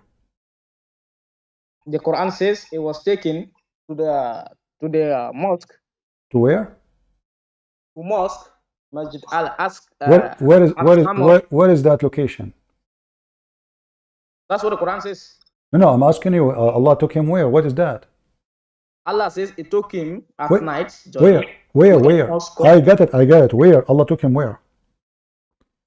Aqsa Mosque. Where is that? Hey, what do you mean? Where is that? I'm asking you. Where is that? What is that? Did the Quran tell you the exact point? No. I thought the Quran is a book. You Muslim Quran only can understand the Quran. So now we do not know where he took him and why he took him. He took him to a place called. Okay. Hold on. Okay. So you only believe in what the Quran say. Then you say to me, the Quran says that we have to have 4 witnesses in 4 different occasions. When I say to you, where we can find the 4 different occasions, you quote for me this verse, chapter 4, verse number 15, correct? I ask you, where in the verse it says 4 different occasions? You are saying to me, hold on, you are saying to me, no, you did not answer, you are a coward. You said to me, I believe only in what in the Quran. Does it say anywhere in the verse you gave me that it is 4 different occasions? Yes, the Quran explained that. Show me the verse saying, this is the one. Show me where it says 4 different occasions. Okay, take a nap and I'll answer. Take a nap and I'll answer. No, show me the sentence. What do you mean? Why you wanna explain? As long you follow Quran only, you are the one who said, listen, Potato, you said to me that you believe only in the Quran. That's why you don't believe that Muhammad went to heaven, correct? Because the Quran doesn't say that. There's no verse saying that Muhammad went to heaven. Wonderful. I'm going with you. So now, can you show me where in the Quran it says, to prove that you are really Quran only person, otherwise you are a fraud, show me where it says 4 different occasions from the Quran. Don't explain. That would be funny. You are adding things. It's not there. You see how I'm destroying you. You see how I'm destroying you. You don't Wonderful. Destroy me and show me where it says 4 different occasions. I'm waiting. Okay. The Quran explains itself. It says that if it is not up to 4, the woman should be given 100 lashes as a punishment. 100 lashes. But this verse, it says that she should be kept in the house. What does that mean? It means that it has to be 4 different occasions. Guys, shall I hang up on him or keep him for entertainment? Abdul, what do you mean it's mean? It's mean. It says only bring 4 witnesses. Doesn't say anything about occasion. The Quran explained itself. Where it's explained that it's 4 different occasions. Okay, because the other verse says that It says, call 4 of your witnesses against them. What do you mean call? Where did you get that from? It's in the Quran. The verse says, you're not reading the verse correctly. Really? Yes. Okay, give me the verse correctly. Okay, those who commit adultery among your women, you must have 4 witnesses against them from you. If they You do must bear what? witness, You must, slowly, you must what? you must have 4 witnesses against them. So what you are saying to me, the verse doesn't say, I just said, call 4 witnesses. You said doesn't say that. You must have 4 witnesses. Doesn't say call. You must ask. You are trying to make it like You must what? You must ask for witnesses? Yes, for you to put her in the house until they die. What do you mean by saying ask? Like, do you buy them, or they are there and they saw? They have. What I'm trying to say is that for you to keep them in your house till they die, you have to have 4 witnesses against them. If Okay, they do bear but witness. so where is the 4 occasion? That's what I'm trying to tell you.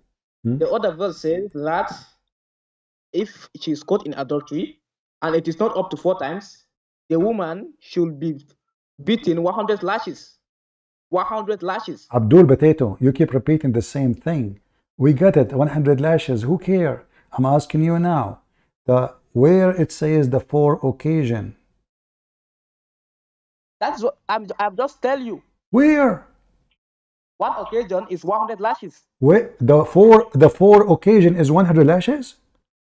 1 occasion is 100 lashes. 1 occasion is 100 lashes. Yes. That's false. That is if you, Abdul, son of Muta. This is if a man, he made accusation, the husband, if he made accusation in marriage. But this is about lesbian anyway. But if somebody, he made accusation for those women, he have to provide 4 witnesses, even though he is not a witness. He made accusation. So when you make an accusation, you have to provide 4 witnesses to be approving what happened. This is what the verse is saying. No, the verse says, don't ever call me again. What a whore. I will never let you talk. You know, I mean, disgusting, stupid, low class garbage. This is what the verse is saying. It says you provide 4 witnesses to prove it. No occasion. And this is the interpretation of every single scumbag scholar in Islam. And this is the verse you quote for me is about female, you donkey.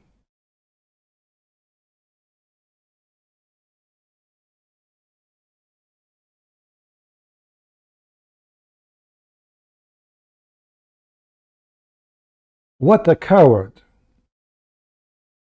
It's enough. Show me where it says 4 different occasions. You know, 100 lashes. Each one is lashes. Abdul, if you are saying to me that you need 4 different occasions, that means you need 4 fucker. Sorry, I apologize. I lost my patient. 4 different times to F your wife.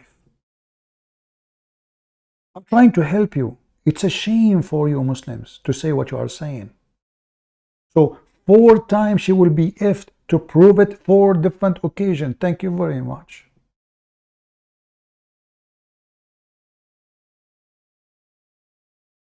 Four times your wife have to be F'd in order to prove that she is being F'd. That's what you are saying. Don't ever call me again, potato son of Muta. Liar, scumbag. It's in front of you, in front of you. What is in front of me? If you could not provide 4 witnesses, we will beat you 100 lashes. never come here again. Coward, son of Mut'ah. This is why the verse after it is about homo. If two of your men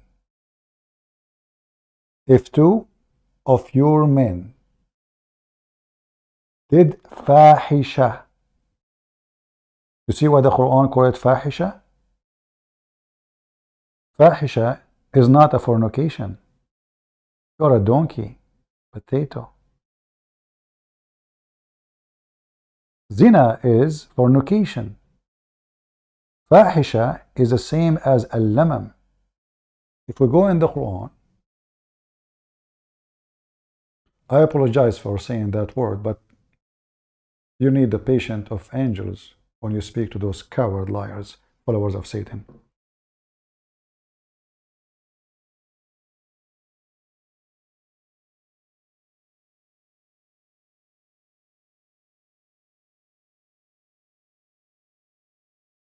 You can do anything you want except lamam.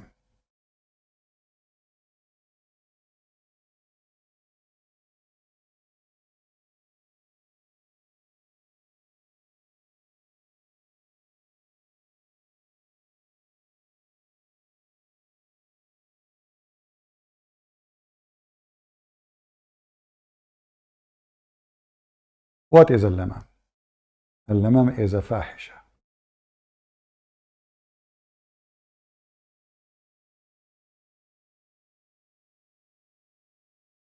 Illa lamam.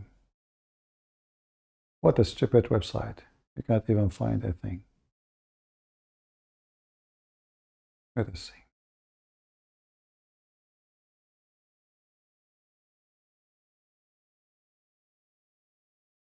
Lamam is an exception of fawahish, a kind of fahisha.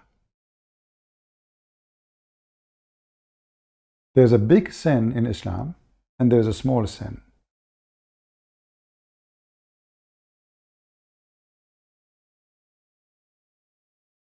Which is not a sin anyway.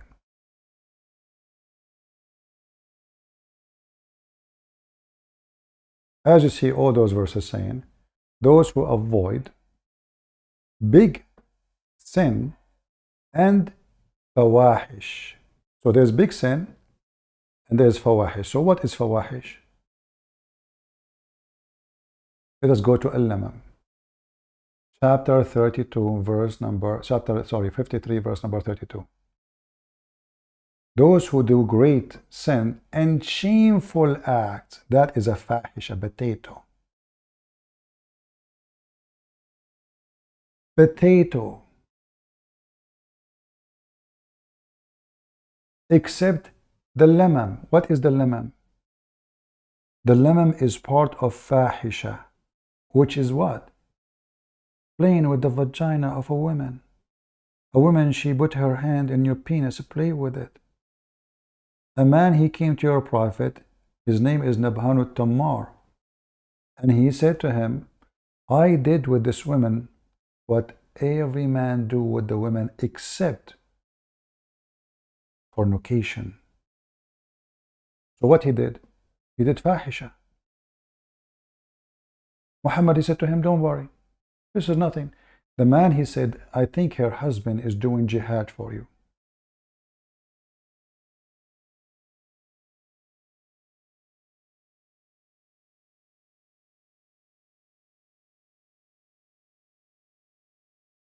And now if we take the word fahisha as a fornication,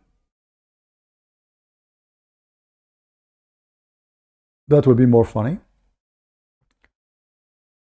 Because now we are talking about women having sex together, how that is a fornication. Because according to Muhammad, fornication is only intercourse. And women, they cannot do intercourse. Unless Muslim women, they have a penis and we do not know.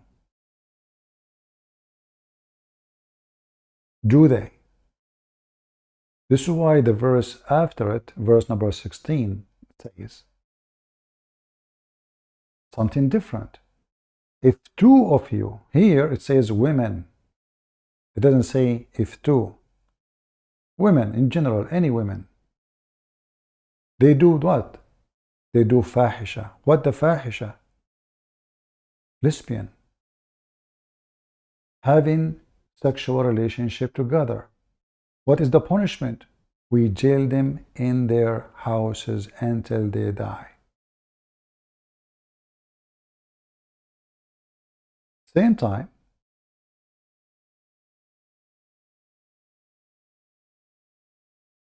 if we go in the Quran, just to show you that those people who like the likeness of ultimate fart, they are just as stupid like their prophet. If this is the punishment for a woman for having fornication, according to this guy, to be in her house, there's nowhere here it says beat them. It doesn't say anything about that. Nowhere it says beat them. That means this is the only punishment. That's it. There's no other punishment. But if we read in the Quran more, we will find there is other cases the Quran speak about. That is the fornication, which is 100 lashes. Here, those women, the penalty is to stay in their houses until they die. And you notice how Islam is unfair to speak or to treat the same act. If a woman they do it, we jail them until they die. But if a man they do it, we just hurt them and beat them with sandals. Beat them with what? Sandals.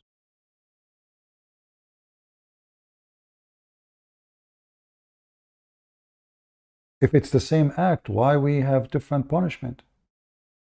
Simply because the first one is women, and Muhammad don't want to kill the women, the men, and he make poo-poo. Suddenly, if the woman she is having sexual relationship,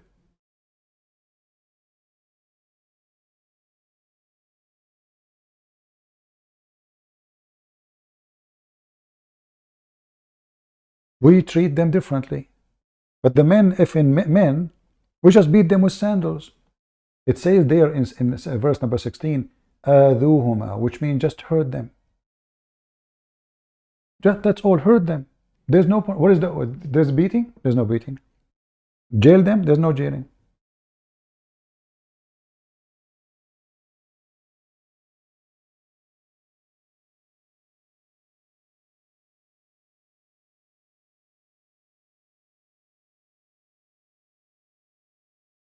Four different times.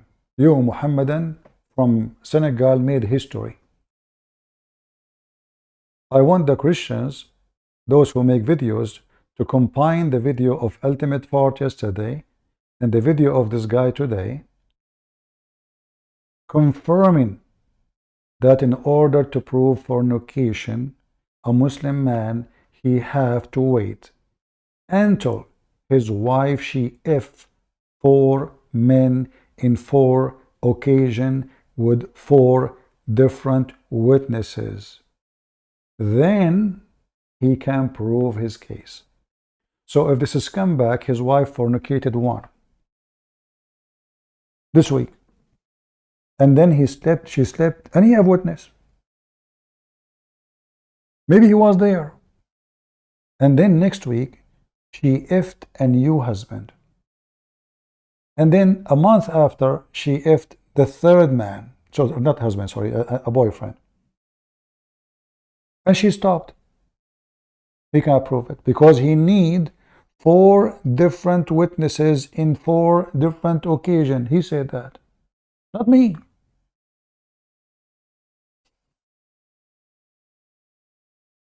Do you see why we say you have a low IQ?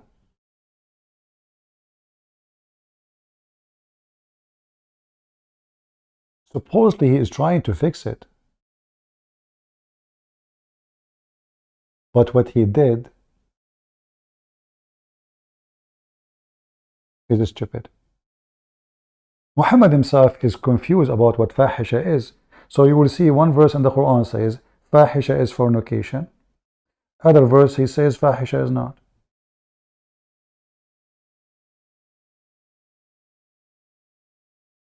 One verse says big sin and fahisha. Because if fahisha is a fornication, this is a big sin.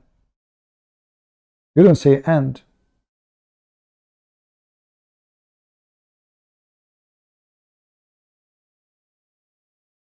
He don't speak good Arabic. I don't think even he is the one who wrote the Quran.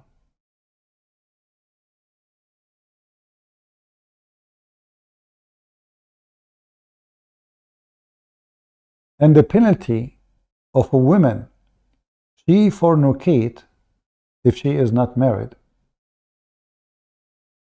By the way, the Quran never said if it's married or not. Is 100 lashes. But as you see here, there's a different penalty. We jail them. Why? Because they are women, lesbian. Here, they are men, homosexual. So those homosexual, if they do homosexuality, hurt them. Don't even beat them. The interpretation says beat them with sandals. Beat them with sandals.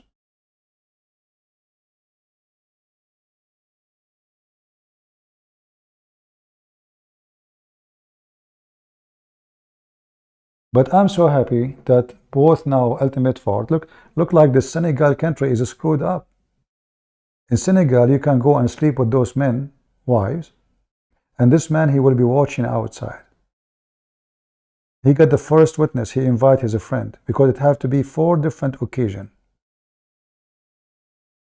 Then you go to his house again. You boom his wife. Still he can do nothing. Because if he accuse her without having 4 witnesses in 4 different occasions, as he said and repeat, he himself will be beaten. What a religion. And the stupid smart idiot, he is calling me to prove it. And I'm trying to help him, says Abdul, no, this is not what it is. You need 4 witnesses. No. It's 4 witnesses in 4 different occasions.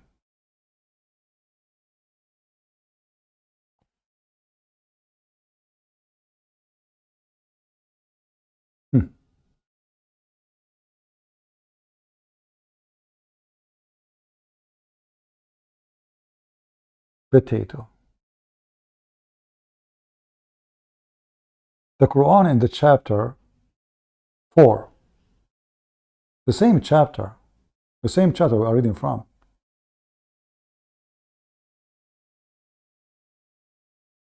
it says that the fornicator, الزاني والزاني, الزانية والزاني, those who they are doing fornication, beat each one of them 100 times. Sorry, this is chapter 24, not 4. Let us go there. So if it is the same, then we should not say jail them, because that's it. This is a punishment. It's 100 times lashes. This is why it says الزاني والزانية, male and female. In the other verse, chapter 4, verse 15, it says women. The adulteress and the adulterer, a female and a male. If they do that, they should be flagged 100 times. The other chapter, if your women do that, we jail them until they die. No beating. Why? Because this is different crime. they are lesbian. In the case of men having sex with men, no punishment except beating them with sandals. The Quran never said to do any harm to homosexual, except hurt them. We ask, we search, we check what they are taught. What we do, it says beat them with sandals and insult them. If you beat a gay with sandals, he might get excited.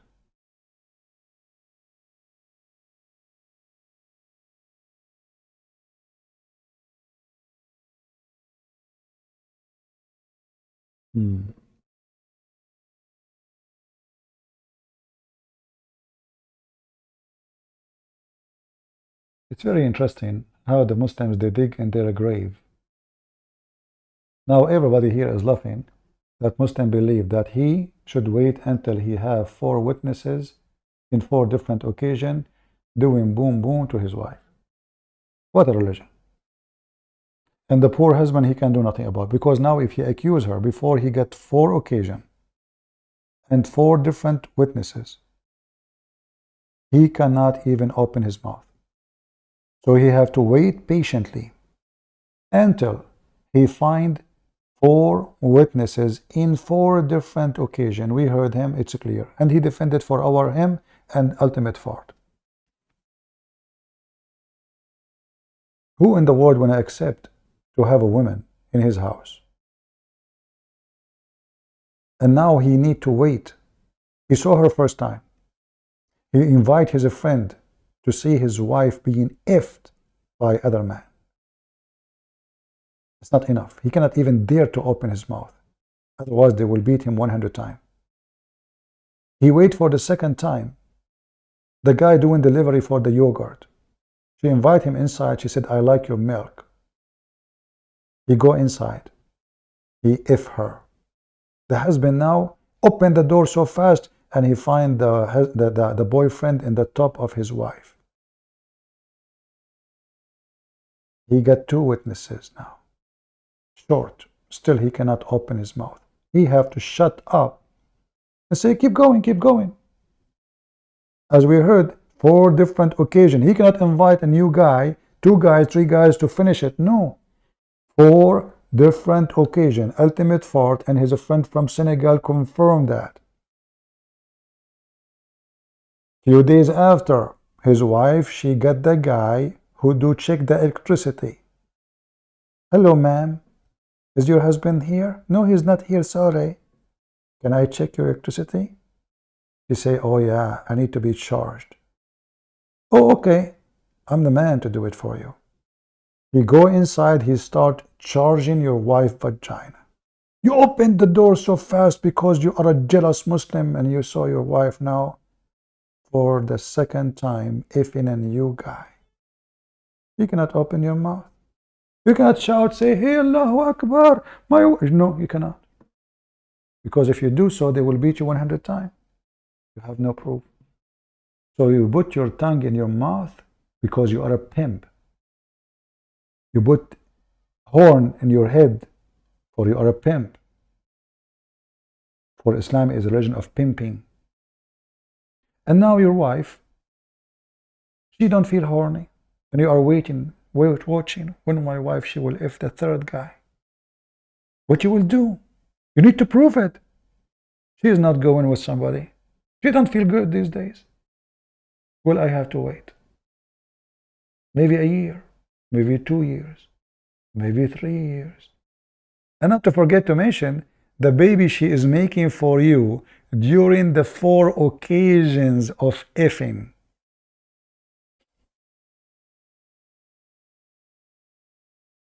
According to Islam, those are considered your babies. So not only your wife, she is effing other guys, their babies are going to inherit your name and your money. So you marry a Muslim woman, she invite a boyfriend to F her, She have his child. Oh, this is the child of Ali Dawah. But this is not your child. Muhammad, he said, the child belonged to the one who owned the bed. Have you ever heard of this?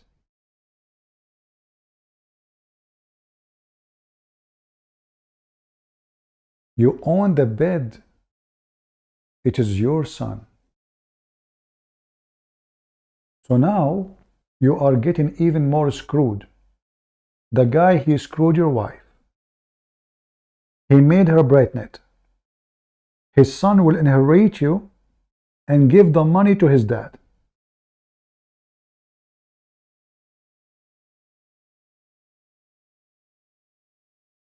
Do you see it? Isn't it fun? You go and you fornicate with a married woman to a rich man. You make her have a baby from you. 20 years after, you come to your son, says, son, listen, I'm your father. Your real father is me. This guy, he was just married your mother. I was doing boom boom to her. Oh, no way. Let us check the DNA. The DNA says that 99.99 he is your father. The DNA of the real father says that 99.9 is not your father. So now what the son would do? Will give the money from his fake father to his real father, who is the one who did F his mother when she was marrying his fake father.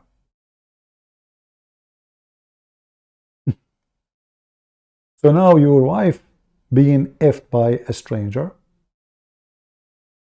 Your son is the son of a stranger. He will take the stranger your money, your inheritance, and now his wife, the cheater, and the boyfriend and the son, they enjoy the money of the husband.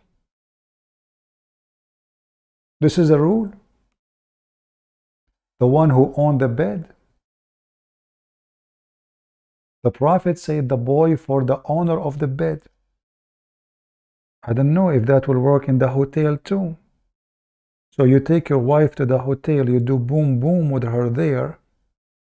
Is that going to be to Donald Trump hotel? He is the father? Because it was a Trump Tower? No, no, no. Muhammad did not mean that.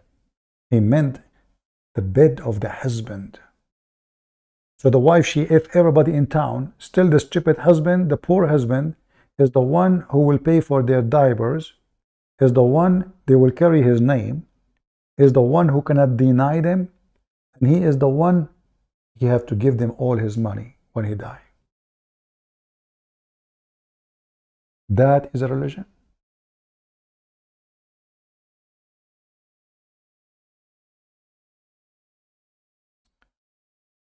I hope today we have a good time. And please, those who are making videos, don't forget to put this video of this guy and the video of Ultimate Part yesterday. Don't forget. And you give it a nice title, hot title.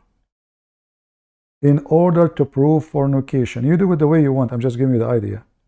In order to prove fornication in Islam, your wife have to be F'd in 4 different occasions. And you need to bring 4 different witnesses. Did I say that? Is it a Christian prince who made the claim? No. It is 2 Muslims from Senegal. I did not say it. How many of you here make videos? Give me one in the chat. The first one who make a good video about those 2 idiots saying that with nice thumbnail, I will post your channel in my Patreon. Deal? Let everybody laugh at the pervert cult from their mouth. From their mouth. not ours. I never said what they said. 4 different men in 4 different occasions. And the stupid idiot, he is fighting for it. He is doing his best to prove it. This is gold. This is what we need. Lili Dawah, Mimi Hijab, Zakir Naik, and those donkeys from Senegal is the same, all of them. Gold. They make poo-poo. They think they are defending, but the fact they are making Islam look even worse. Who in the world want to accept that he cannot make a claim of his wife making fornication just because he saw her?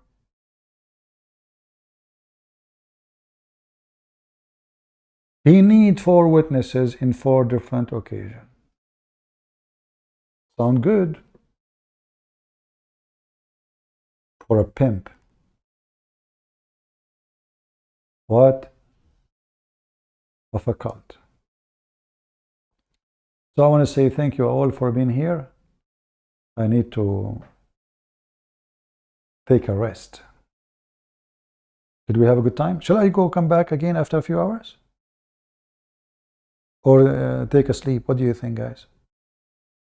Do you see now why I did not convert to Islam? Well, my wife, she go, like if you get married and then your wife, she go sleep around, you need to have 4 witnesses in 4 different occasions. How in the world you can get the 4 witnesses? What if your wife, she F2 and she stopped? You live your life with her, and she slept with 2, and you have 2 of your friends now, they knew and they saw her effing a new guy. 2 guys. By the way, what if your wife, she effed 4 men in the same time? Is that going to solve the problem? Because that is 4 occasions. Oh no, it doesn't. 4 occasions mean 4 different times, not at once. So if she is having 5 some, that is 1 occasion. What a lovely belief. What a lovely. Well, I will see if I get enough rest. I will come back to you. Otherwise, until we see you again, I say thanks to the Lord. We don't have such a garbage belief. Promoters of fornication. All of this because Muhammad, his wife, she was sleeping around and he could not have sex with her. He tried to cover his shame because there was 3 witnesses. They saw Muhammad's wife effing a guy, his name is Safwan. So Muhammad, he said, let us make them 4. And not only that, he made the mission impossible. You have to see the penis going in the vagina, the same as the pen go in the inkwell. So all what the women need to do, she can have sex in the front of her husband. All what she need to do, she wear a skirt, long one, and she can sit in the top of the guy in his lap. Nobody can see the penis going in and out. It's impossible. She stand up, the skirt will go down. In the front of the husband, still he cannot prove it. Very filthy, trashy cult. Now it's time for me to go and dream about Gog and Magog. I like Hoributar. Hoributar in the Quran is the best fiction movie directed by Prophet Muhammad, peace be upon him. Actors, Alexander the Great. Army, Gog and Magog. Commentator, Yasir Qadhi, Lili Dawah, Mimi Hijab, Zakir Naik, Shushuddudumumuhu. The crowd, the believers. The book, the script, the Quran and the Hadith. The author, Allah. The tiller, Muhammad. The background music, the fart of shaitan. The smell in the movie, the Muslims getting terrified from Gog and Magog. The water in the ground. This is Mimi Hijab, piss in his pant when he hear my name. Thank you all for being here. May the Lord bless you. This is your brother Christian Prince, was serving you humbly for today. God is good. So is Jesus. Amen to that. See you soon.